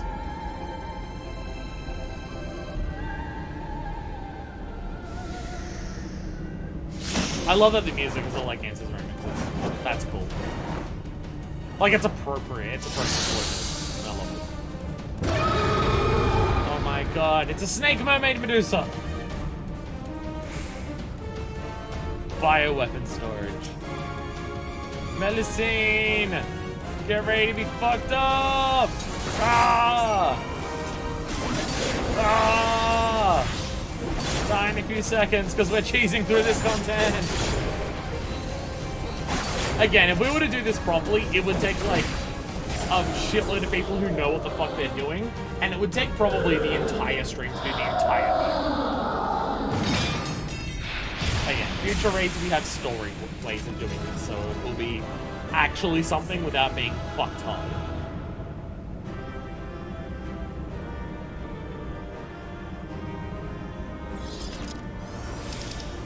So for ultimates, do ultimates are ultimates technically like? Because I know there's savage raids, which are like the hard, like the real hard stuff. Are ultimates like another form of raids, or are ultimates their own completely separate category? Because I know for like trials, there's hard and extreme. So ultimates basically ultimates are a whole separate thing. Okay. So extreme is for trials, savage is for raids, and then ultimates are just a whole separate category of thing. Your party activates the core lift-like mechanism, and at a depth of 3,256 yams, so we go all the way back down from the top, arrives within the interior of the internment hulk proper. The great cavern where the Elder Primal Bahamut dreams is yet many thousands of yams distant. Explore the labyrinthian passages of the Ragnarok-class starship, and secure a route into the lowest levels of the hull. They're structured like a boss rush with unique and incredibly punishing mechanics. Okay. They're a wholly separate thing. Okay. That will never sing. That will never sing in stream. Because they're the most fucked hard that it can be.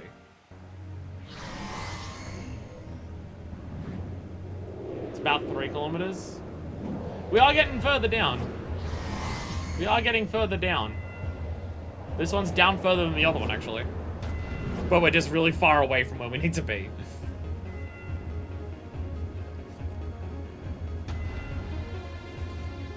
I'm reminded of the passengers beneath Kashamosidan's. We must travel quite some distance below the surface. More of the same tunnels. 12 be good. Surely they cannot continue all the way down from the upper floors. It's difficult to see inside, but I have a terrible feeling those corridors house more of the dreadful guardians you've already faced.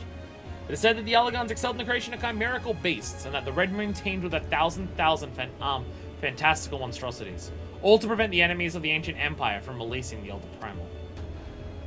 Yeah, it makes sense if Dalamud is like heavily armored to make sure no one gets inside to do exactly what we're doing right now.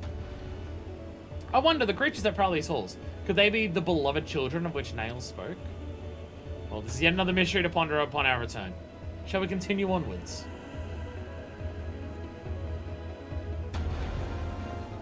It's amazing how much underneath Eorzea is hidden all of this shit. Like, when the entire moon broke apart, it had to go somewhere, so it fell down into the fucking ground. And then as it fell into the fucking ground, it just buried its way that far underneath. Oh, I want to do jumpies! Whee!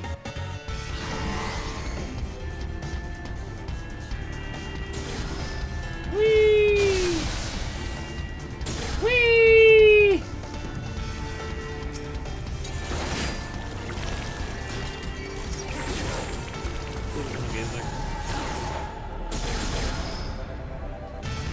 Didn't remember my way through here at all. There's a lot of ups and downs. Oh, dick. Look at this fucking thing. Look at this fucking thing. Oh, Jesus. Whee! Oh, God. Boy, a jump maze. This is a way harder jump maze than what we did before.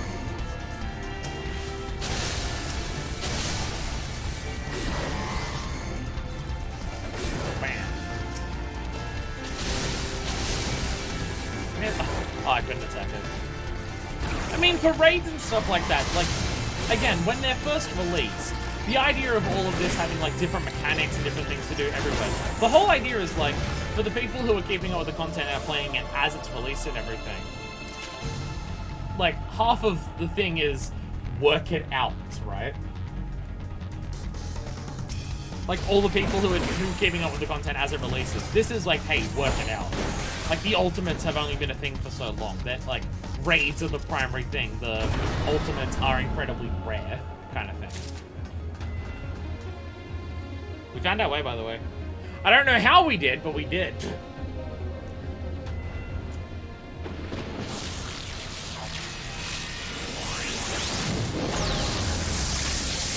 Oh my god! Robot Spider Titan. That was terrifying. The only way down here? I think it was. I don't see other pathways I could have led here. We worked it out, we solved it, fuck yeah. The Avatar! Oh my god, you're getting a sequel soon for some fucking reason. I don't know why, but actually, it's not here as well. I should probably do this.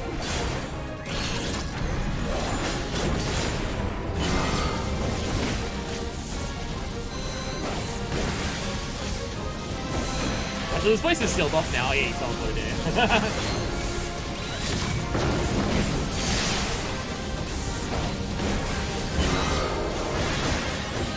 Yeah, so there's probably a lot of mechanics here that, like, when you're actually playing through this, you want to be aware of a lot of stuff. You want to be coordinating with everyone. There's things on the side doing things. There's explosions going everywhere.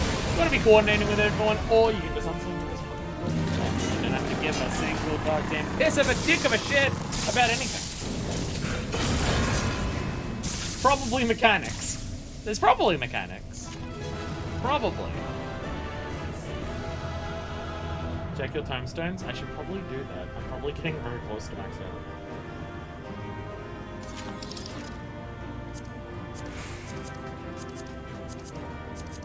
And I can probably make a full Alagon thing with the amount of coffers we're going to be getting after this. Yeah, because coffers. 1,200. I'm still a decent amount of ways from actually getting through everything. I can afford a bunch of cool shit. Which is nice. I've been trying to save up to get all of the weapons for all the for all the poetic stuff, but this is going to help that progress immensely. I can buy 2 weapons with this. They're 600 each for the weapons. All right, turn 4. At the depth of 6,329 yums. Okay, maybe when we get to the 3rd coil, we'll actually be lower than the deepest point in the ocean. You're exhausted yet determined fellowship enters the Hulk's operations deck. Why does it look like we're in the sky? An impossible scene unfolds before you, the surreal landscape bathed in a crimson glare and holding the promise of epic conflict. Oh, fuck yeah, epic conflict, let's go! We're not gonna have time to do any job quests today, because I definitely want to do the tribe stuff today. A slight step down from doing all of the Darlawood stuff, but you know, it's fine. How? How and what the fuck? Are we on the other side of the planet now? Excuse me, what? Excuse me, what? Alright, what? What bullshit is happening here to make this happening? Zero 1.0 where's like Port Nile? Oh, you're right! Hello, Idle in theory.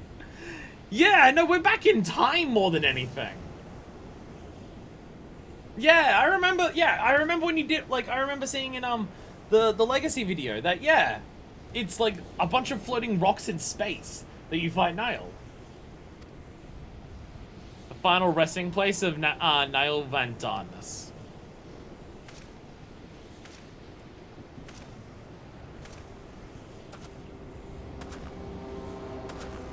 This is a grave for the undeserving.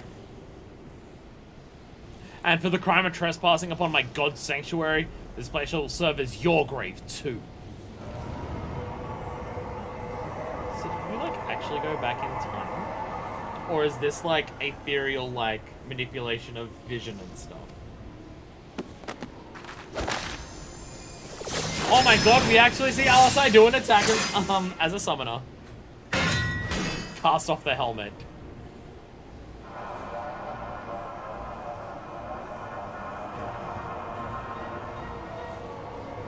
In the honor of his failure, Niall Vandanis felt the currents of Aether being to bear away his essence. But before Oblivion could claim the last of him, a divine will reached out, and I was born. Then did the words of my God resound in my ears. Bring unto mine enemies crushing defeats, that they might know despair without end, and claim thee thus the victory which thou wert once denied.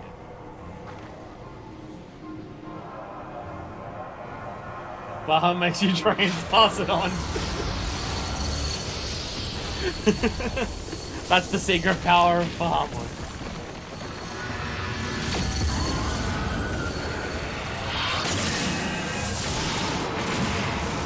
What do you mean you were born from the end of that? Oh my god!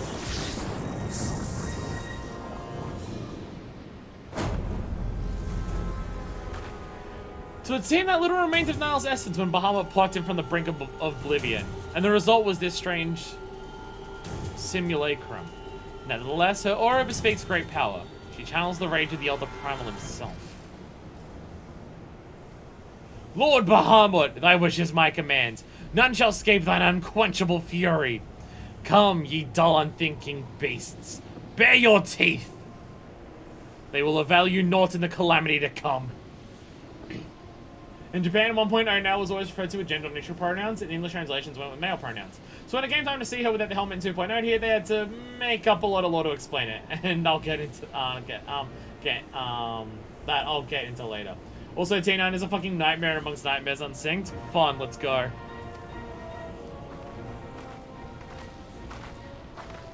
I'll still kill you. I'll still kill you.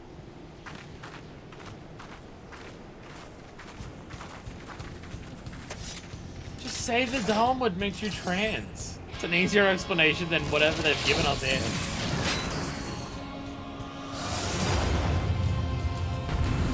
It's a much easier explanation. Alright, now Vandanis. It's time to fuck you up!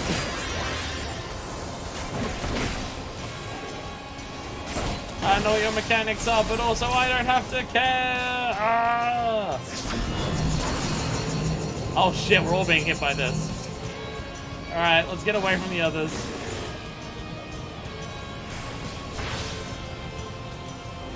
Ah! Ah, you didn't even damage me. Get fucked.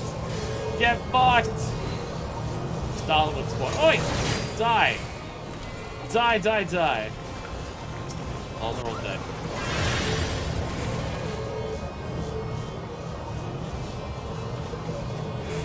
Get this back. Doing this unsynced will be a little weird. It's fine. Oh no, I'm getting hit by it too. Wait, what's the difference between Wait, what's the difference between the colors? Like, there's green ones that fly above your head, and then there's orange ones? Stop creating Dalamud, please. I was like, knock it off though. Wow, I died. I don't even know what killed me. What killed me? I didn't get hit by anything, I just lost all my health.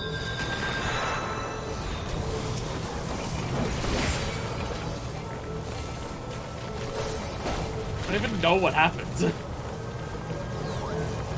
Sorry, I died in an unsynced duty on trash. Arena Edge? Oh. Oh, I didn't realize I touched that. Mega Flare! We should probably find a way to stop that, eh? I'm gonna hide behind a rock. It's Ecliptic Meteor! See, Ecliptic Meteor! You hide behind a comet! I did this, it was in the fucking... other game! Also, wow, even synced this is different. Even unsynced this is not going well. Alright, well that just killed me. Okay, yeah, touching the arena then doesn't kill you. Huh. Okay, I can see why this is a fucking nightmare synced. It's not easy synced.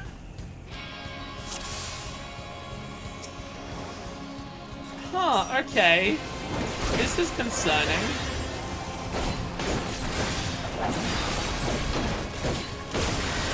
This is concerning.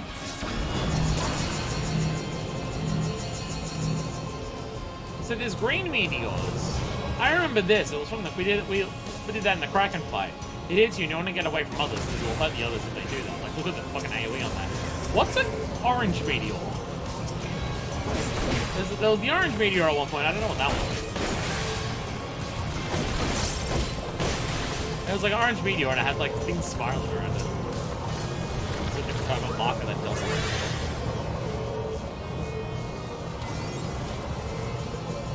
Okay, there's also those. Okay, there's just multiple different types of symbols that appear on your head.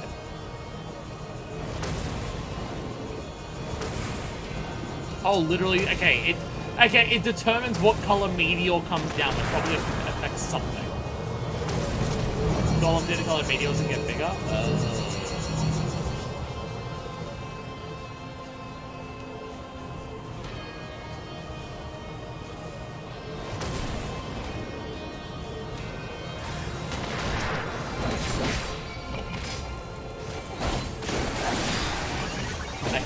Doing this would require so much fucking like teamwork and organization that holy shit. I feel like this would require so much very careful planning. Alright, is hiding behind the rocks what I'm actually doing?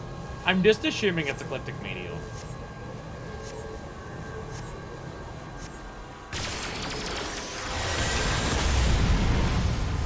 Then you get away from it and then it explodes. And now this shit happens. Where it really wants you dead. Oh, arm's length, that's probably a good idea. Oh, I still... Oh, I yeah.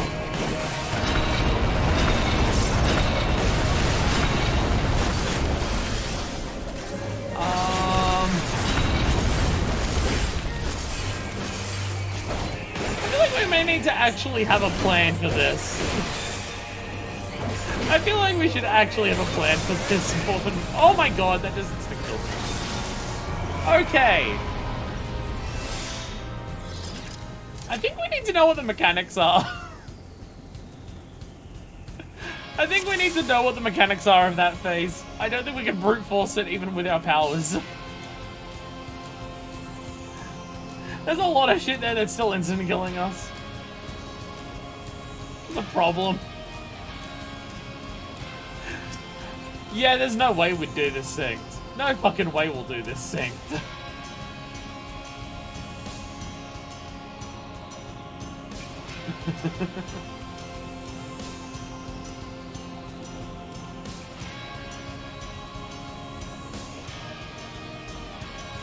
God.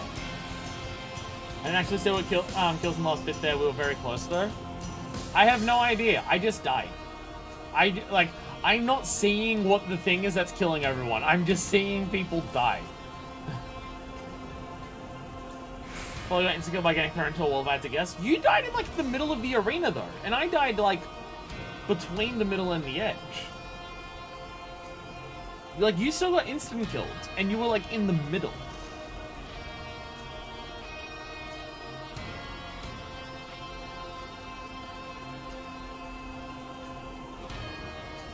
Don't stand in the middle because you get big red rock on your tiny head. Oh, is that what happened to you? Oh. Oh, okay. One more try and see if we can notice what happens in the last phase. We'll try our best. Try our best.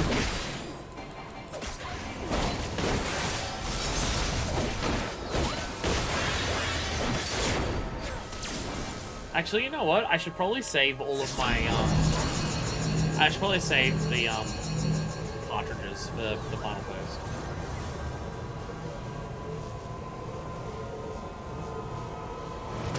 Oh!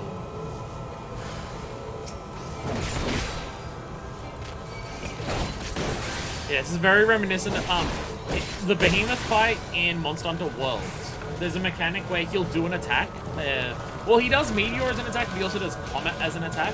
I believe it's specifically Comet that he does as the attack, where when he casts Comet, the Comet will stay on the ground. And then you've got to keep the Comet alive. If the Comet gets hit by one of his attacks, it gets destroyed. And the only way to survive his end of phase attack is, which is Ecliptic Meteor, is to stand behind one of the Comets.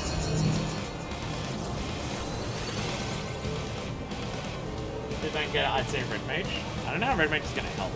We don't have a raise. The raise is like level 6. We don't have a raise, so.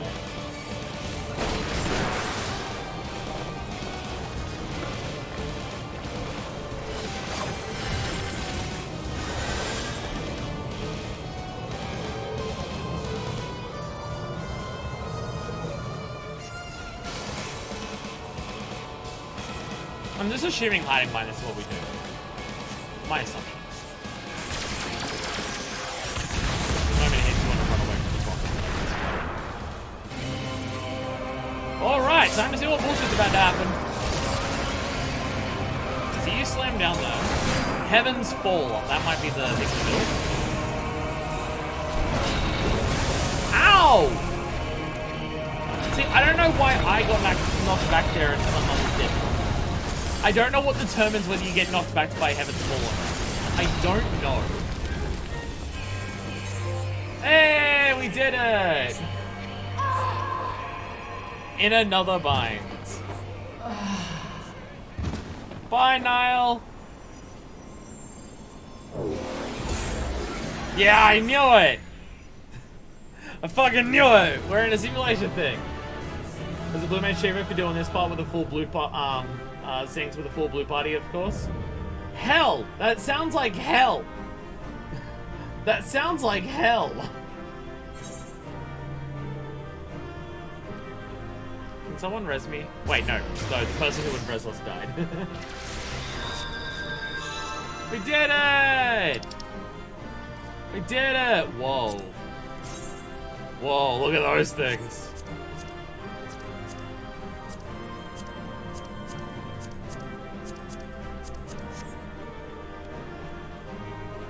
Some menacing looking shit there.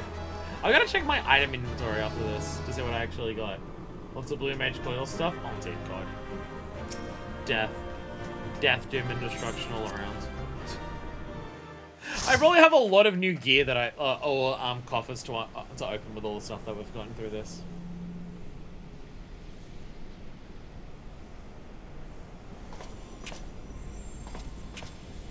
Didn't you die? Why'd you have to be hot?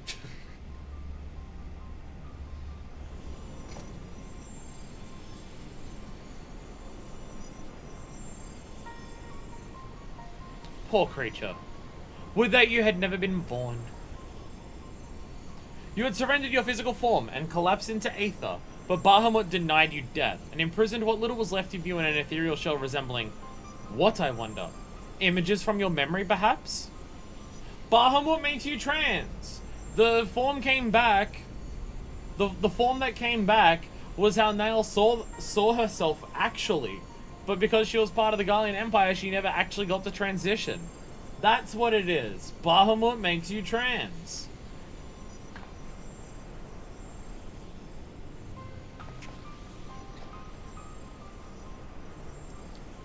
But that shell is now broken, and your primal deity seems disinclined to sustain your existence. My primal deity? I kneel to no icon. What need have I to beg the favor of such filth? Oh, you've been released. Oh, you've been released. I am Niall Vandanis, Legatus of the 7th Legion. No, a moment. My thoughts are clouded. This body is not mine own. Could it be that you spoke the truth? Was I ensorcelled by the Lesser Moon's ancient prisoner? That will not happen again. You speak as if Bahamut no longer controlled you, but it's impossible. Once a primal ensnares a mind, it cannot be freed. Unless Bahamut simply relinquished his claim. What need has he of a broken spirit bound for the ethereal realm?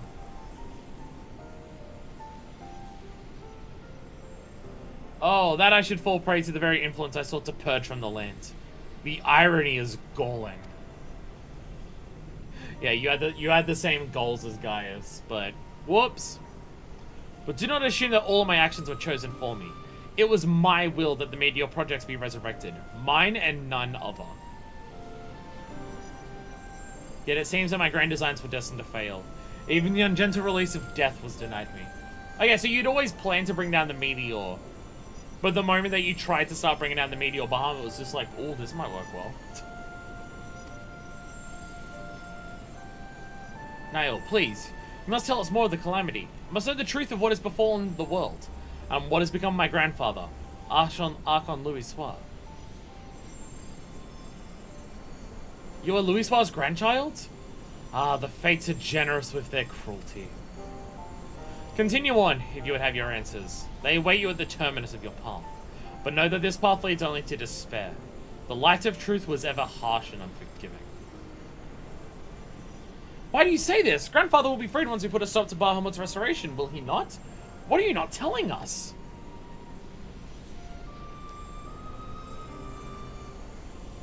Steel yourself, child. Only unbending resolve and merciless strength can conquer what lies ahead. The weak can do naught but weep under the pall of their own misery, as did the frail child I once was.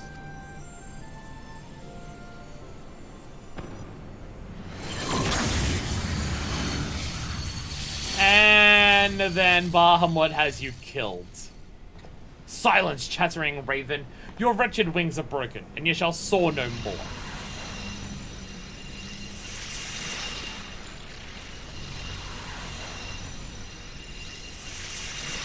My crimson moon, your brilliance sears mine eyes.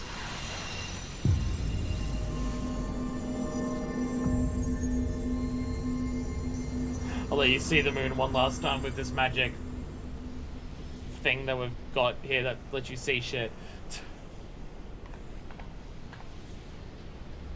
I recognize that voice, Fuckfist, but never would he say such words. Oh.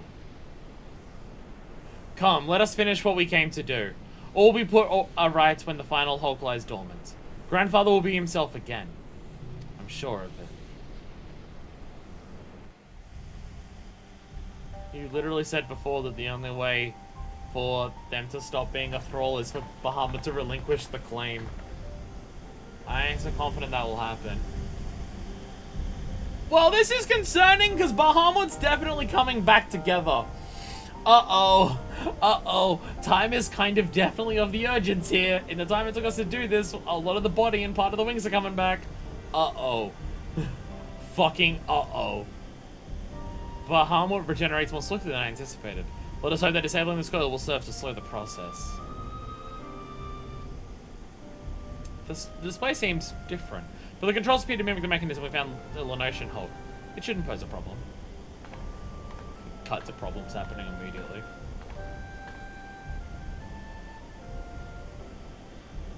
Minor Fist, forgive me. The moment I beheld Niall's transformation, hope wilted in my heart. I did not believe you could stand against the manifestation of Bahamut's power. For all your fabled strength and skill, I felt certain that I was going to lose you, just as I lost my grandfather. Even he, a man for whom naught seemed impossible, was humbled before Bahamut's mind. Look, I've told a lot of people, and I'll tell you again. I'm built different.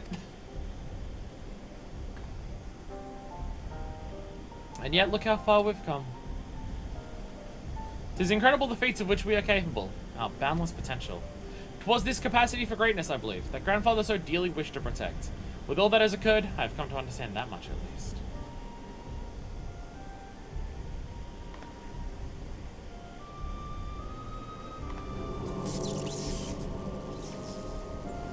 It is somewhat concerning how powerful Bahamut is. Like, when you consider, like, the way that Bahamut made Niall a thrall. Like, Bahamut was able to grab Niall from the brink of death and turn Niall's aether into a thrall. And give it a body. That's a lot more than we've seen of other primals. I mean, again, they've already said that, like, Bahamut has immense ethereal manipulation. Literally why the, Allagans turned him into a battery, but still. 'Tis done. Shall we make our way back to the surface and gather our thoughts? We have seen much that will benefit from Urianga's learned perspective. It's gonna take a while to get back. Uh-oh! Hi, Louis Soir. How are you? You good? Oh, shit! Louis Soir, you dick! Come on, bro! That's your grandkid there!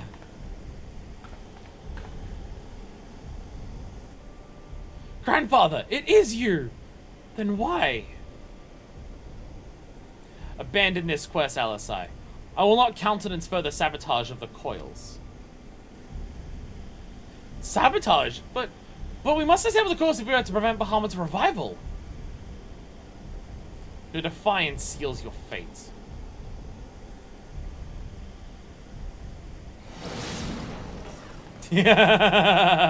Try it. Try it, I dare ya. No. No, you are not who I thought you were. My grandfather would never. Foolish girl. How could the White Raven allow herself to be bested by such sniveling opponents? Listen well. We all exist at the pleasure of one divine will. And the word of Lord Bahamut is absolute. Bahamut's a bit up himself. Scurry back to your holes, vermin. You have been granted this one reprieve. But should you be so foolish as to crawl into my lord's domain again, I will crush the life from you myself.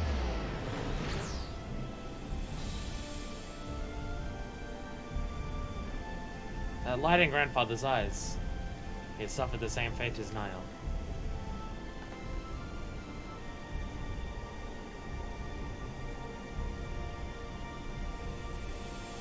My grandsire is no more. That was naught but a phantom that profanes his noble memory. This mockery must be expunged. I will not rest until I free grandfather's soul from Bahamut's tyranny. Do you hear me, Bahamut? Your time is at an end. Eorzea and my family will be avenged. We get to actually kill Bahamut! Woo woo woo! We actually get a chance to kill this fuck.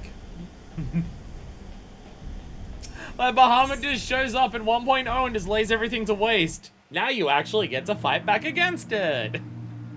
Actually, we're at the same one. I thought we were going to appear at one of the other ones. No, we're at the same one. Alisai's resolve. Alisai is keen to take Urianga's learned opinion on the disturbing events which unfolded during your expedition into the second coil. Truly, it is wonderful to escape that stifling air and return to Northern Thanalan again, it would appear. I must thank you, Minor Fist. Were it not for your bravery, I strongly doubt that I'd be standing here now. But you need not tarry on my account. The danger is past. Pray go on ahead, and apprise Urianga for all that has occurred. I will join you anon. My thoughts are yet unruly, and I would rest here a while. Almost out of Vesper Bay tickets. I'm almost out. I only have so little prey return left in me. And I guess the other way that you do it is you go to you can either go to Limsa and take the ferry across, or you can just teleport to Horizon and fly down. I don't actually know what would be faster. For Deco, I imagine going to Horizon because loading screens and stuff. No many tickets to begin with.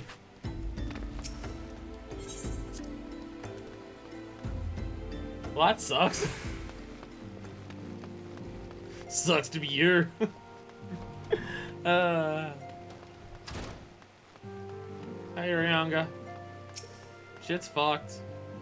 The triumphant hero doth return. Thine eyes speak of the dread task completion. The second coil now lieth dormant. Yet I sense the tidings thou bearest are not altogether glad. Pray tell me, what ill hath the cast of the shadow which fallen now across thy brow? Everything's bad. It sucks. That's what's happening.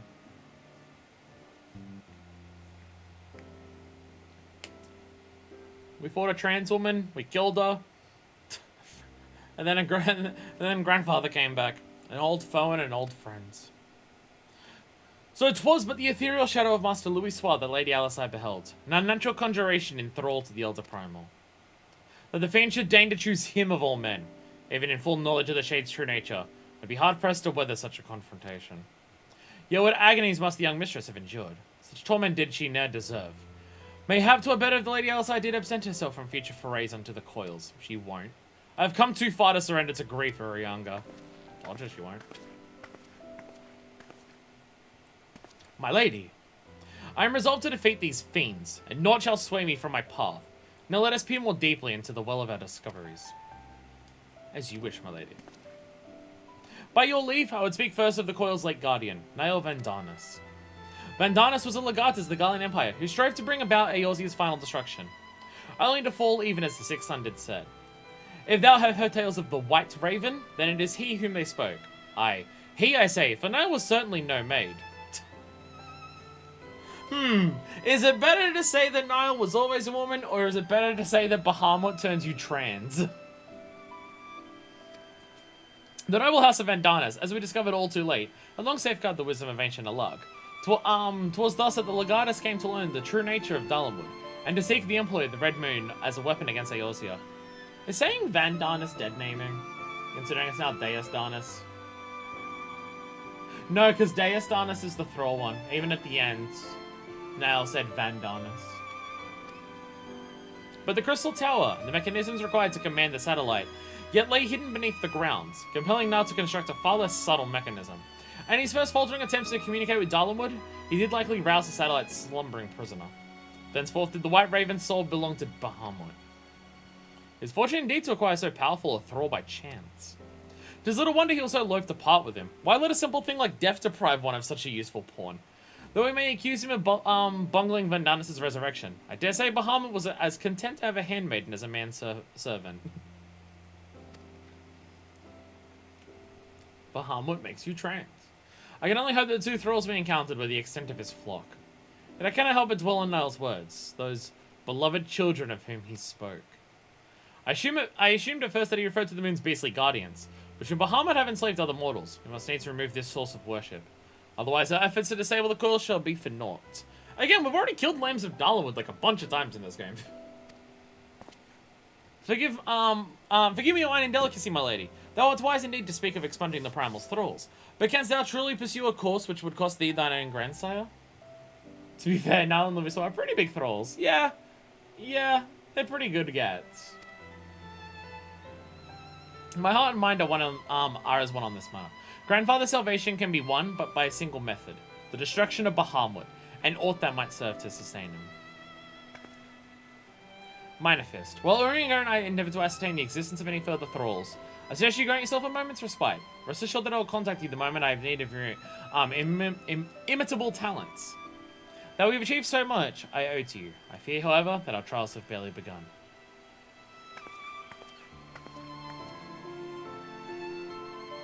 Though time has dulled the pain of thy passing, I find that I am wounded afresh. Master Louis swore, what good shall come of this unending search for knowledge and truth?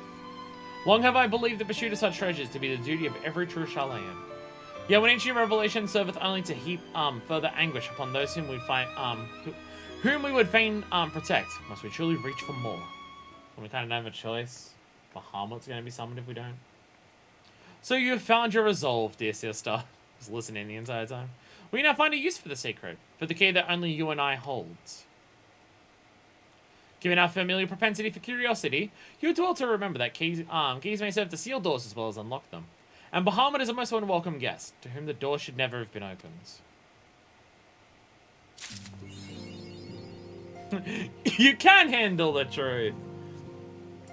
Manifest, I have need of your immutable talents. Actually, before I do that, I'm gonna get some food. I'm now realizing I've never actually I normally take a break to get some food in these streams. I haven't done that yet.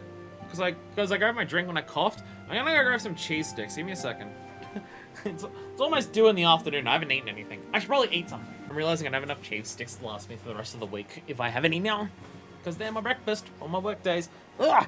Keep sitting down and fucking up my shorts. None of my clothes fit me. It's almost like I've put on a severe amount of weight since I bought these clothes. I've taken a dinner break with my damn cat, but my damn cat decided now is when she'll come up pee with me. Stupid cat. Well, I'm having some Scotch finger biscuits that are coated in chocolate and a chocolate coated music bar. I need something. We have been streaming. I've been live for almost 6 hours. Need something to sustain me.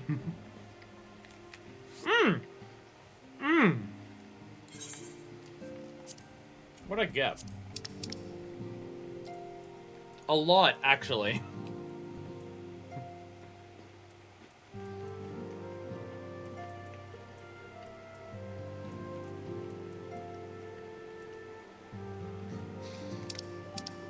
No weapon coffers. No weapon coffers. Item level 90. Okay, it's all low item levels. So I know what it's gonna look like.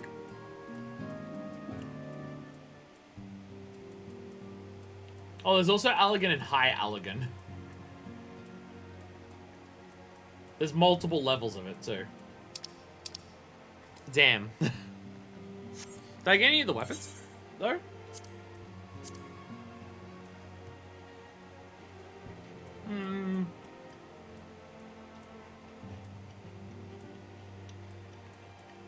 Yeah, the cleavers. Yeah. Oh, the High Allegan cleavers. These things are cool. Look at them. Look at them, they're so huge.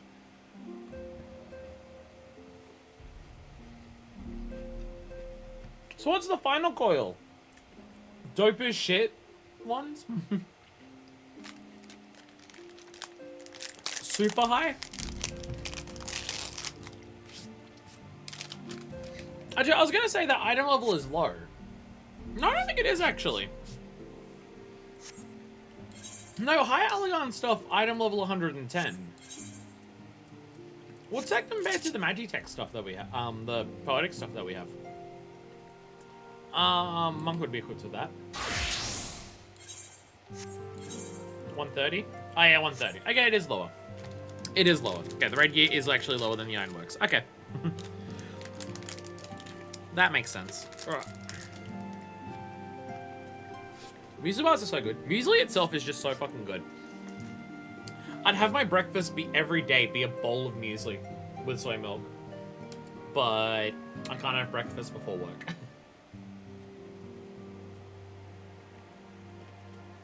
Sadly so. Yeah, it's a difference of 5 item level. Who cares? I'd rather get Poetics than grind out the final coil over and over and over again.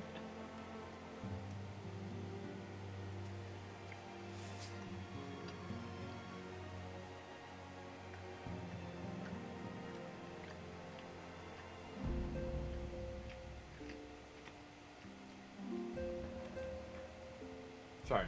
I gotta eat something.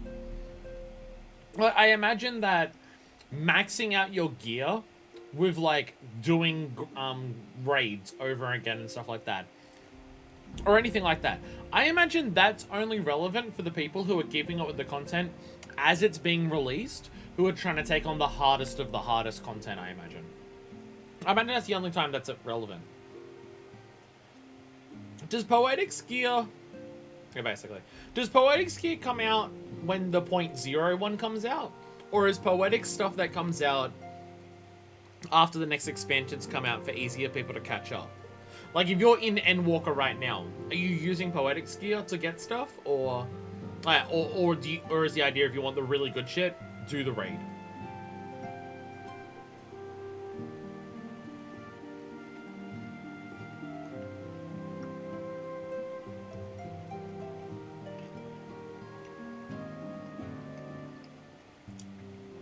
I'm gonna have to get a piece of red gear like once a week. Oh, there's a limit on that?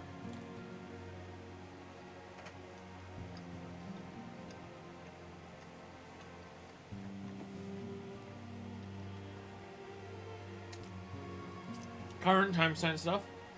Oh yeah, because there's multiple timestones, isn't it? Right, if I go into currency. Oh, so that's what the aphorism and... Oh yeah, you can get 250 a week for that one. Oh, okay. So yeah, you do the highest level current endgame content, and you can get up to 450 tomestones a week. Okay. I'll be honest, keeping up with stuff that frequently, like, you can only get so much of this type of poetic, like, you know, you can only get so many poetics a week. Like, you've got to really keep up and get all of the best gear. I'll be honest, like, I get why it exists, because there's a large amount of time between patches and stuff like that, so for the people who have done everything, there needs to be content for them to work towards until the next bit of content comes out. But I will say, keeping up as strictly with, like, get your 450 every week, slowly builds up one job that can have, like, good raid gear. It doesn't sound super fun. Like, I get the people that it's designed for. I get it. It's for the people who have a very specific main job and have their statics and do their, like, weekly raids and stuff like that they do with them to try and to do that for. Where the way I'm going through it is just like, here's a relatively simple way to get all the good gear, and it's an easy way to, like, get every job with the good gear, so then you can just do all the content with whatever job you want, like, in a more free-form manner. No issue with people, like you said, who are going hard on currently high-end content. Casual players aren't really something you have to worry about, yeah. Like, I get why people enjoy it. It doesn't sound like what I want to do. By endgame, you have to know exactly what you want to do. Fuck you if you want to try and collect a lot of stuff and try it out. Big reason people make ults is have different classes. That's why there's ults. Although, imagine trying to get 2 different ults up to endgame. Ugh. Try to go through the entire game to get that. Ugh. Although I imagine for people who make ults, they probably buy story skips. Like, if you're the type of person who's dedicated enough to have ults for that stuff, you're probably willing to buy a story skip for an ult so it can get to endgame faster. So then you can, like, have... like, get those same amount of poetics for 2 different classes. Again, I get why people enjoy it, and I get that that's what they want from a constantly updated MMO. It's not what I'm doing. People complain that, like, by the time you actually get a full set of armor, it's already out of date. Because it takes too, like... Yeah, if you get 450 a week, you need a lot to get one job full. And by then, the next patch may come out. The King lives? Nope, not that one. Fragments of Truth, that makes more sense. Urianga would speak with you regarding your mission to prevent Bahamut's return. Man is wont to cast light wherever so secrets lie hidden darkness, the which he illuminateth seldom bringeth him joy. So do such unhappy truths as Bahamut's immense shadow doth conceal. Yet to onward forgeth Mistress Alisai, undeterred by the burden of knowledge that weigheth heavy on her heart.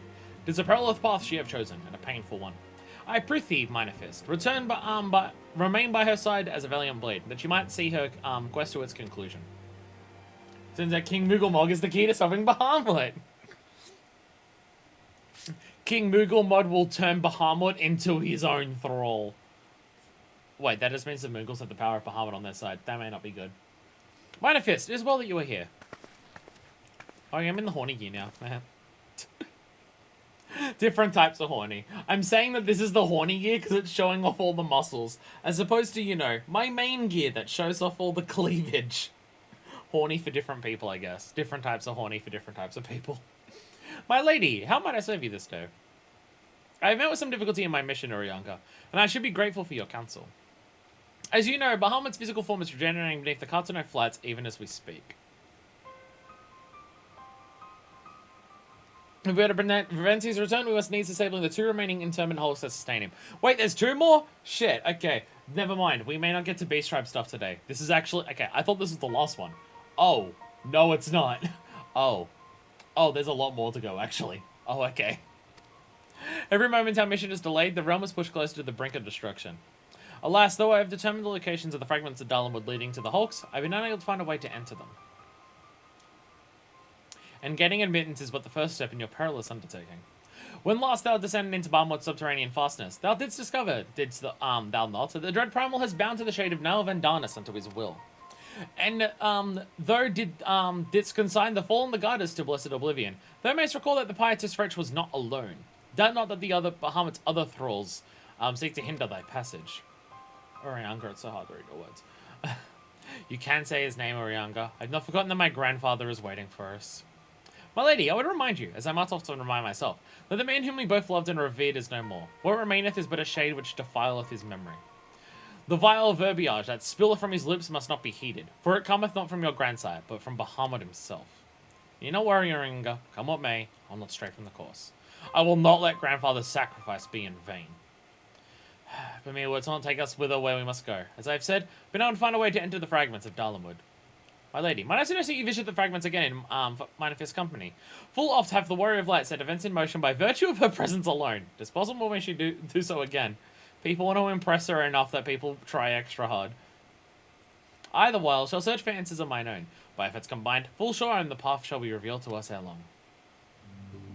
Were it anyone else, I should question the wisdom of such advice. Yet I cannot deny what you say about Minefist is true. Very well, I shall do as you suggest. Assuming you have no objections, of course. Good. Now we seek entry to 2 fragments of Dalamud.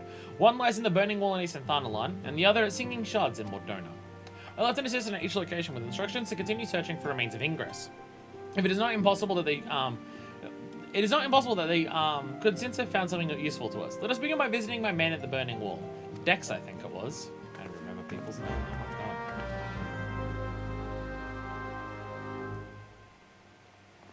Also, hey, Burning Wall. A place where there's a fuckload of bullshit coming out of the grounds. I'm gonna teleport without even checking. Can I teleport without even checking? And I'll be correct. And I'll be super stoked that it is indeed actually in this area. I was right! I was right! Fuck yeah! I do know where I'm going. We're so not gonna get to the beach tribe quest today. That's fine. We're just gonna make sure we do it next time. As long as I can finish the beach tribe stuff before Heavenswood, then it should be fine. I feel like going through Heavenswood, we're not going to get much of the side content done every stream, because I'm just going to be catching up on all the side content from previous streams, from A Realm Reborn, like all the job quests, base tribe stuff. We're going to be playing catch up for a while. We might have a number of streams early on in Heavenswood that are just fuck around streams to catch up. I don't want to do any of them now. We've done enough fuck around streams that I want to get to Heavenswood before we do any more fuck around streams. Don't know where I'm going.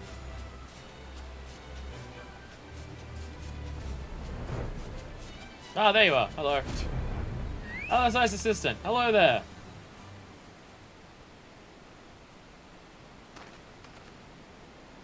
Oh my god, it's another blind person. I say, you're not Mistress Usum Blightwind, my lady's most faithful companion. Sinus, madame, at your service. I may say what an honor it is to meet you. How goes the survey, Dex? Ahem, my lady. It chanced me to say that I found no viable paths to the fragment. Though it stands there before our very eyes, the way thither has thus far proven impossible. Damn, if only we could fly. When a fragment fell and pierced the land, it caused a prodigious amount of aether to spew forth. 'Twas at this gave rise to the land's twisted lay, which seemed destined to thwart our efforts. Even as we were an opening to exist, I fear we would struggle to reach it. We cannot give up. Keep trying. What about if you throw me over there? So near and yet so far. While it avails us not to stand here and stare at the thing, let us away to Mordona and try the other fragment.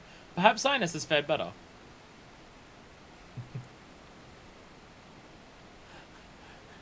I'm pretty sure that LSI has mixed up the names of the two. Upon that note, my lady, there's something I must tell you. I am sorry to report that I lost contact with my brother just over a bell ago. As you know, the Singing Shards are home to many fell creatures. Ogres among them. While I do not wish to cause you undue alarm, I fear something unspeakable may have happened to Dex. What? Why didn't you give me strength? I must hurry to my assistant's aid, Minefist. Yeah, also I just got their names mixed up. Alright, to Mordona! To Mordona! Gonna spend so much money on teleports this stream. Wait a minute, spending so much money on teleports, why have I not been using the Aetheryte passes? What the fuck? I have so many Aetheryte passes, they're literally on my hotbar. Why have I been forgetting to do that? Whatever. I literally only send out my squadron on Aetheryte pass quests to ensure that I have, holy fuck. Okay, I knew the Crystal Tower was big. I've never actually seen it like this though. Holy fuck, the Crystal Tower is massive. Well, there's the giant warship and Midgarsommer's corpse. There's the fucking tower. What the fuck? Also, yeah, look at this bullshit that exploded over here. Like, look at this, look what this chunk of the Dalamud did.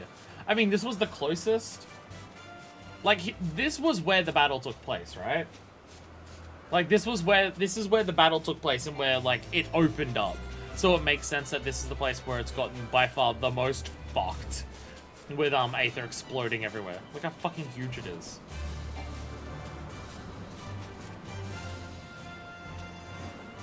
Wait. There we go.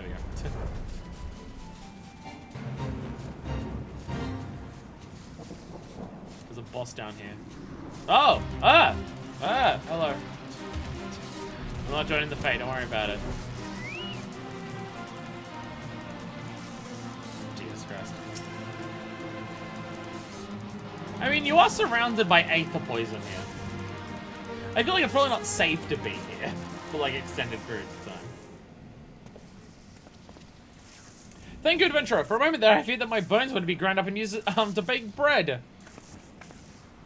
Hello. I'm relieved to see that you unharmed. It was wrong of me to press such a dangerous task upon you. My lady, your worries are wasted on me. It's nothing at all, I assure you. I almost died, but it's fine. If it please you, I shall report my findings. As you can see, through the trip to the fragment, though the tip of the fragment is exposed, the rest is encased in rock and crystal, rendering it impossible to enter the structure.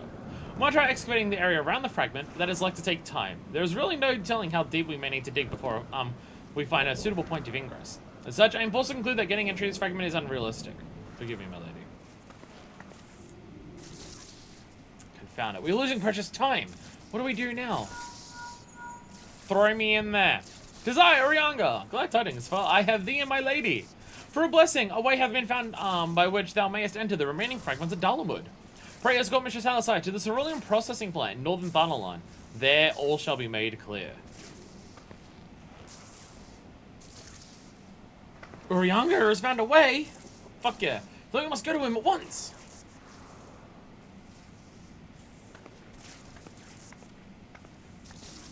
Sword deck. Alright, the cerulean processing. Words are hard.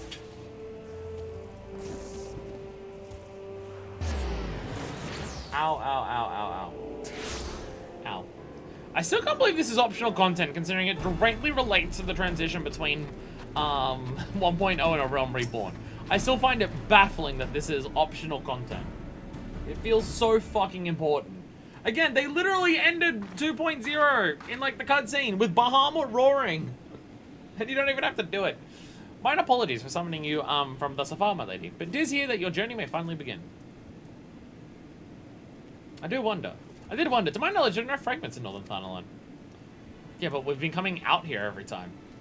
Nor you are mistaken, my lady, yet a pathway doth exist, one which you yourself have made use of in the past.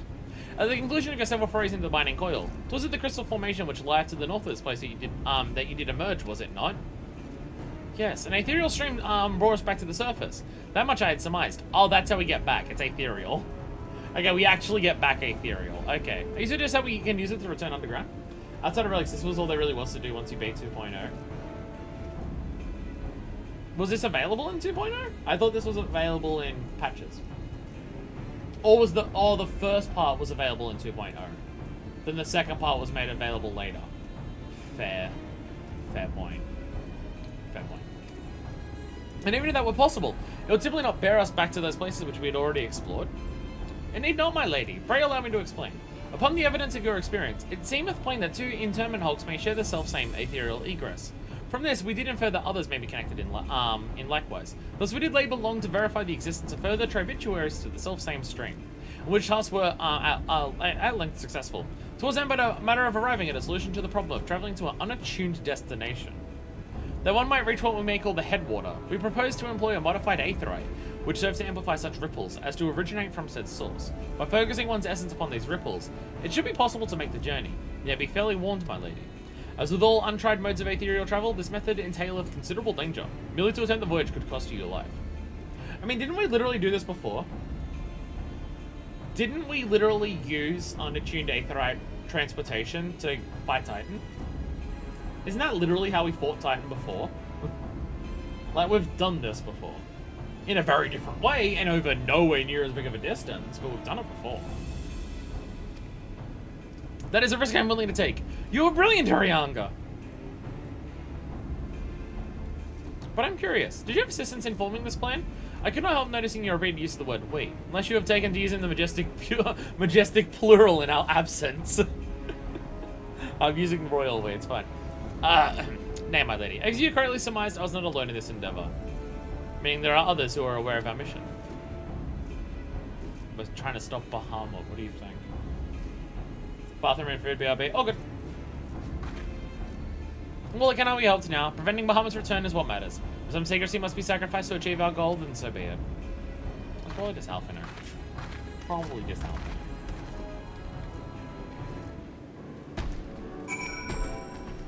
Oh my god! Oh shit! Oh fuck! Literally in the middle of the cutscene it appeared. Hello everyone again. Hi again.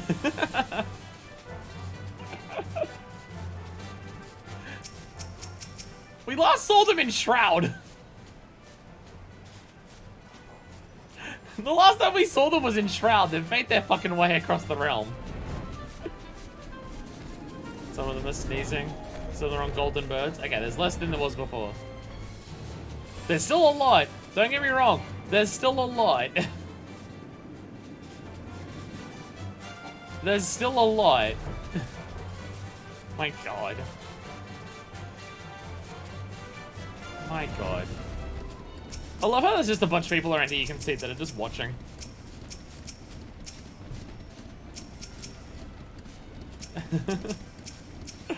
Oh my god. I just love that they do this. Like, it's just, oh my god. Hey, it's another one of the talents, right? No, it's the same talent as always. It's the same talent as always.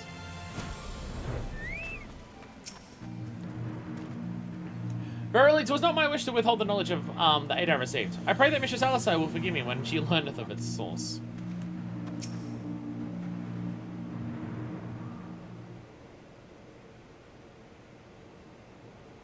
Oh, it's little little baby Aethernet. So that must be the modified Aetherite. What are the immortal flames doing here?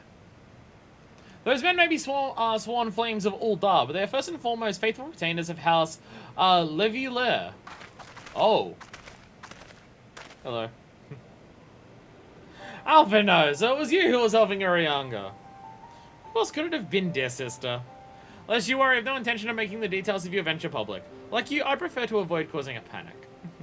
But given that which is at stake, namely the survival of the realm, one must be willing to accept help when it is offered.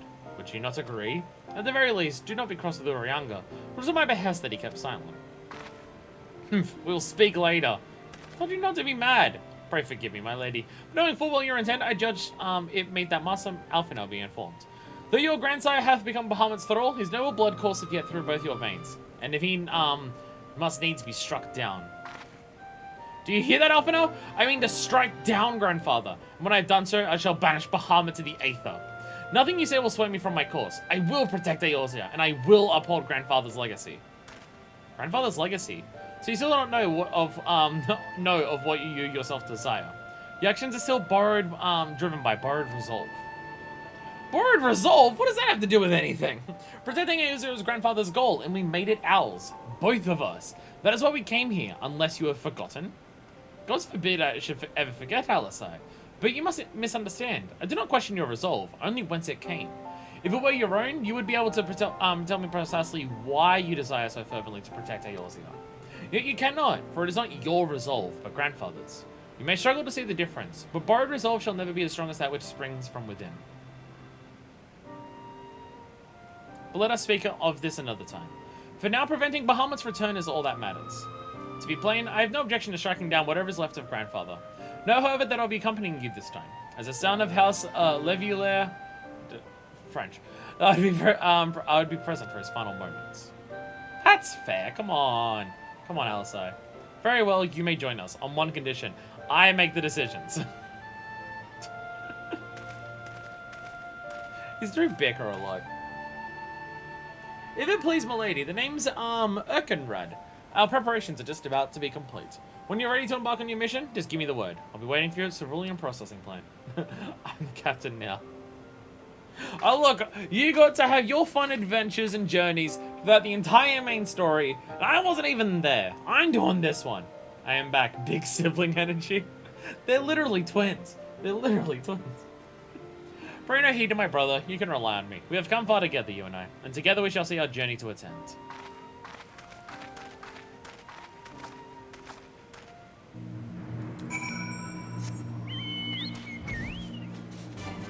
Also, Deku, you missed... I don't know if you saw it, but you missed the Goblin...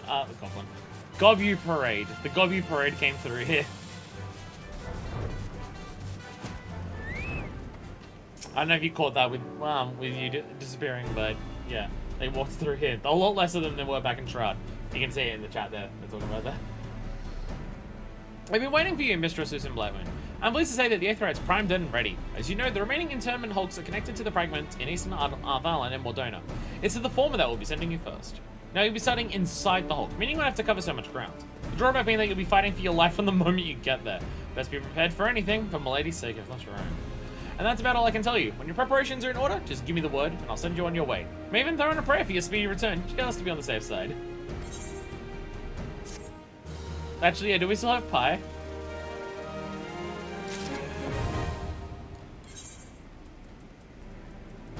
Well, Pi is no longer online. Pi is no longer online, so I'm assuming not. Oh my god, it's the cute puppy dog. Cute puppy. We can do it as 3. We can do it as 3.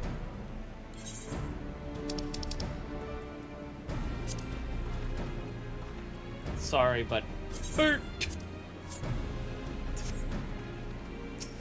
I think Pi's internet's cut out before, so it may have been that. I think that's happened before. Oh, it is the final coil. Oh, it is the... We are doing the final coil. I thought there'd be 2 more, because they're still talking about the one in Mordona. Or unless we're doing this and we're taking us to both in here. Could be that.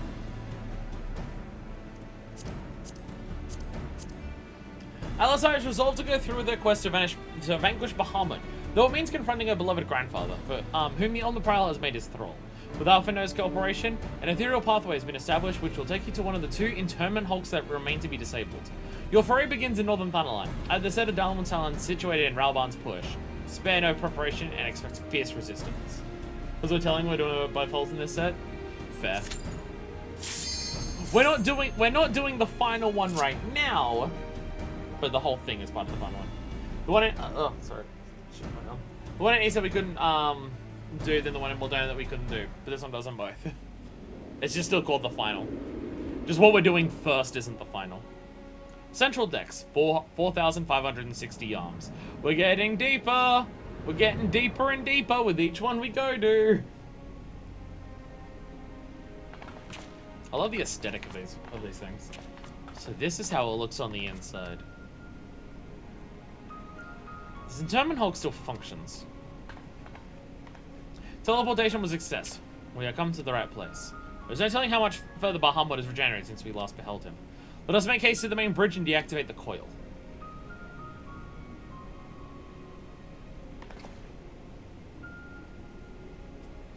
There were receptacles similar to these in the previous Hulk. Those held chimerical beasts, but only the only guns know what other abominations may be sleeping with them. They may well be part of Dalamut's internal defenses. Must stand out guard at all times. I didn't think it would be simple. I don't think it would be simple.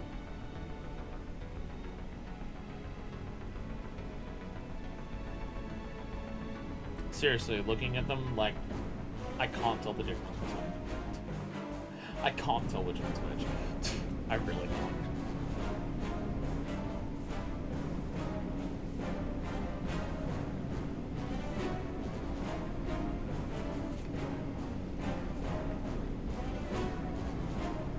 Lipstick and ribbon. Alphino has such luscious lips though, look at both of them. Oh no, the beast is not exploding out of the side! Oh, it's gross. It's gross metallic slimes. Gross. Gross. Ah, yeah. Again, the music is great. How it's just all answers. I love it. I love it. I love it. It's so good. It's so good. Like, it's just done. It's done so well.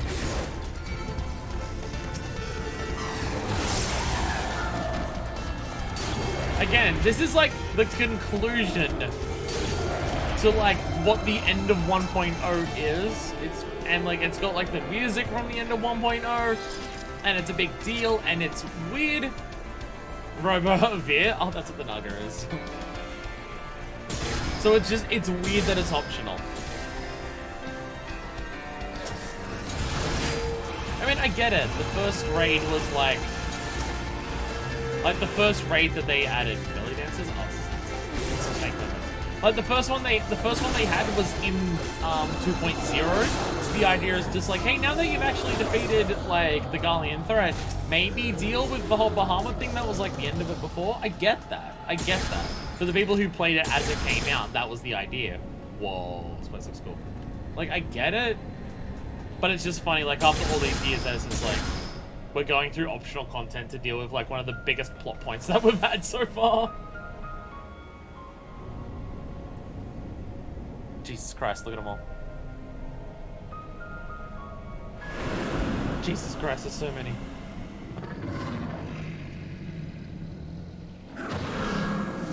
Roar! It's a super evil quirl. What I'm gonna do against this boss is the name of it. I'm do good. How do you defeat the boss? How will I defeat the boss? Well, I'm do good. Ah, get it? Hilarious.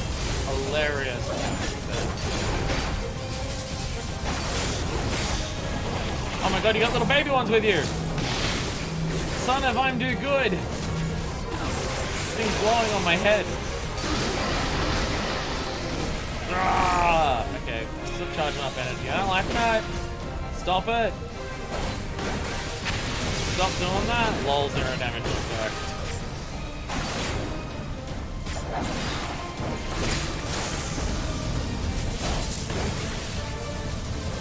Sons of I'm do good! Oh my god, they're color coordinated. Look at them all be color coordinated. You sons of Power Rangers!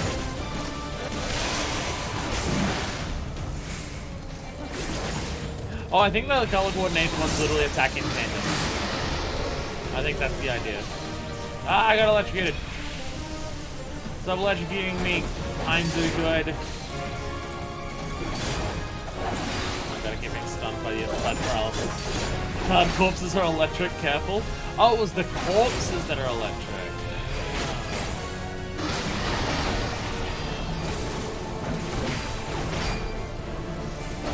That's what's electrocuting me. Oh, the big when they die, they have big explosions in their bodies.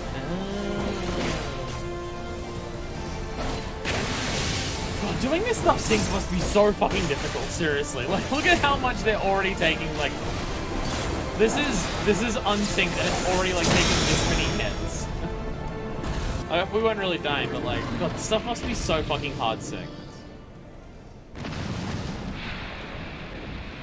Again, we literally don't have anyone here who's done it. Da, da, da, da, da. I mean, you're saving the realm from the thing that already killed it that one time. It probably makes sense that it's difficult. Dreadworm earrings. What do they look like? You know, you only get one. I guess it does say earrings. Neo Aether Stone. Neo.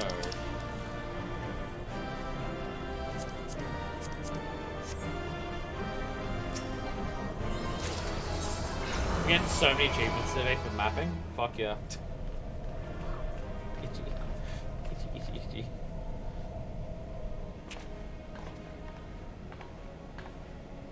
By the 12 dragons, and so many. There's a bit more than 12 dragons. I don't even know how to count. We were aware that the Elegans possess the means to control the creatures, but to imprison them thus is barbaric. I don't wish such a fate upon my worst enemy. Well, it's the fate that Bahamut was subjected to for centuries. It is plain that no love was lost between the Elegans and the dragons. But was it truly necessary to keep so great a number here? Bahamut did not want for defenses. This we have experienced firsthand. Such guardians as the Elegans created, both living and unliving, were surely no less capable of repelling intruders than these poor creatures. They would also have to get to the moon. They would also have to get to the moon. I feel like it being in space is a good fucking defense. I mean, it also makes you realize the Alagons made a moon and put it into the sky. The colors on their gems are different colors too, as you can see here. I'm just not gonna remember which one it is. Yeah, the Alagons made an entire moon and like shoved it into space. Literally fucking how? Literally how? Like, the power of the Alagons is so fucking great. Like, it's so far beyond the comprehension of anything we can do. Quick, send the dragons! Dragons will get sent to the vacuum of space and die. Well, fuck. That doesn't really help us, does it? Oh yeah, one's green, one's purple. Okay. Tell me something else, though. And the side that they have their earrings on is different. Have you not managed to determine by whose will Bahamut exists? Alpha Grand Cosmo, Alpha has Wonder Pink. That's one way of remembering. No, I have not. At first I assumed that Bahamut had no people of his own, but the Alagons have discovered a way to simulate power itself. However, Niall's words gave me cause to reconsider. Specifically, the shade mentions of Bahamut's beloved children. From that, I intend that infer that the Prime was given form by the will of worshippers, whom yet we have to... No, it's the dragons. Oh. Oh. God, strike me down for a blind fool.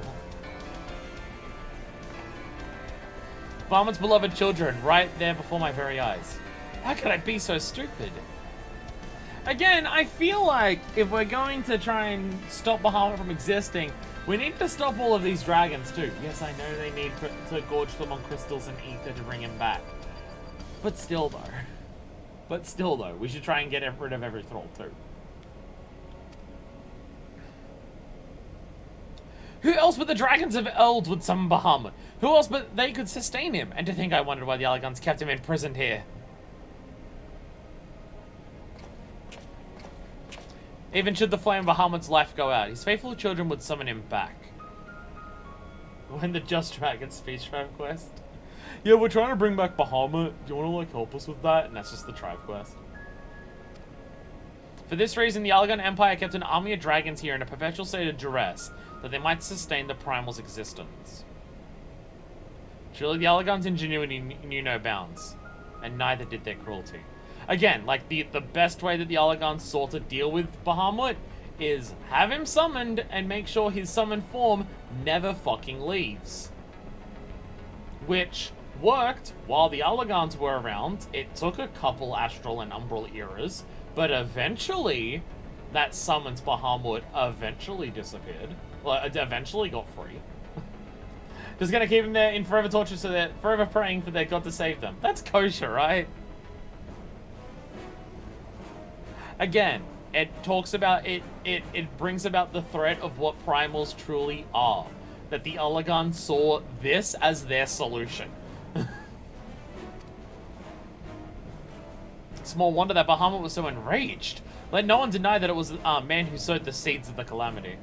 We're the good guys. I appreciate that LSI is saying the same thing here too. But it's just like, yeah, I don't really blame Bahamut for what he did, do I? It's not really Bahamut's fault. Like, hey, if I was in the same position as Bahamut, you know what I'd do? I'd also do a Terra Flare. I'd do the same thing. Will you now turn your hatred towards our own kind, dear sister?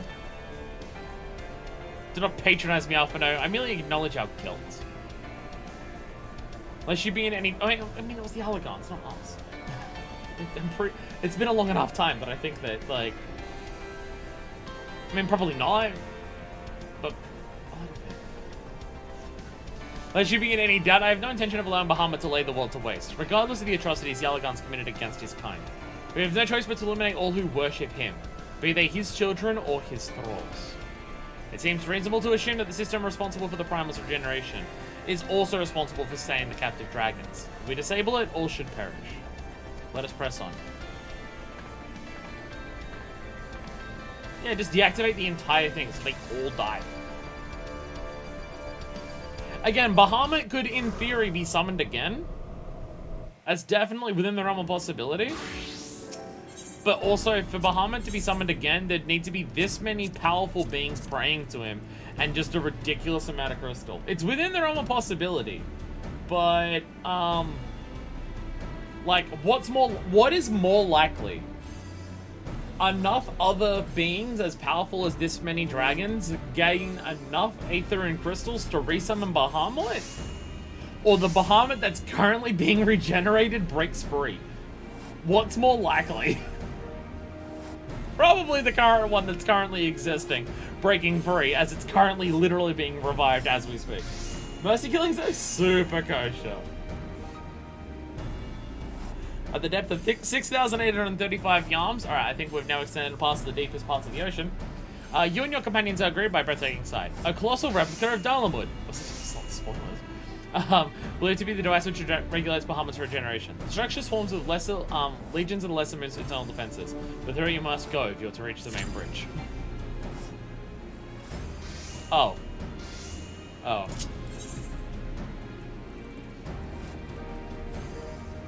When you're ready to not craft. I see your leather worker there. Go and hit him with your ball peen hammer. Why not? You're level 65. If you're level 65, go hit him with the hammer. It's strong enough.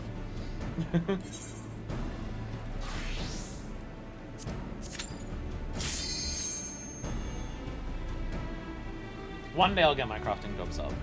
That day is after I get all my other jobs up to 50 though. I'm not gonna try and even worry about it until I get crafting jobs up to, until I get combat jobs up to 50. Need some stuff out of the inventories for space. Fair. Regeneration grid. 6,835 yards. Look, it's a little Dalamud! It's a little Dalamud. Little baby Dalamud. Hello there, little baby Dalamud. You're not terrifying as fuck or anything. Little. It's not as big as the other one. Comparatively speaking. Oh god, that's good. Comparatively speaking, compared to the other Dalamud, it's a little bit smaller. Compared to the entire moon we had before, it's a touch on the smaller side. Whee! Oh my god, we're jumping around the side of it. Oh my god, it's the final level of Star Fox Zero. Yes, that is the reference I'm going for. Fuck you, that game's awesome. The game fucking rules, fight me. Whee! I know we have resident shithouse game defender in chat here with Nesha.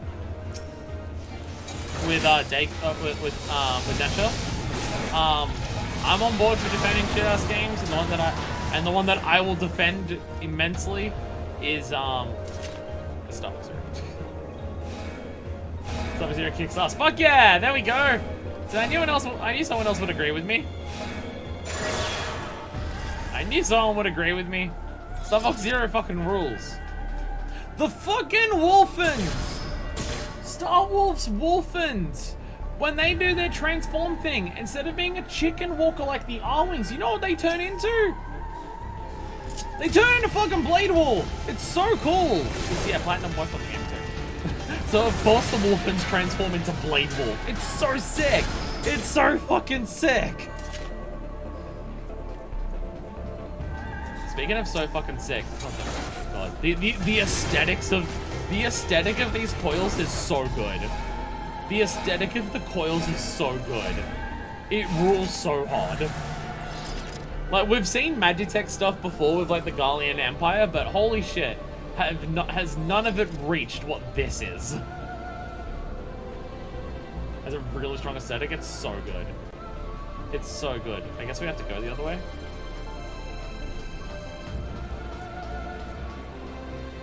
I love how many remixes of Answers we have. I don't understand.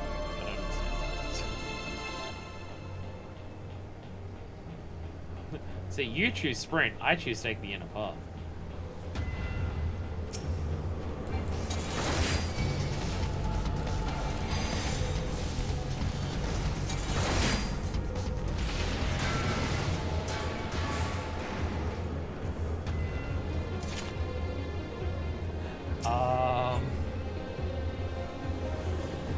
I don't know what to do. I'm confused. Did we take a wrong turn? Do we have to die and go back? Don't jump into the laser death grid. Pro tip. Pretty sure if FFXIV jumped into there, she'd survive.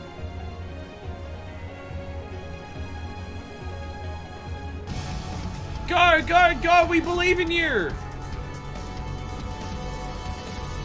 Maybe that's the actual gimmick here. You have to split up into multiple groups. It's probably that. We believe in you! Fuck yeah!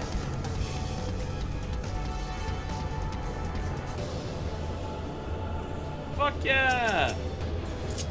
Whoa! Jesus.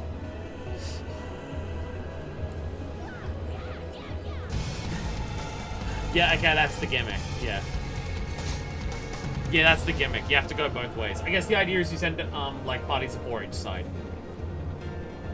These are 8-man, so you're probably meant to send, just a normal light party, down each side.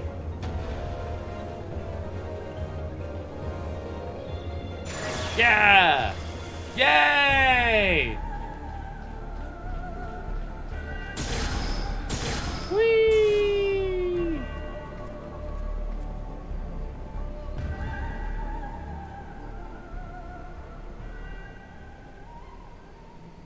There's how many remixes of Answers have we heard today?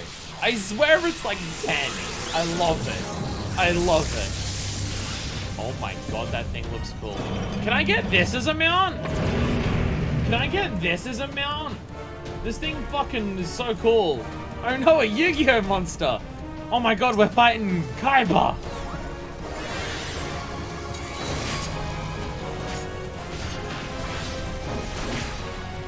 Attack the shit out of here! Ah! Right, we're not in the final coil yet, so the boss is not going to be like ball-crushingly hard even on this. Hey, I recognize these things.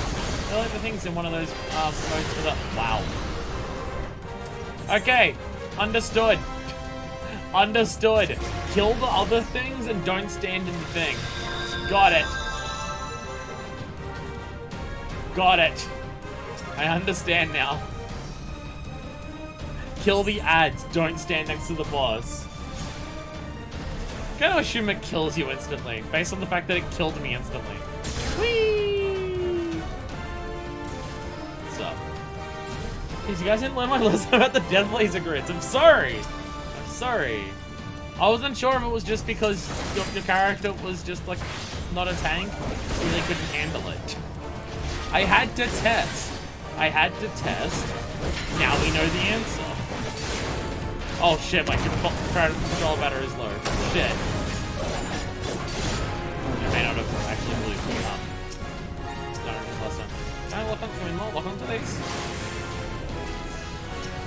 Gravity nodes! Okay, it stands in the center, just like that.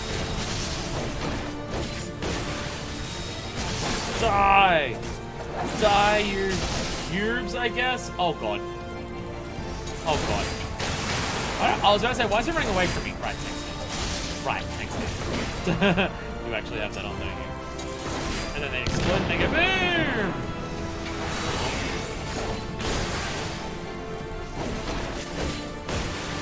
I gotta remember, I basically never use gap closers for the purpose of closing gaps. I always use gap closers as just like a way to just do extra damage. I never actually use gap closers as gap closers, which is probably dumb. Like I keep forgetting, oh yeah, I can just do that.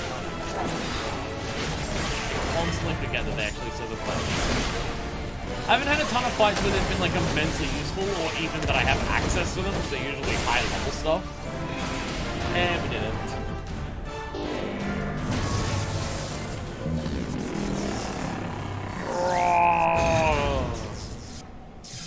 I'm dead. Just casually tanking 7 stacks of bone. Don't worry about it. It's fine. It's fine. We're built different. And there's one thing we've learned today is that we're built so fucking different.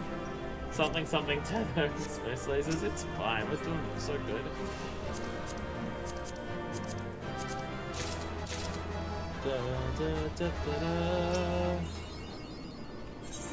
I realize that I don't think I've been consistent in terms of whether I've been needing or greeting that stuff. I don't know. We have an actual crafter in the group. I should really be letting them have all the crafting materials. Oh, God. Ow.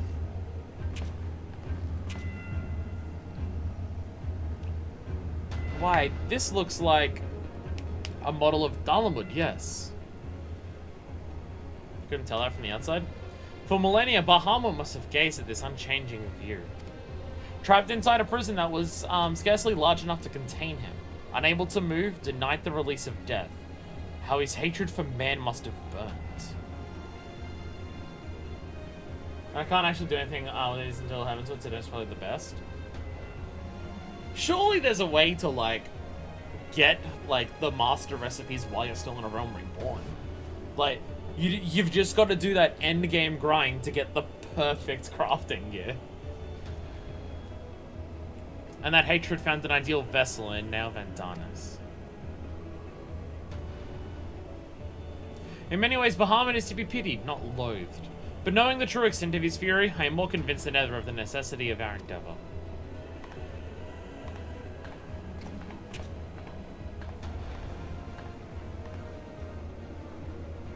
Besides, he's not the only soul that cries out for vengeance. I have the best I can do with just AR, but it only takes me to Master 2. I need Master 4. Then how did they give you that? What, did they give you crafting materials now that you couldn't actually use until Heavenswood? That's weird. Wait, no.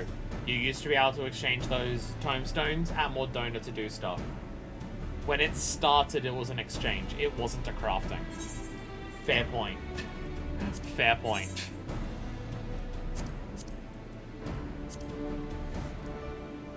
By the way, I would like to point out again, world building story of this game is incredible. You have something, this is a game where there is a moon and it holds a dragon. And that dragon is just the most powerful fucking thing that has ever existed. It imprisons people with mind powers and it destroys like an entire realm instantly. Like, it is the most dangerous, terrifying thing you've ever fucking seen. And yet this game still manages to find a way to turn around and say, and it has been unfairly treated, and no wonder it's like this. Like, in how many other, not just games, how many other stories is the giant evil dragon that wants to kill everything just a giant evil dragon that wants to kill everything? But even in this, they're just like, wait a minute, it was imprisoned in the moon. Things usually don't like being in prisons. Even, and possibly especially, Elder Primal Dragons. At 8,872 yams below the surface. We're going to pop out the other side of the planet soon. Your party arrives at Bahamut's cavernous regeneration chamber. As Alisai moves to disable the internment Hulk, she finds her way barred by her grandsire, the Archon Louis Soir. The man once gave his life to that realm might be spared. If you honor his legacy, you must now strike him down. Oh shit. Would you like to be inside the moon for several centuries, being used as a battery, having all of this energy forcibly coursed through and out of you? Probably not. With all of your children? With all of your children being captive with you? Probably not. He is almost whole again. Oh my god, voice acting. This was deemed important enough to have voice acting. That's a lot of Bahamut that's come back. That's a lot of Bahamut that's come back. His size is staggering. I can scarce imagine how Grandfather stood against such a monstrosity. So how big is he actually there? Like, I know the moon is massive. But like, we're several thousand yams under the ground. And he fits in this chamber. Like, I mean, I guess maybe the Dalamud model that we saw there is the actual size of the Dalamud. Well, no, because it can't be, because all the shards that have come down are fucking massive. We've seen the shards of the Dalamud and how fucking massive they are. Is this Bahamut coming back smaller, or is it actually just that far away from where we're standing? That perspective is... I mean, we saw his hand before. We literally, like, saw just the hand and how huge that was. So is this... Because this Bahamut doesn't look as big as the wing that we saw earlier, or the hand that we saw earlier. Or is it just actually that fucking far away still?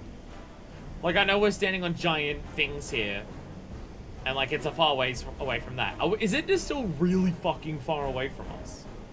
I don't know, it's just, it looks like it's smaller than all of the other aspects that we've seen of what it would be. This cannot be allowed to proceed any further. Let us disable the coil and move on.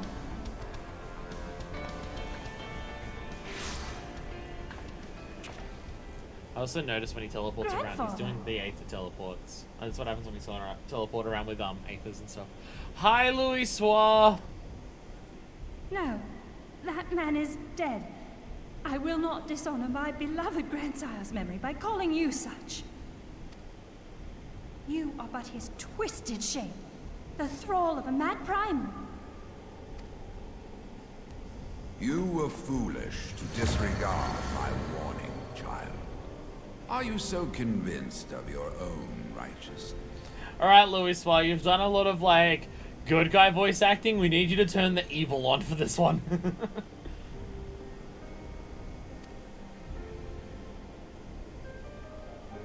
"'Tis the rightness of our path that led us to return.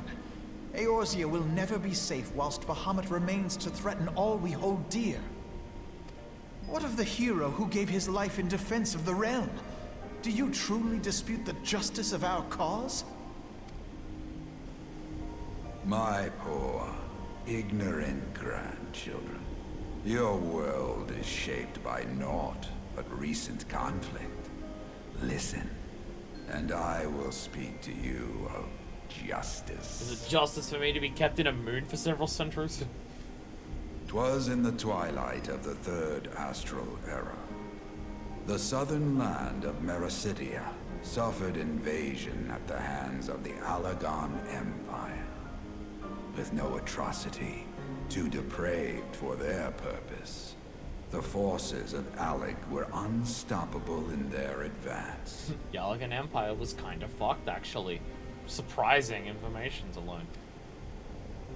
Desperate for salvation, the dragons prayed to one of their first brood, to their ancestor Bahamut. Infused by the power of their fervent supplications, Bahamut arose from the abyss of death and took wing as the Mericidians' newborn god. Yet this great miracle would only serve to further the maniacal designs of the dragon's imperial conquerors. The cruel fetters which bind my lord stand testament to the Alagon's boundless greed and hubris. I once summoned the 12 in an attempt to forestall the advent of the 7th Umbral Era.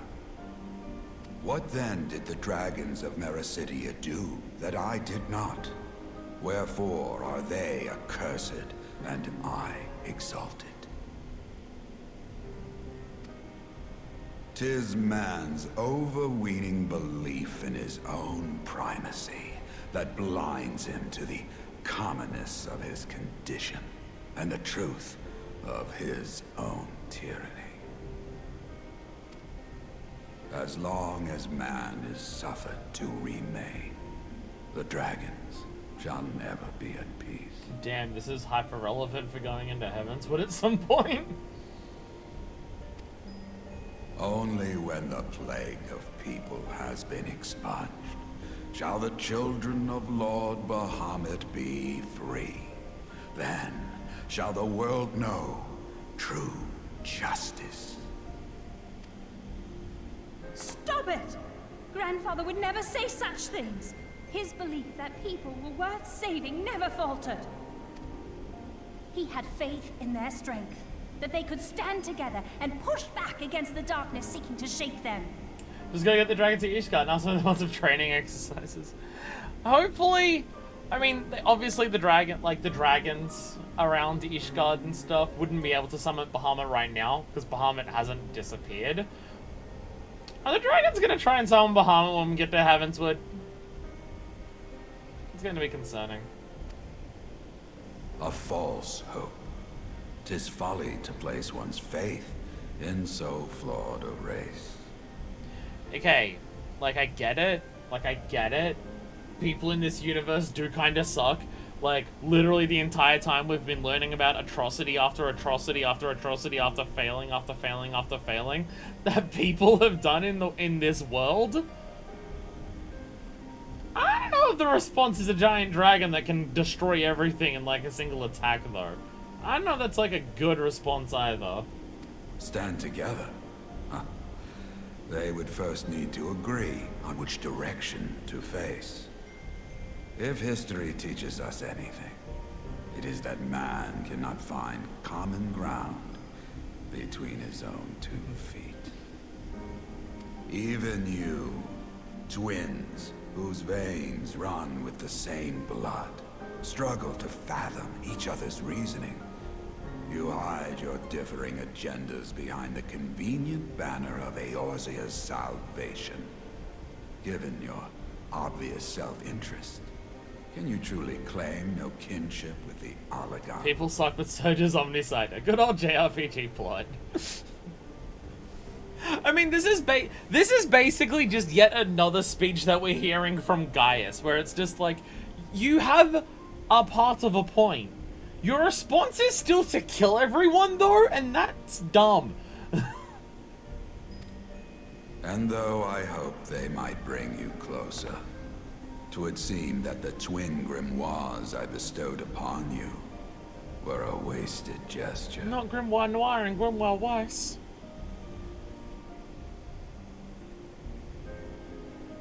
They are fancy books. There may well be truth in your judgment of Alize and me, but such a one-sided tirade bemoaning the evils of man rings false.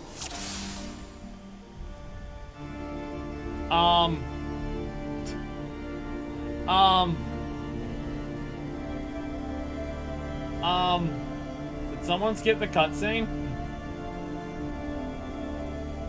Did someone skip the cutscene? What happened?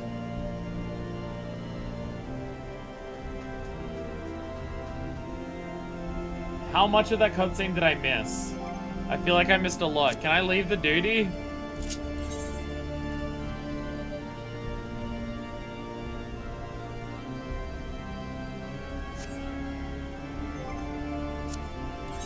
Can we see that again? Let's back out and drop back in. Which one do I do?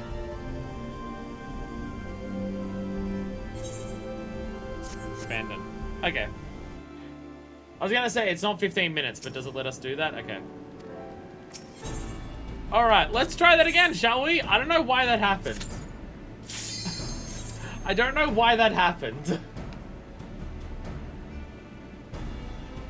Oh, make sure to skip cutscenes and chats when we load back in. Oh, well, I need... Oh. I can't withdraw that. There we go.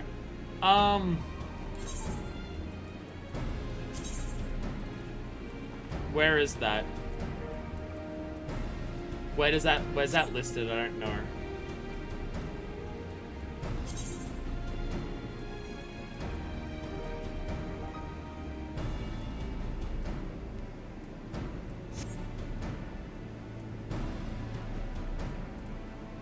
Put my controller over there and I don't know, eat some candy.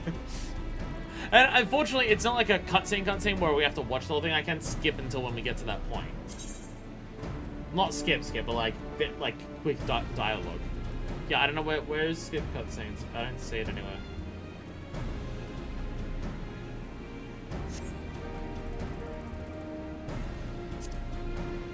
Character configuration. What?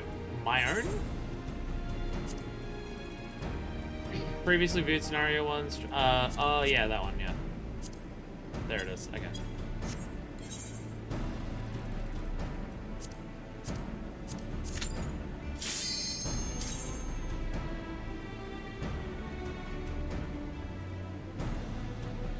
Why'd that happen? Why'd that happen?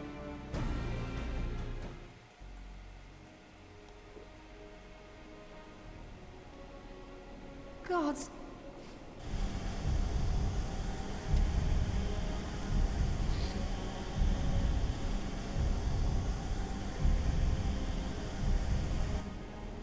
his son. This... I mean, I've never had that happen in any other dungeon. Grandfather. I've never had a cutscene glitch where I played the audio, but the video is just black too. I guess it's just a No. server thing that's gone weird. You... Like, I've never had that happen before in anything You were else. fool. These are long cutscenes, but still. 'Tis... What? My... 'Twas I think I was when they're talking about like when desperate, was. yet what then? 'Tis... as... own... Stop it! He had... a fall. Oh, Stand... oh, that, leave it. and...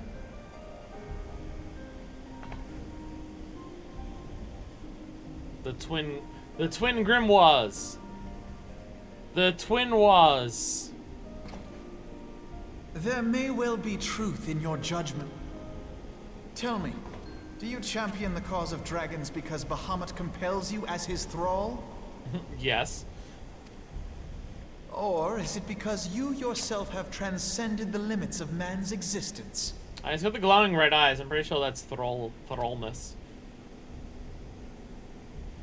Ah, so the possibility did not escape your notice. What I prayed for, and what I have become. These are the keys that unlock the truth behind Eorzea's rebirth. What's happening? If you would have them, then you must needs take them by force. Come, rend this divine form asunder and claim your answers.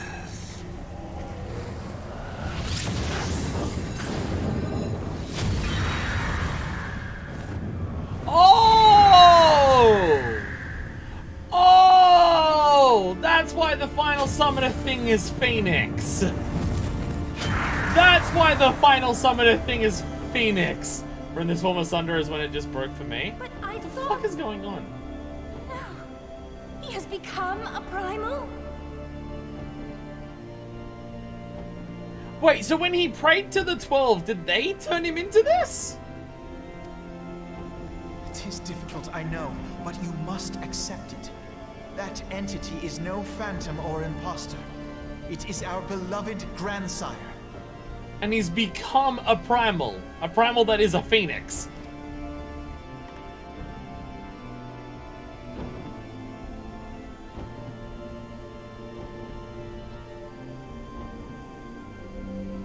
Ranga is furiously scratching out everything in these notes about primals. For his Nothing sake makes and sense. ours, you Fuck must it, we defeat know our nothing. grandfather. Unlike Niall, who died and was reconstructed by Bahamut, this is OG Louiswa having become a primal. Did the 12 turn him into a primal? What the fuck? Because he said when he prayed to the 12. What, did the 12 realize, oh shit, we couldn't seal Bahamut, so you now become a phoenix? What? Fucking what?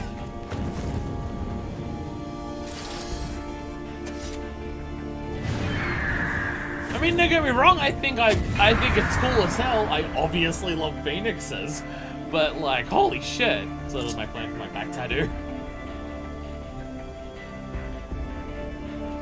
So that's why the final summoner thing is Phoenix. Because I was just like, okay, yeah, you get the 3 primals, and then you get Bahamut, and then there's a Phoenix at the end. Oh, that makes sense. The Phoenix is just the other thing from Bahamut. Nice.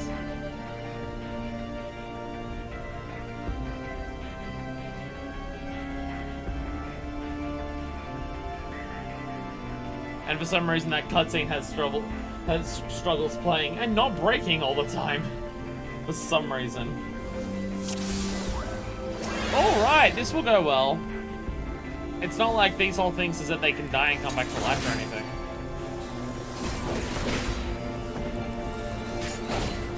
Oh, he's actually dying like a bitch. I guess it's not the final boss of the final coil. Like, Niall was the tough boss, but that was like the end of the coil, so. And Twitannia was the other one, so like, yeah. I guess that makes sense.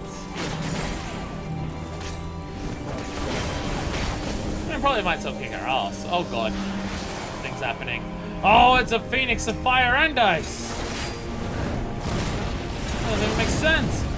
Flames of rebirth. Because it's a phoenix, get it? Get the fuck out of here, Bainer. Get the fuck out of here, second Bainer.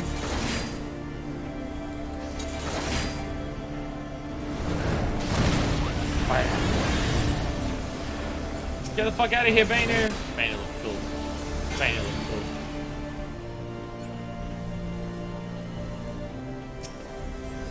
Yeah, I've got my plans and ideas of just like when I want to like get a because I do want to do a full back tattoo.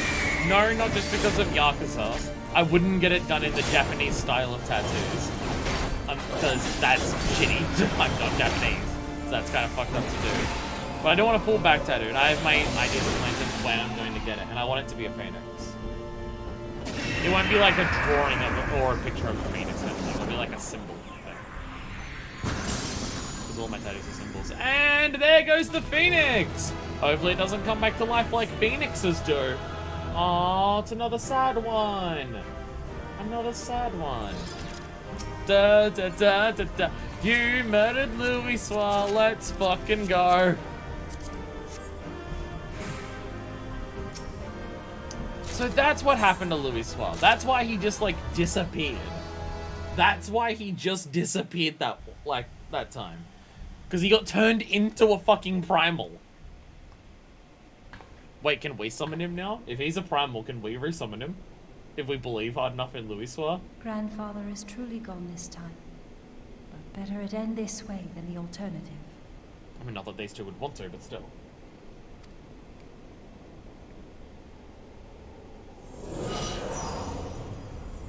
I am yet here, Alice, my dear, sweet granddaughter. Oh my god, he's a phoenix and he came back to life! Grandfather?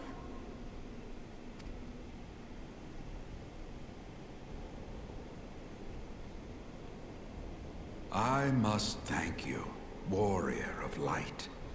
Without your valor, I might never have broken free of Bahamut's control.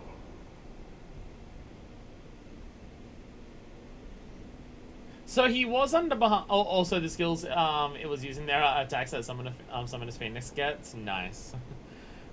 So random question here. Random question in terms of what this implies. Bahamut was able to put a different primal under his thrall. If Louis Soir did become a primal and Phoenix is a primal, Bahamut was able to bring another primal into his thrall.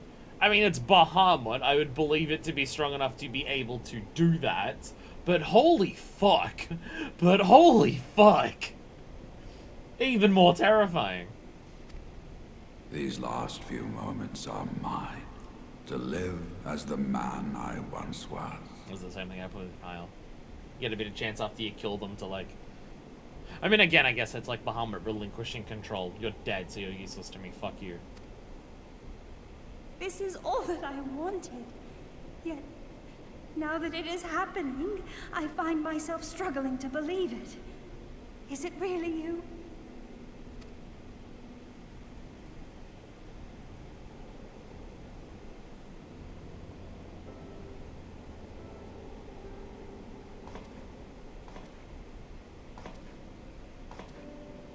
Grandfather, pray forgive me my insolence.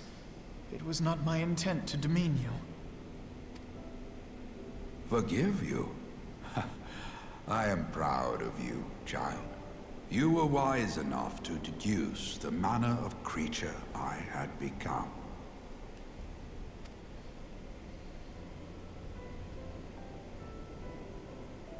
Alfino, Alize, if any here should beg forgiveness, it is I.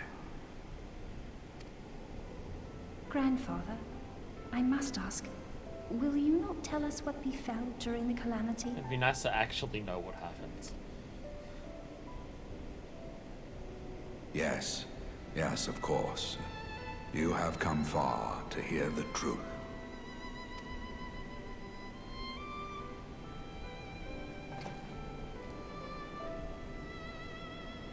Let us then begin the tale at the Battle of Cartano, where clashed the forces of the Garlean Empire and the Eorzean Alliance. 'Twas there in the sky above the surging armies that the elder primal Bahamut broke free of the Red Moon Dalamut.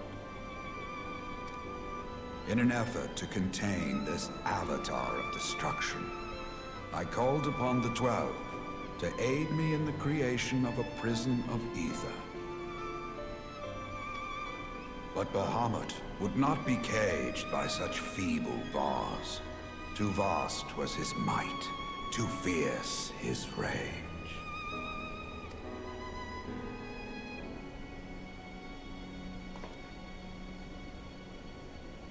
Little choice remained to me. I used the last of my strength to entrust our hope unto the future, and prepared to meet my end. Which is when he teleported everyone out of there. But what happens after that?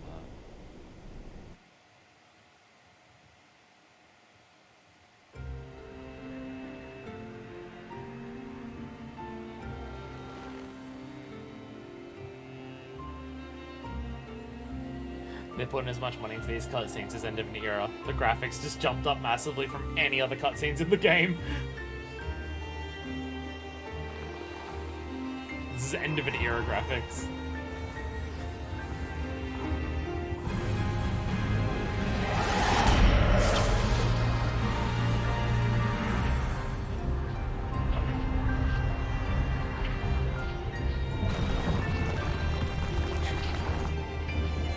I wish to Shenron, give me the power to become Bahamut. Whoa!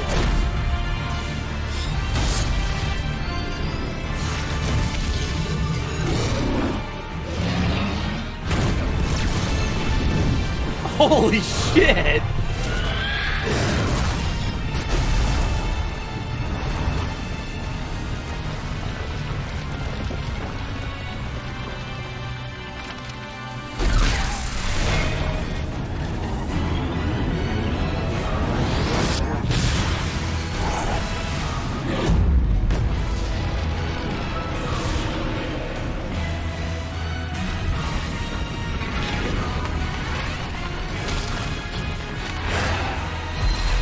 Holy fuck! Jesus Christ, Louis Soir! I mean, he was literally granted the power of the 12, it seems.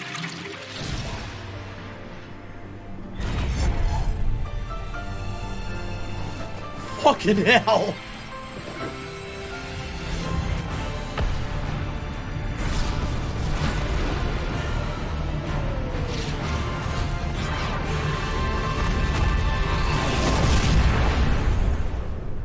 Fucking hell.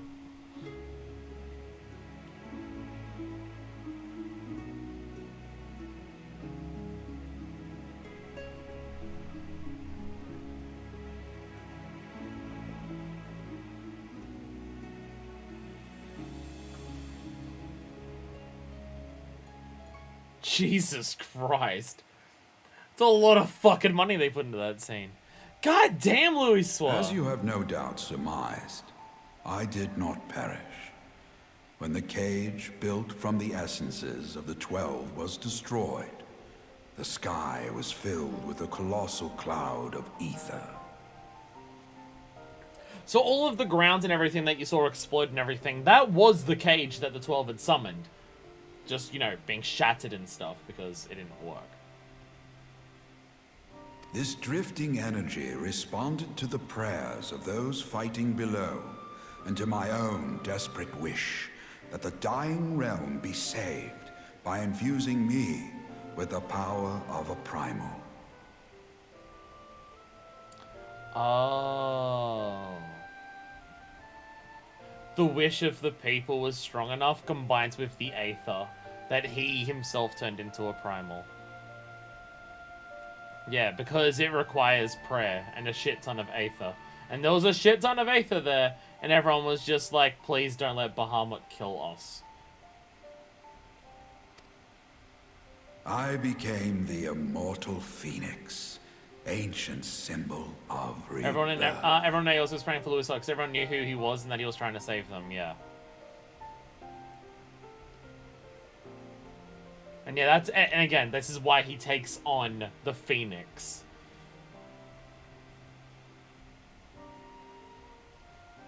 It's almost like you could say he became the Phoenix so the realm could be reborn.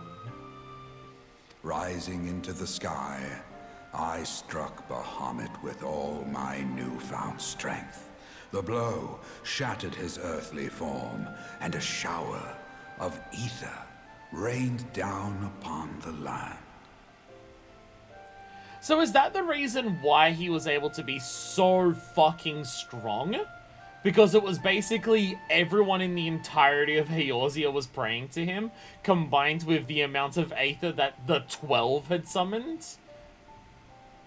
We're like, we just defeated him then, but like, there's no one left in Eorzea that's specifically praying to this primal, other than, I guess, his kids are just like, believing in Louisoir's, like, they literally talk about carrying on, like, Louisoir's resolve and stuff like that, so, and, I mean, there's a shit ton of aether of where we are and stuff like that, but I guess that's why we're able to fill this form, whereas before, the entire realm and the aether of the equivalent of the 12 just turned him into something that was powerful enough to just pierce a giant fucking hole in Bahamut. Holy shit. Holy shit. I gotta say, the fact that they just leave the mystery of what happened to Bahamut up in the air for so fucking long. Like, it doesn't come up at all during 2.0. At all. In no capacity does it come up and stuff like that. Despite being the entire impetus for why 2.0 exists in the first place. The reveal of what happened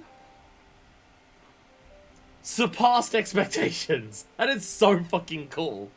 That is so fucking cool, and it is extraordinarily believable. Like, when you see something like as Bahamut, where it's just like, okay, everyone's fucked. Everyone's fucked. Nothing can withstand Bahamut. What the fuck do we do? And then you just hear, oh yeah, he just stopped being. And that's what happens. Like, you wonder, how? Literally, what the fuck happened? And I've got to say, the answer of what happened doesn't let down. Especially considering where it's just like, how was Louisoir able to gain that much power? And everything about him gaining that much power makes total fucking sense. That it's just like, yeah, when you have the entire realm and the amount of aether that the 12 summons, yeah, that is enough that it might even be strong enough to surpass Bahamut and, like, after that. Like, holy fuck.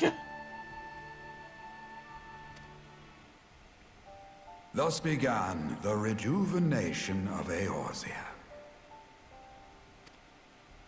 Believing the deed done, I relinquished my hold on that staggering energy, desirous that it should be returned to the realm without delay. But I had not reckoned on Bahamut's tenacious will. Even as he teetered upon the cusp of oblivion, the dragon reached out to claim me. So is that how everything down here was set up?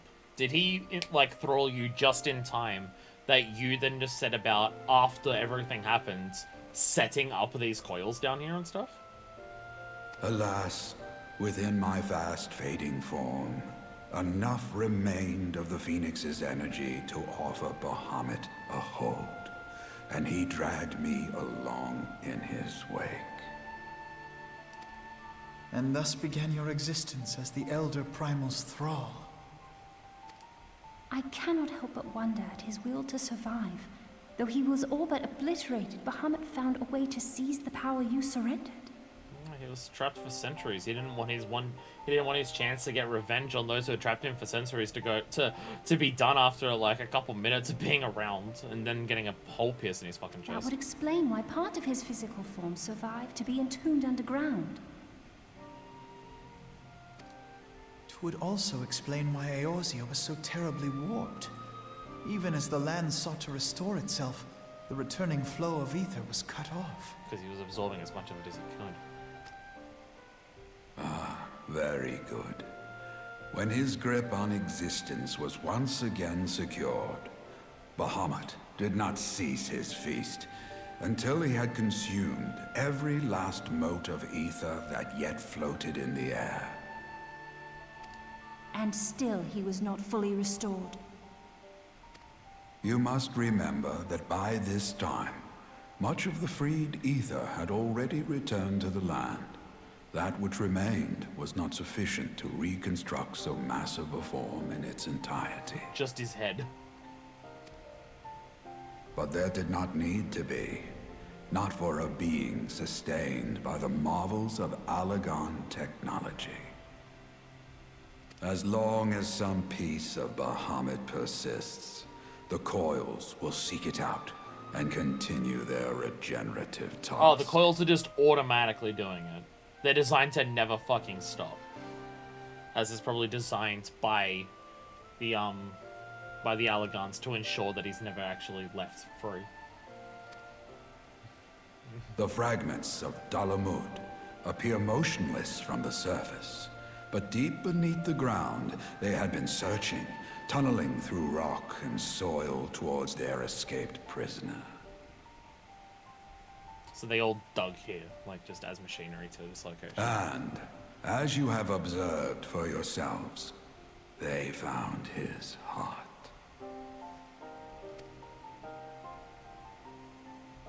Warrior of Light, heed me.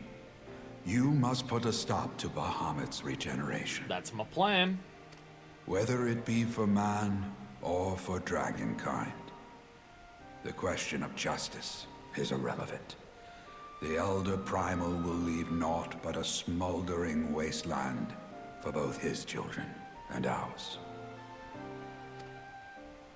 I beg you to defend Eorzea and guide its people to the future they yet struggle to find. I'll do my best.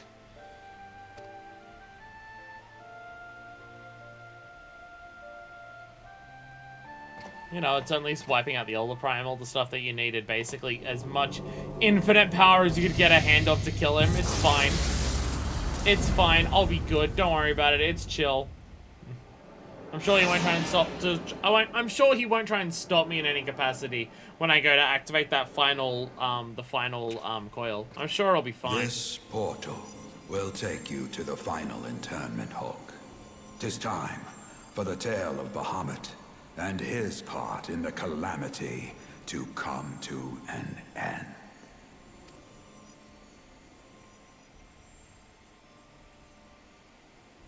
Alvino, Alize, pray, come closer.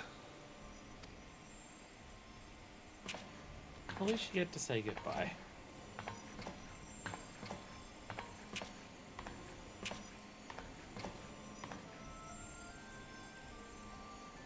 Your hopes and dreams must no longer be an extension of mine.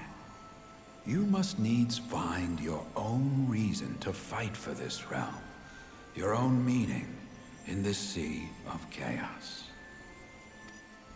Will you do that for me? Of course, Grandfather.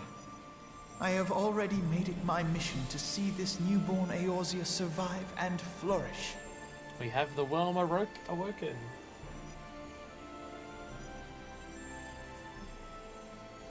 Alize, while I was yet enthralled to Bahamut, you spoke of my faith in man's strength. Know that your words reached me, imprisoned though my soul still was. So forceful was your conviction, I wonder if that belief has not become your own. Perhaps, after all your anger and sorrow was spent, you found something greater within you.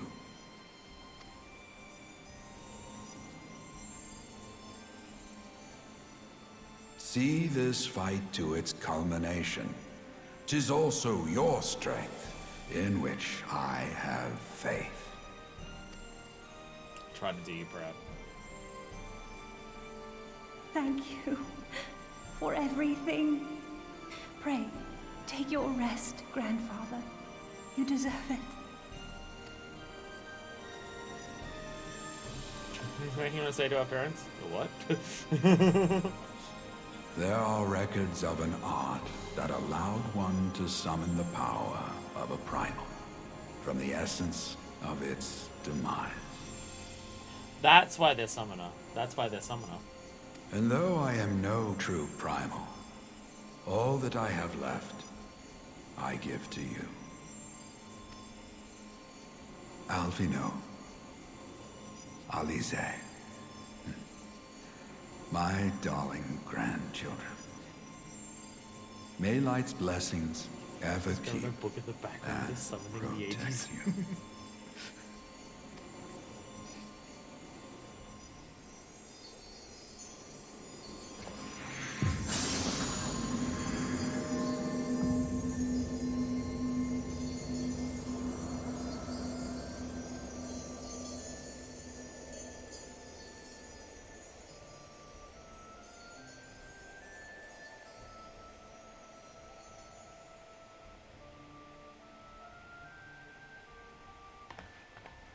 Come, warrior of light.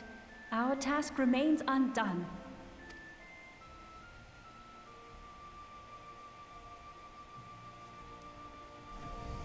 Again, the conclusion of what they've given us.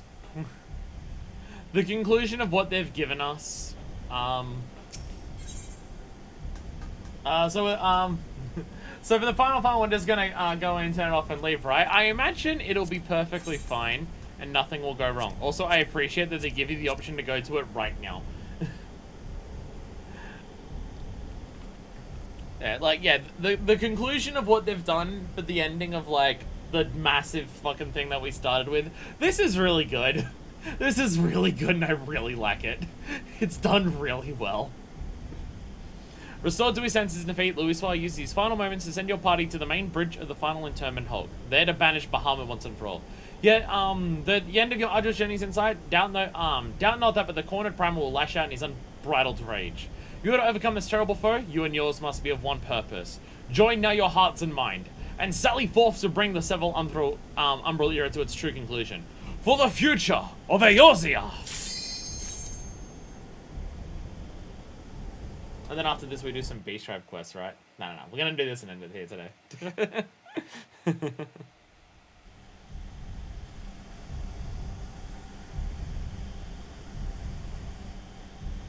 Damn, bro, you mad? Why are you so fucking mad, bro? Why? Because there's a laser shooting at your undone dick? The burning heart.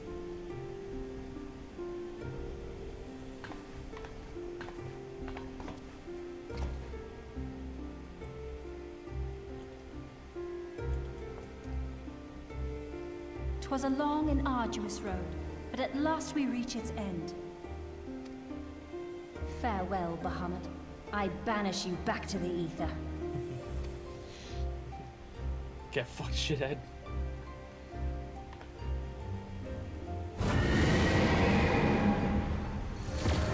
Uh-oh.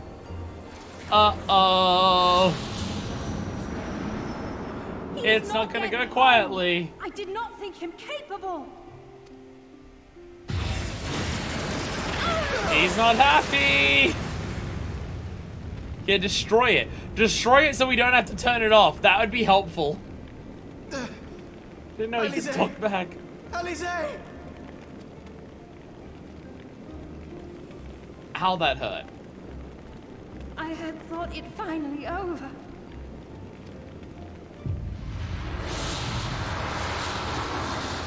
I will not survive another blast. Alright. What the fuck's our plan? No. Is this how I honor my promise to grandfather? You must needs find your own reason to fight for this realm. Your own meaning in this sea of chaos. Will you do that for me? I will, grandfather.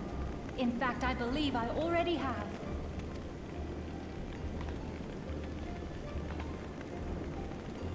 reason has been with me all along, guiding me. Eorzea's blade of light, shearing through endless shrouds of darkness. I have been shown the miraculous feats of which we are all capable, of which I am capable. You knocked off one person's helmet. I'm sorry, but that's all so far. That's what you've done. You knocked off one person's helmet. Bahamut, you have wreaked enough havoc.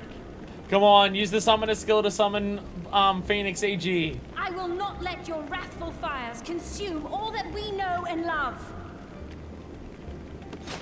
Yeah!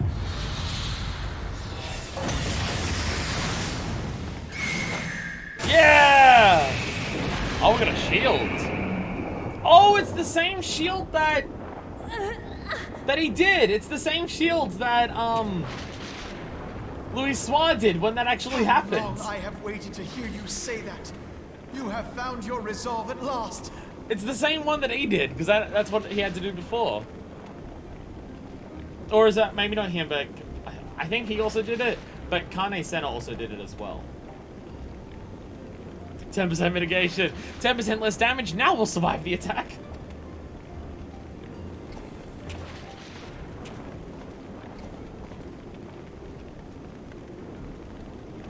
Let me join my strength to yours. I also whip out my book. In this place, in this moment, our purpose has become one.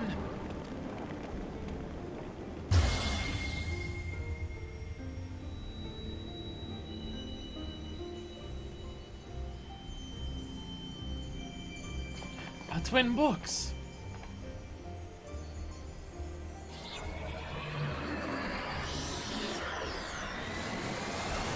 Do they become big book?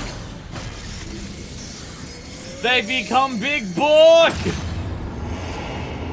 Oh, it's a big fancy book! For the future of Eorzea! Yeah! Big, huge book, super powerful book! Yeah! This last task is yours, Warrior of Light. You must destroy Bahamut's crystal core. Let's fuck up Bahamut!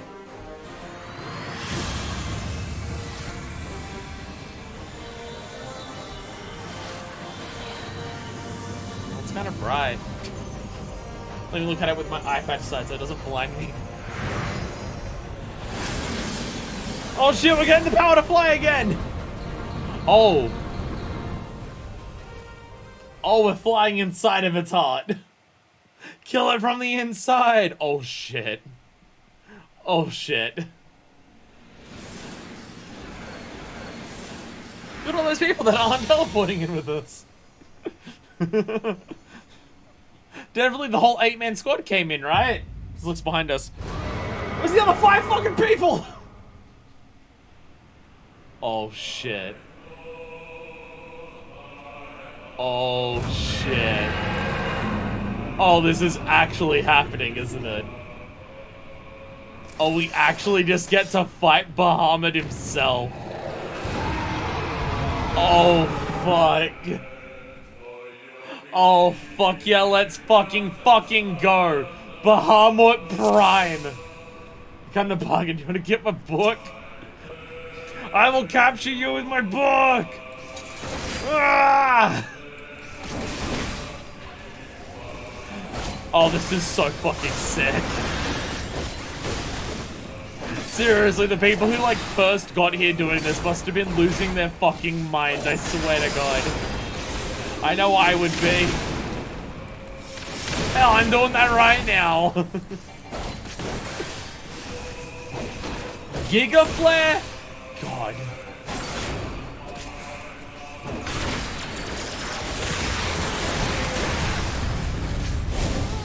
Oh, Jesus.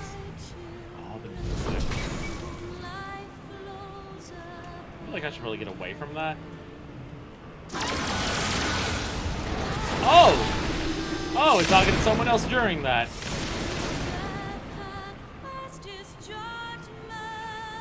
Oh, this is so fucking cool. Oh!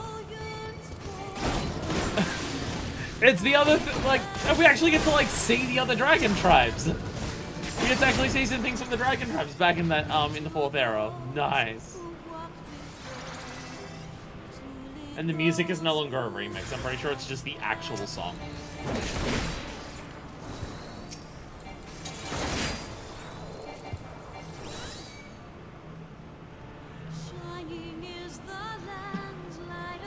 Oh, this is so fucking cool! Oh, this is so fucking cool! I mean, I know we're not experiencing like a full gameplay level because of unsynced and stuff like that, but just what is happening, is so fucking cool.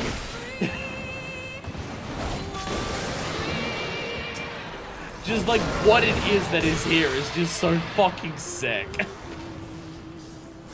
while you two are dancing.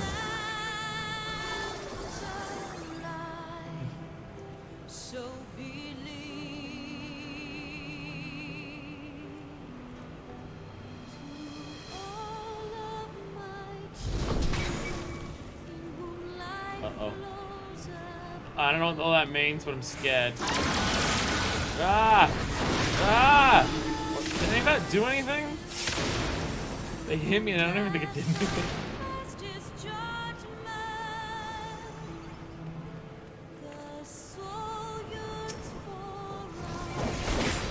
The fact that it's just the actual stuff. Well, I've heard remixes of the entire going on at the end and to like give you the song at the end is it's so cool. Oh, it's just so fucking cool. Oh shit. Wait, flare dampening. That's probably a good thing.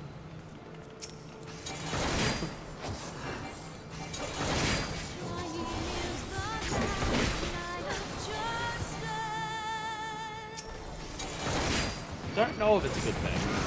Not sure at this point.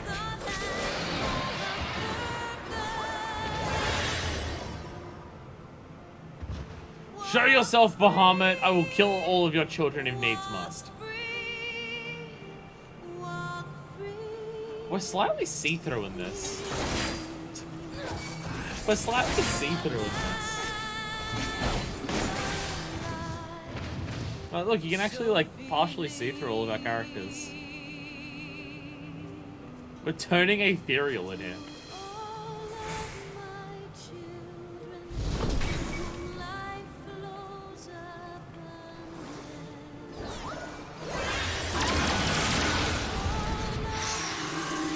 Oh, God. Oh, Jesus! Jesus fucking Christ! Jesus Christ! Oh God.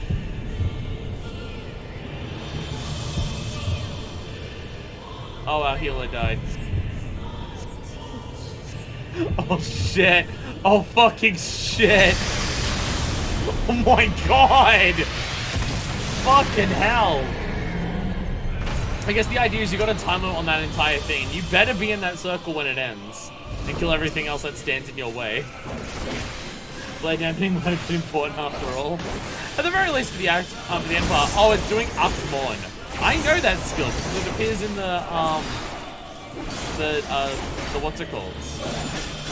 The other thing. The PvP thing. Oh, listen to the music, just go full fucking hell, man.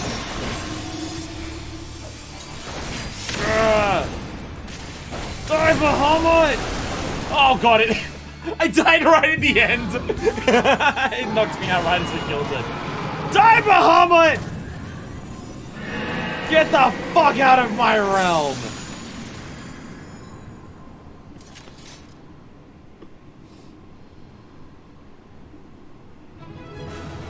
We did it!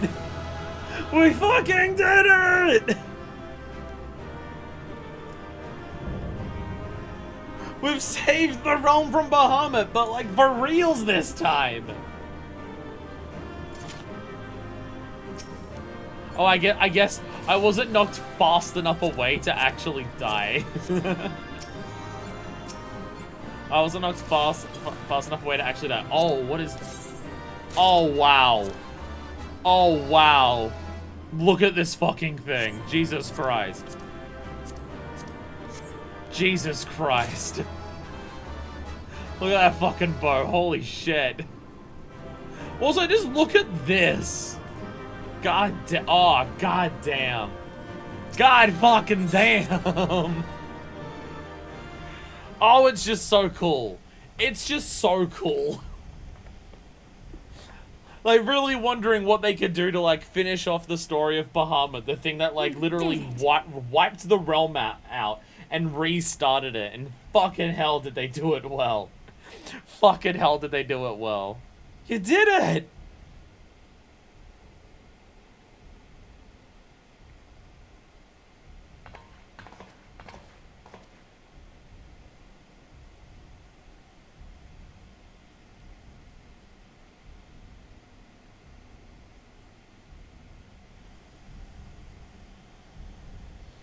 So now that we've killed its heart, what's happening to the rest of it? Also, yeah, it's noticeable that a primal's heart is literally a giant aether crystal. But one task remains. Like, its heart is basically an aether crystal.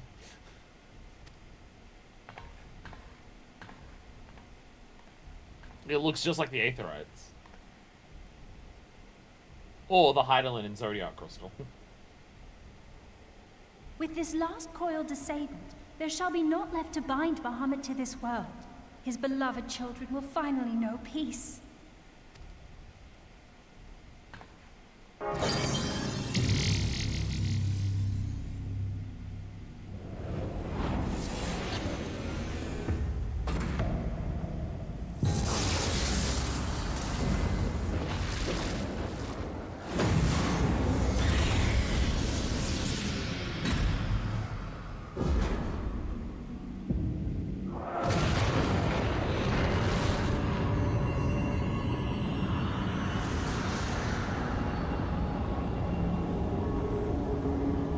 See you later, Bahamut.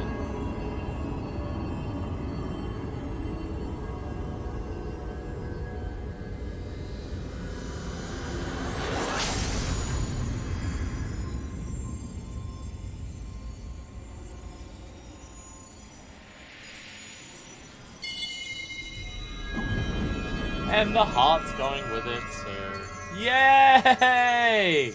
Woo!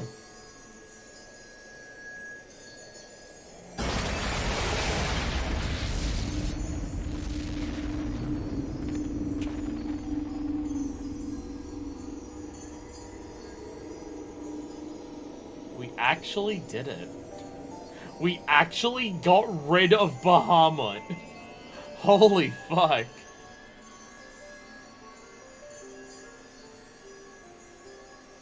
"'Tis done. He is truly gone." Fuck yes. What the fuck did you do to Bahamut's back? Oh shit. Oh shit. All of the others survived for long enough to be able to summon him back before, like, their, stasis pods turned off. Shit. You knew, didn't you? You knew what Grandfather had become. Yeah, he literally said it. I was not certain, but from all I had gleaned, it seemed a distinct possibility. The scene people describe of the Battle of Cartano was one of unimaginable devastation, and 'tis through the combined prayers of the desperate and an abundant source of ether that primals are born. I merely put two and two together. I like how this raid series alone answered so many questions that you just kept asking this entire play. Since we first started that I had to keep my fucking mouth shut about. So many things. So many things. So many things have now been answered about this. Oh, it's so good. Oh, it's so good.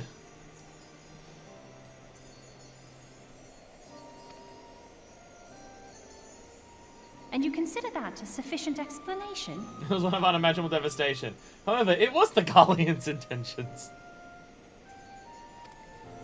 Still not Gaius'. Well, however you stumbled across your theory, 'twas this revelation that made you wary of my attachment to Grandfather. You feared that in my obsession, I would fall under his primal sway. Is that why you decided to join us? To pull me back should I show signs of wavering? That you might become a primal to, well, your grandfather. Or a thrall of your primal grandfather. Pray forgive me, sister. I wished only to protect you. Yet I see now that I needn't have doubted the strength of your conviction. I mean, it's not strictly a bad thing that Louisoix became a primal. I mean, if Louisoix didn't become a primal, how much more damage would have Bahamut have caused? Like, you can also understand why, like, what Bahamut did fucked up a lot of things, right? Like, we can traverse the entire map and see the damage that Bahamut caused. Bahamut caused that much damage in, what, a few minutes, if that? Like, how long was it between Bahamut breaking free, starting his Terra Flare, being sealed, and then that seal breaking, and then Louisoix becoming Phoenix and then killing him? How long was that? A couple minutes, if that? And we can already see the amounts of such devastation that it's ripped through, like, a lot of Eorzea. Like, even like, in Lenosha, in Vilbrand, we can see that there's, like, sections of the earth that have separated from each other and shit like that. After, like, a couple minutes of Bahamut doing Terra Flare? So if Louisoix didn't become Phoenix, I don't know if anything would have survived. Or at least not in Eorzea. I don't know if anything would have fucking survived. So, like, it's kind of a good thing that Louisoix became Phoenix. Otherwise, everything would be fucked. It's like a noble sacrifice on his part, which he was already planning on making, but, you know, his noble sacrifice got slightly twisted on him. May I ask you a question? What do you now intend to do with the truth you have uncovered? Oh, believe in Louisoix enough to revive him with crystals and aether, obviously. They separated their books back. Which particular truth was that, brother? The fact that desperate prayer gave rise to the primal phoenix? That this new god was responsible for setting Eorzea on the path to rebirth? Should such a tale become common knowledge, people would soon offer up their prayers in earnest.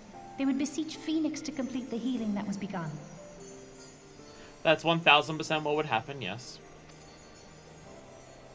Yet as you and I know all too well, the very act of calling forth this savior would do more harm to the land Hey, look, than a good. really good reason for us to keep our mouths fucking shut about this whole thing going forward. Yeah, kind of letting people know that Phoenix exists, not a good idea. Even if, like, just telling them that is bad, no matter what. Like, we already saw how powerful Phoenix was able to be summoned by just everyone believing in it during that. Like, ugh. You know what's also really funny?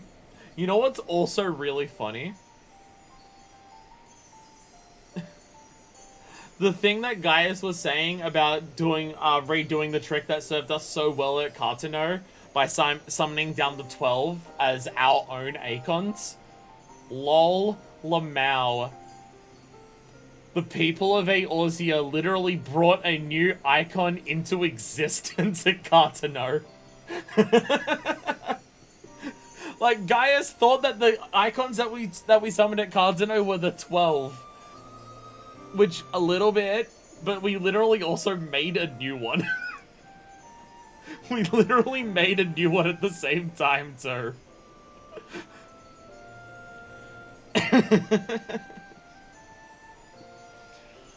We cannot encourage such worship for this very reason.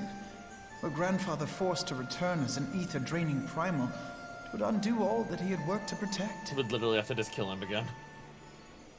And if you come back as a primal like that, I don't know if it's guaranteed, like, that you come back the same as before. I mean, I know they say, like, Ramu right now is, like, fine chilling and just not doing anything. Like, the Sylphs are, like, the Tempered Sylphs and Ramu and stuff like that are fine just chilling and not doing anything. I don't even know if Ramu is technically summoned right now, or whether the Tempered Sylphs don't strictly feel the need to summon him or anything like that. Because even if Ramu exists, even if he's not actively, like, fighting other people, he's still draining Aether. So it's still not a good thing for him to exist and stuff like that. So, like, even that is best case scenario. It exists, and it's not actively doing anything, but its sheer existence is still a drain of Aether. So that's still not a good thing. Like, that's best case scenario. Your abiding love for him was the key that unlocked the truth of the calamity. But keys may also serve to seal doors that were best left Hey, it's that unopened. line again. Let your love now guide your actions. With what I know of your friend and Grid, it lock seems away their promises deep still inside the like fate active of both mentally grandfather and keeping themselves. and Bahamut. Yeah. That definitely seems to be the case. What about Good King Moogle Mog 12? Was Good King Moogle Mog 12 always doing what he did? Because he seems to come back way more, like, menacing than before. Unless that's just representative of, like, what the Moogles feel about how threatened they are. Good King Moogle Mog comes in, it's just like, hey Kupo, what's up, everyone? And they're just like, we're about to be killed. And then Good King Moogle Mog is like, well, I better protect my people. So it could just be that.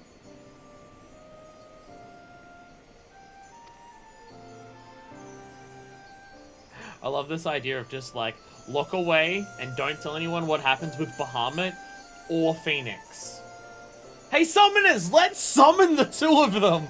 Let's summon a mini Phoenix! And everyone's just like, okay, I know what the other primals are, but what the fuck is that? Oh, don't worry about it. Don't worry about it. I'm just summoning it. Don't worry about it. It's fine. It's fine. The realm need not know the truth for it to be saved. That the Elder Primal is banished, to return no more. That is enough.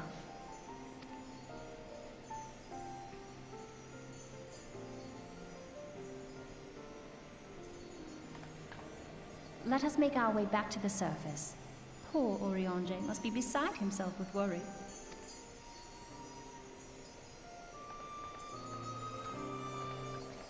This was so good. This was so fucking good. Holy shit. Holy shit, this was so good. Holy fuck, was that amazing.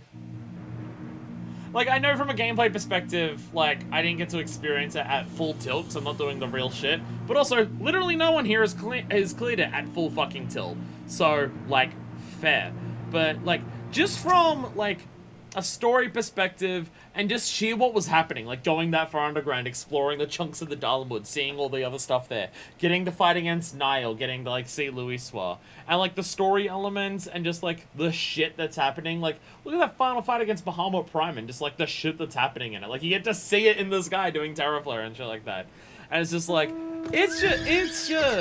it's so fucking cool, and it's such a good payoff. Like, it just rules. Holy shit. Story-wise, it's definitely been the best part of the game so far. That definitely beats the end of the game.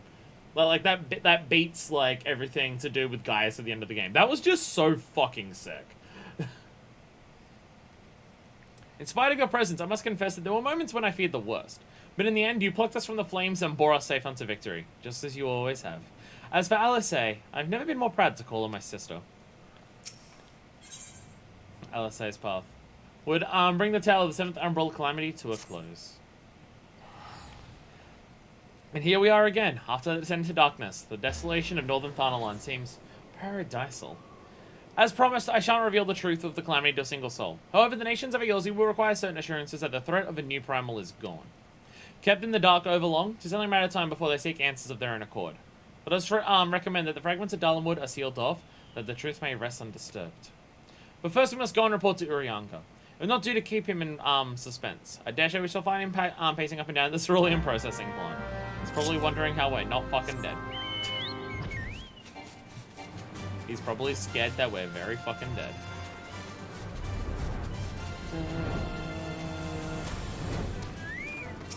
Hey, Urianga.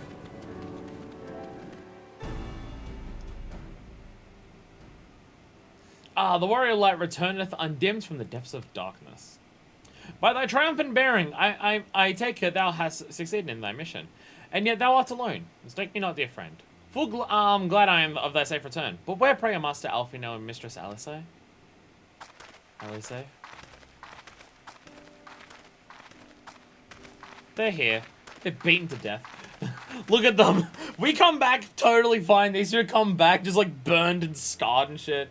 You look like shit, kids. What the fuck happened to you? Here, my friend, forgive our lateness. We took the scenic route. Bahamut is no more. The realm is safe. By the heavens, look at you! You look like shit, kids. What horrors your young eyes must have seen. What suffering your young bodies must have borne! Pray tell me, where are you hurt? Roughly in the everywhere. I think in the everywhere I'm hurt. Your wounds must needs be cleansed and dressed at once. I shall make for your, poultice withdraw without... Be at ease, my friends. We are hale and whole, I assure you. We took a few tumbles, but the worst of our hurts are healed. I believe we have grandfather to thank for that. Master Louis swore. Then you met with him once more. But wherefore should Bahamut's thralls seek to ease your suffering? I promise to reveal all to you in due course, dear friends. But first, there is a matter which requires our immediate attention. Now that Bahamut is defeated, we deem it best to bar entry to all the fragments of Dalawood. To this end, we will convince the nation leaders that the danger is past, and invite their cooperation in ensuring that the fragments are never again disturbed. Come, let us depart and seek an audience with them forthwith. A moment, sister. You need not burden yourself with this task. Urianga and I will more than suffice. Might you not take this opportunity to rest? The gods know you have earned it. Right, fine, brother. Besides, you've been through as much as I have. Oh, I see now. You would play your game of diplomacy and wish me out of the way. No, I... Not gonna be further from the truth, Halise. Halise. I'm already forgetting. I heard it so many times and I've already forgotten. We had an narrow kinship back to being asses to one another. We're gonna go back to immediately squabbling like siblings. My lady, 'tis mine earnest belief that your brother hath your best interest at heart. You have more than done your part, and he desireth but to relieve you of a burden he might easily bear alone. I have some experience trading with dignitaries, you must allow. And as you never fail to remind me of my fondness for diplomacy, I feel it only right that I remind you of your aversion to it. I usually just call people dickheads and tell them to fucking listen to me. That may not work right now. Then it is settled, Urianga. Pray make arrangements for a chocobo carriage. The ride should give us ample time to repair our story. We need to lie to these people, Urianga. I hope you're okay with that. Honestly, I'm even down for lying to the rest of the Scions. I think even telling the rest of the Scions about what happened to Louis was not a good idea. Honestly, I don't even know if telling Urianga is a good idea. The only reason I think telling Urianga might be a good idea is because he's the one who's studying the primals more than anyone else. So he'd understand how much more of a bad idea it is than the others. Alfino. Though our paths are different, we share the same goal, do we not? But of course, dear sister, that which we have just achieved together stands as a testament to that fact. Whatever path we choose to take, our heart shall ever lead us to the same end. Of that I am certain. Thank you.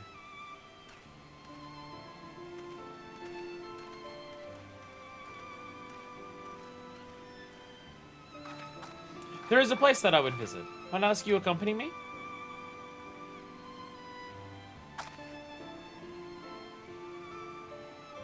It's your book. But first, I do believe a change of garments is in order. It won't take a moment. My clothes are torn to shit. I need new ones. How does your armor stand so well, fuckfist? Built different, including my clothing. Hey! She's in a different outfit now.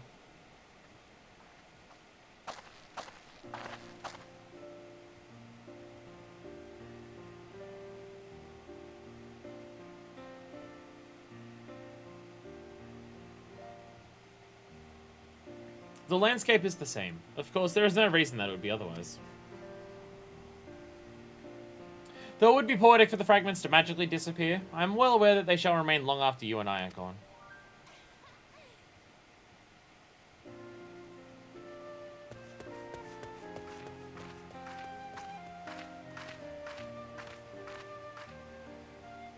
Oh, they're at one of the press stones. These actually can come up in the story at a single point.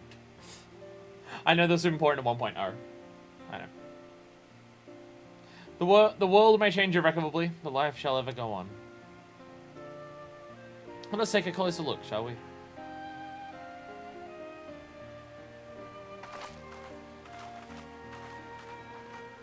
Yeah, even though a lot of the energy of, like, Bahamut's been returned back to the lands, and he's not taking any anymore, the land is already scarred. It's already started healing itself, and it's already now this form. I have no doubt that Alfino will do an admirable job concealing the truth of the calamity.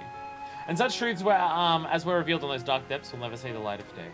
I myself agreed that it must be so.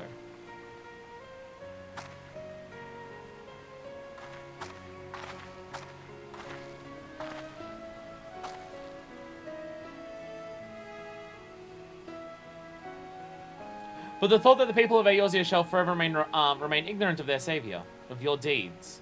The injustice of it is almost too much for me to bear. It's fine. I have enough things to claim to my name. I'm fine this one time. Just this once, I don't mind taking the glory. Just this one time. It's fine. I get it. I'm still known as the Slayer of the Ultimate Weapon. It's fine. How typical of you, Minor Fist. Ever the heroine. Even so, I cannot deny that I feel better for your reassurance. Again, poetic. Poetic for Minor Fist. Someone who literally started their journey for glory is just like, I will stick to my word of fighting for Eorzea, that I won't tell people about this. But hey, if it's just the two of us, you can call me the Slayer of Bahamut, like, if you want. Like, oh, I'm not gonna, like, go against that.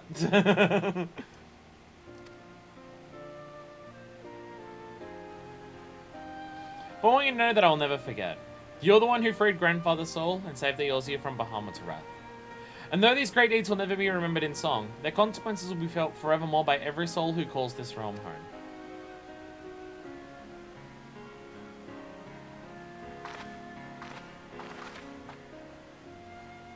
We immediately go back to Mordona, Wandering Minstrel singing a song about it. How the fuck did you find out, dude?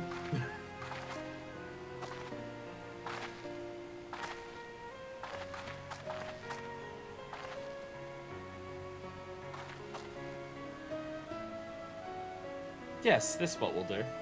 You joke, but oh god, is this actually one of them? Oh, is this actually one of the things that's at Wandering Minstrel? How'd he find out? Why is he singing songs about it? Goes against the whole thing! Damn it, Yoshi P, you're ruining everything! Because Yoshi P is the Wandering Minstrel, at least that's the idea. Even though Yoshi P actually plays a lot often.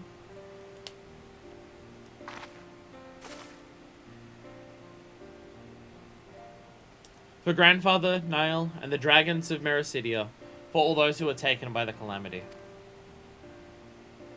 But not Bahamut. Fuck Bahamut. Fuck that guy.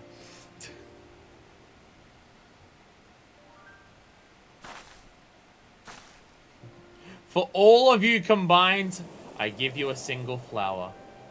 Oh, it blew away.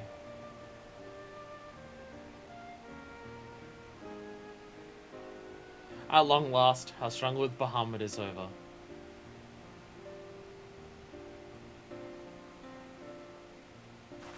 The realm, given new life through the prayers and sacrifices of countless souls, may look to a brighter tomorrow.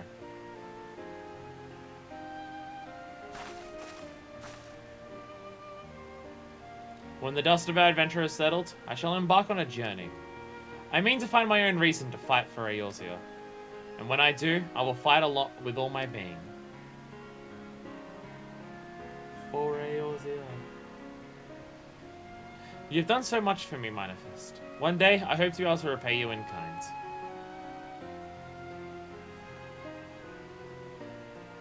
I have no doubt but that you will continue to help those in need, and grow ever stronger in doing so. I shall endeavor to do the same, and for 12 of a kind, I hope one day to become Eorzea's sword in the darkness, as you are. Come what may, you may be rest assured I will not be outdone by Alphino. Oh my god. Oh my god.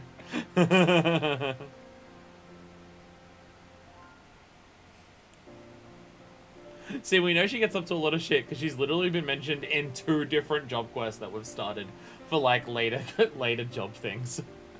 When next we meet, I promise that I will not disappoint you. Till that day, fare you well, my friend, and thank you from the bottom of my heart. See another 15 patches.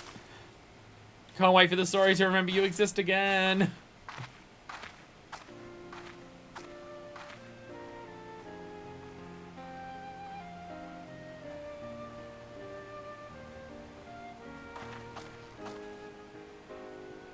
Well, time to go check my gold saucer lotto tickets. She's just thinking to herself. We did it! Woo! Hell yeah. Those were so good. They were so fucking good.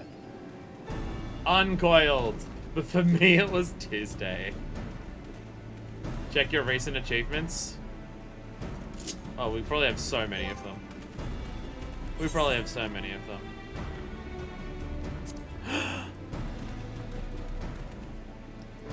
Wind up, Louis Swa! It's fucked up. 7 actually are secure as long as the Archon is ever at our sides. Used to claim, wind up, Louis Swa.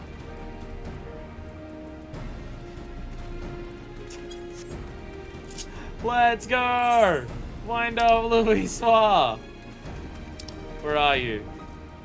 I mean, I've known this is a. I know that this is a minion. Wait, did I use the item? I don't think I did. I thought I did, but maybe I didn't.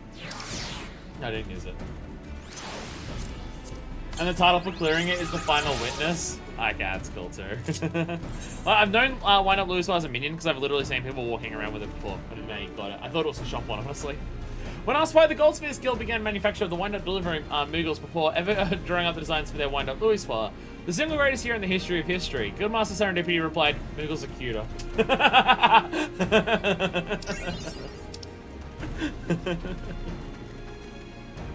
I'll swear by Louis Swallow's bid, I'll tear the skin from his... Alright, I'm not sure what that quite means, but hey. Oh, fucking virtual mass mate.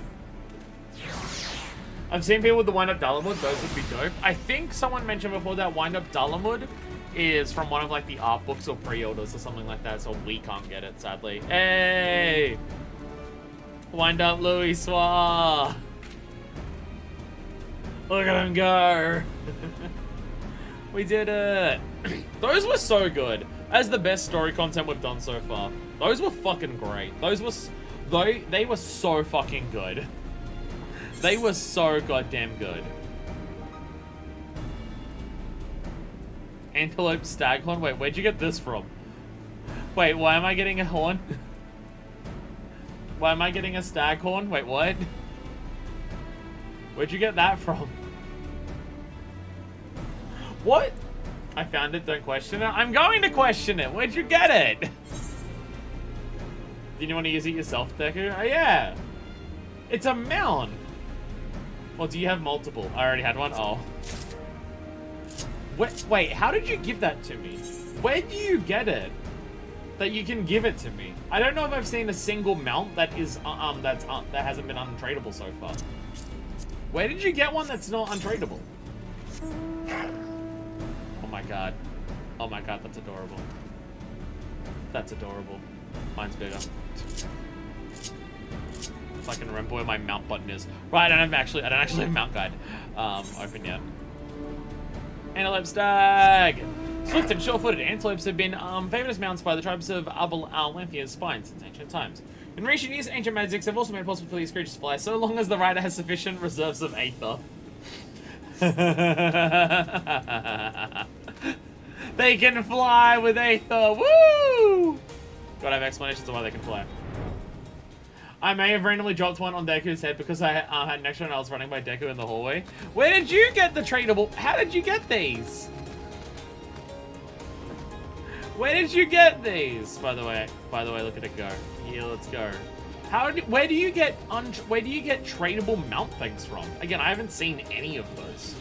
Everything I've seen for mounts has been untradeable. There was only like a couple thousand on the market board. It's the only reasonably priced mount. Oh, they're on there. Oh, okay. Yeah, I'm running up here now. Whee! Can you craft mounts? Is that a thing you can do? Are there mounts you can craft? It's kind of fucking weird though, if that's a thing you can do. It's so huge. Bed and chair mounts. Oh yeah, the one that Pike is running around on. Whee! Do a little spin. So I'm gonna call it there. I know I made a whole thing about, hey, we should do the beach tribe quest today, but that felt like a good ending for a stream, considering how good it was. And also, we've been going for like 8 hours, and it'll take like another hour or so to do the beach tribe quests. No. I'm fine ending it there. I didn't think that would... Oh, right, gold saucer. Gold saucer. We need to... Yes, I need to hand in the tickets. I got a couple copies at the same point as a random rewards from a later game thing. Oh. Yes, gold saucer. Right. We need to... Watch, after all of this, I've become a millionaire. Gonna be a million after all this. We're missing so many of the draw snaps. We keep doing other stuff. Actually, fuck, I'm pretty sure we started the Bahamut stuff, like, before the draws started happening. Holy shit, doing all of the coils actually took us, like, took us, like, 4 to 5 hours. Significantly longer than doing the Moogle thing. Yo, let's go.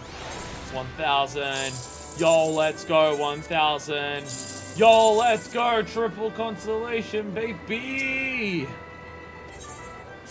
Triple consolation, baby. And buy these ones now, otherwise I will forget. That's one major piece of post-game content down. Are the others as long? I don't care if they are, but I'm also just thinking... Damn it, I really wish it was like default TS after that. Because like, I have other things that I want to do before Heavenswood, but like, if we don't get the chance, that's fine. Again, I don't want to do any more fuck-around quests, like streams, before we start Heavenswood. I want to continue with patch quests, and the appropriate side stuff every time. Because, you know, we've done, like, so many fuck-around streams at this point already. Literally 8 of them between the end of the game and what we just did. So, you know, getting to Heavenswood, I think, is fine. But just, I don't know how much stuff we'll actually get done before Heavenswood. I think one is a bit shorter, the other one might be about as long. Holy shit. Holy shit. That's how it would be. Again, like, once we get into Heavenswood, after, like, 1 or 2 streams in Heavenswood, we can just start doing fuck-around streams again and, like, get every job quest done if we need to or stuff like that. Oh my god, there's so many people here that it's causing me to lag. I'm sure there's this many people here at this time of day, considering the time it is. I'm shocked it's this busy, holy shit. Anyway, I am gonna end it there. The game is lagging, the amount of people there is. I want PS5, holy shit. Yo. Poach. But yeah, today was good. Today was fucking good. I mean, every stream is obviously good with Final Fantasy XIV because my commentary is just the best in the world. But damn, that was good. We did some really cool shit today. Like, getting a Moogle Primal is kind of hilarious. And hey, we moved our location to, like, another area, which is also a cool little thing that we did. Like, we're no longer in Waking Sands. We've moved on to bigger and better things as the Scions. We fought a Moogle Primal, because why not? And then we did literally the conclusion of, like, the biggest thing that's happened in the game so far. And it was awesome. They were so good. Is that the... Okay, I gotta ask. Like, I know in general, the consensus on A Realm Reborn is that A Realm Reborn's not great. Like, I know a lot of people don't think A Realm Reborn is great.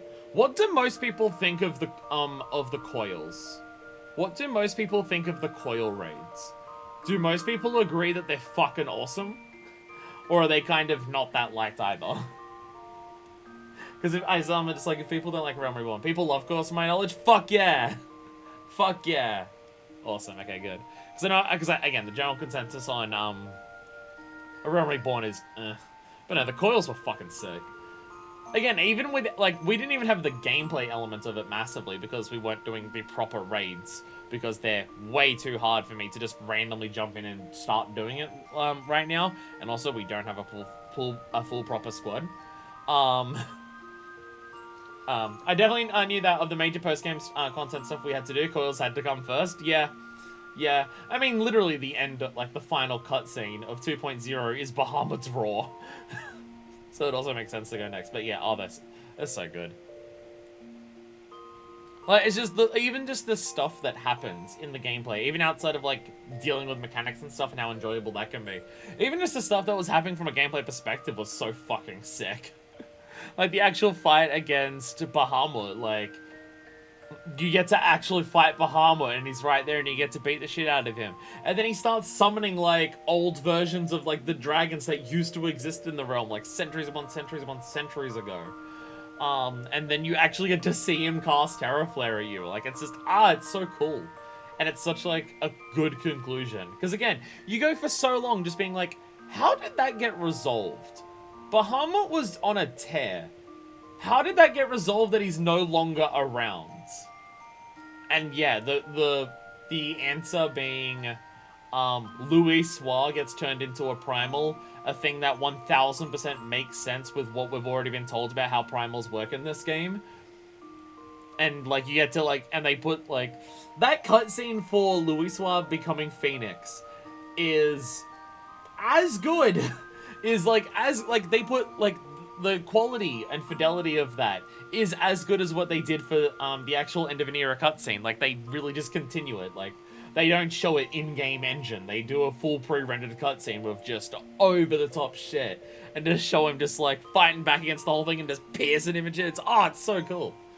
You gotta eat the you just literally gotta stand there and just eat Terra Flare. Because you're the Warrior of Light. You'll survive. It's fine. Oh, that was so good. Anyway, next time, something a little bit less dramatic than, Bahamut, probably. I mean, Bahamut's more dramatic than the end of the fucking game at this point. Like, Bahamut's more of a threat than Ultima Weapon ever was. Like, we saw Ultima Weapon cast Ultima. And even Ultima, as dangerous as it is, it was less than the size of the castrum we were in. We went down several 1,000 kilometers, well, not several thousand. We went down several kilometers underground to meet Bahamut. We stood on its hand and we were tiny. So Bahamut's a little bit more bigger than Ultima Weapon. But anyway, I am out of here after a long-ass stream. Next time, we will do 2.2 and whatever extra content that everyone has planned for me to do after that. 8.1 kilometers deepest, further than the deepest part. Wait, no, I think the people said the deepest part of the ocean was like 14 or something. Still longer. But anyway, still really far fucking down to meet a giant fucking dragon. Oh, that was so sick. Anyway, I am out of here. I'm gonna go rest. Probably eat some food because I didn't eat properly during that. I'm exhausted. But thank you all so much for watching. Until next time, this is version 2, signing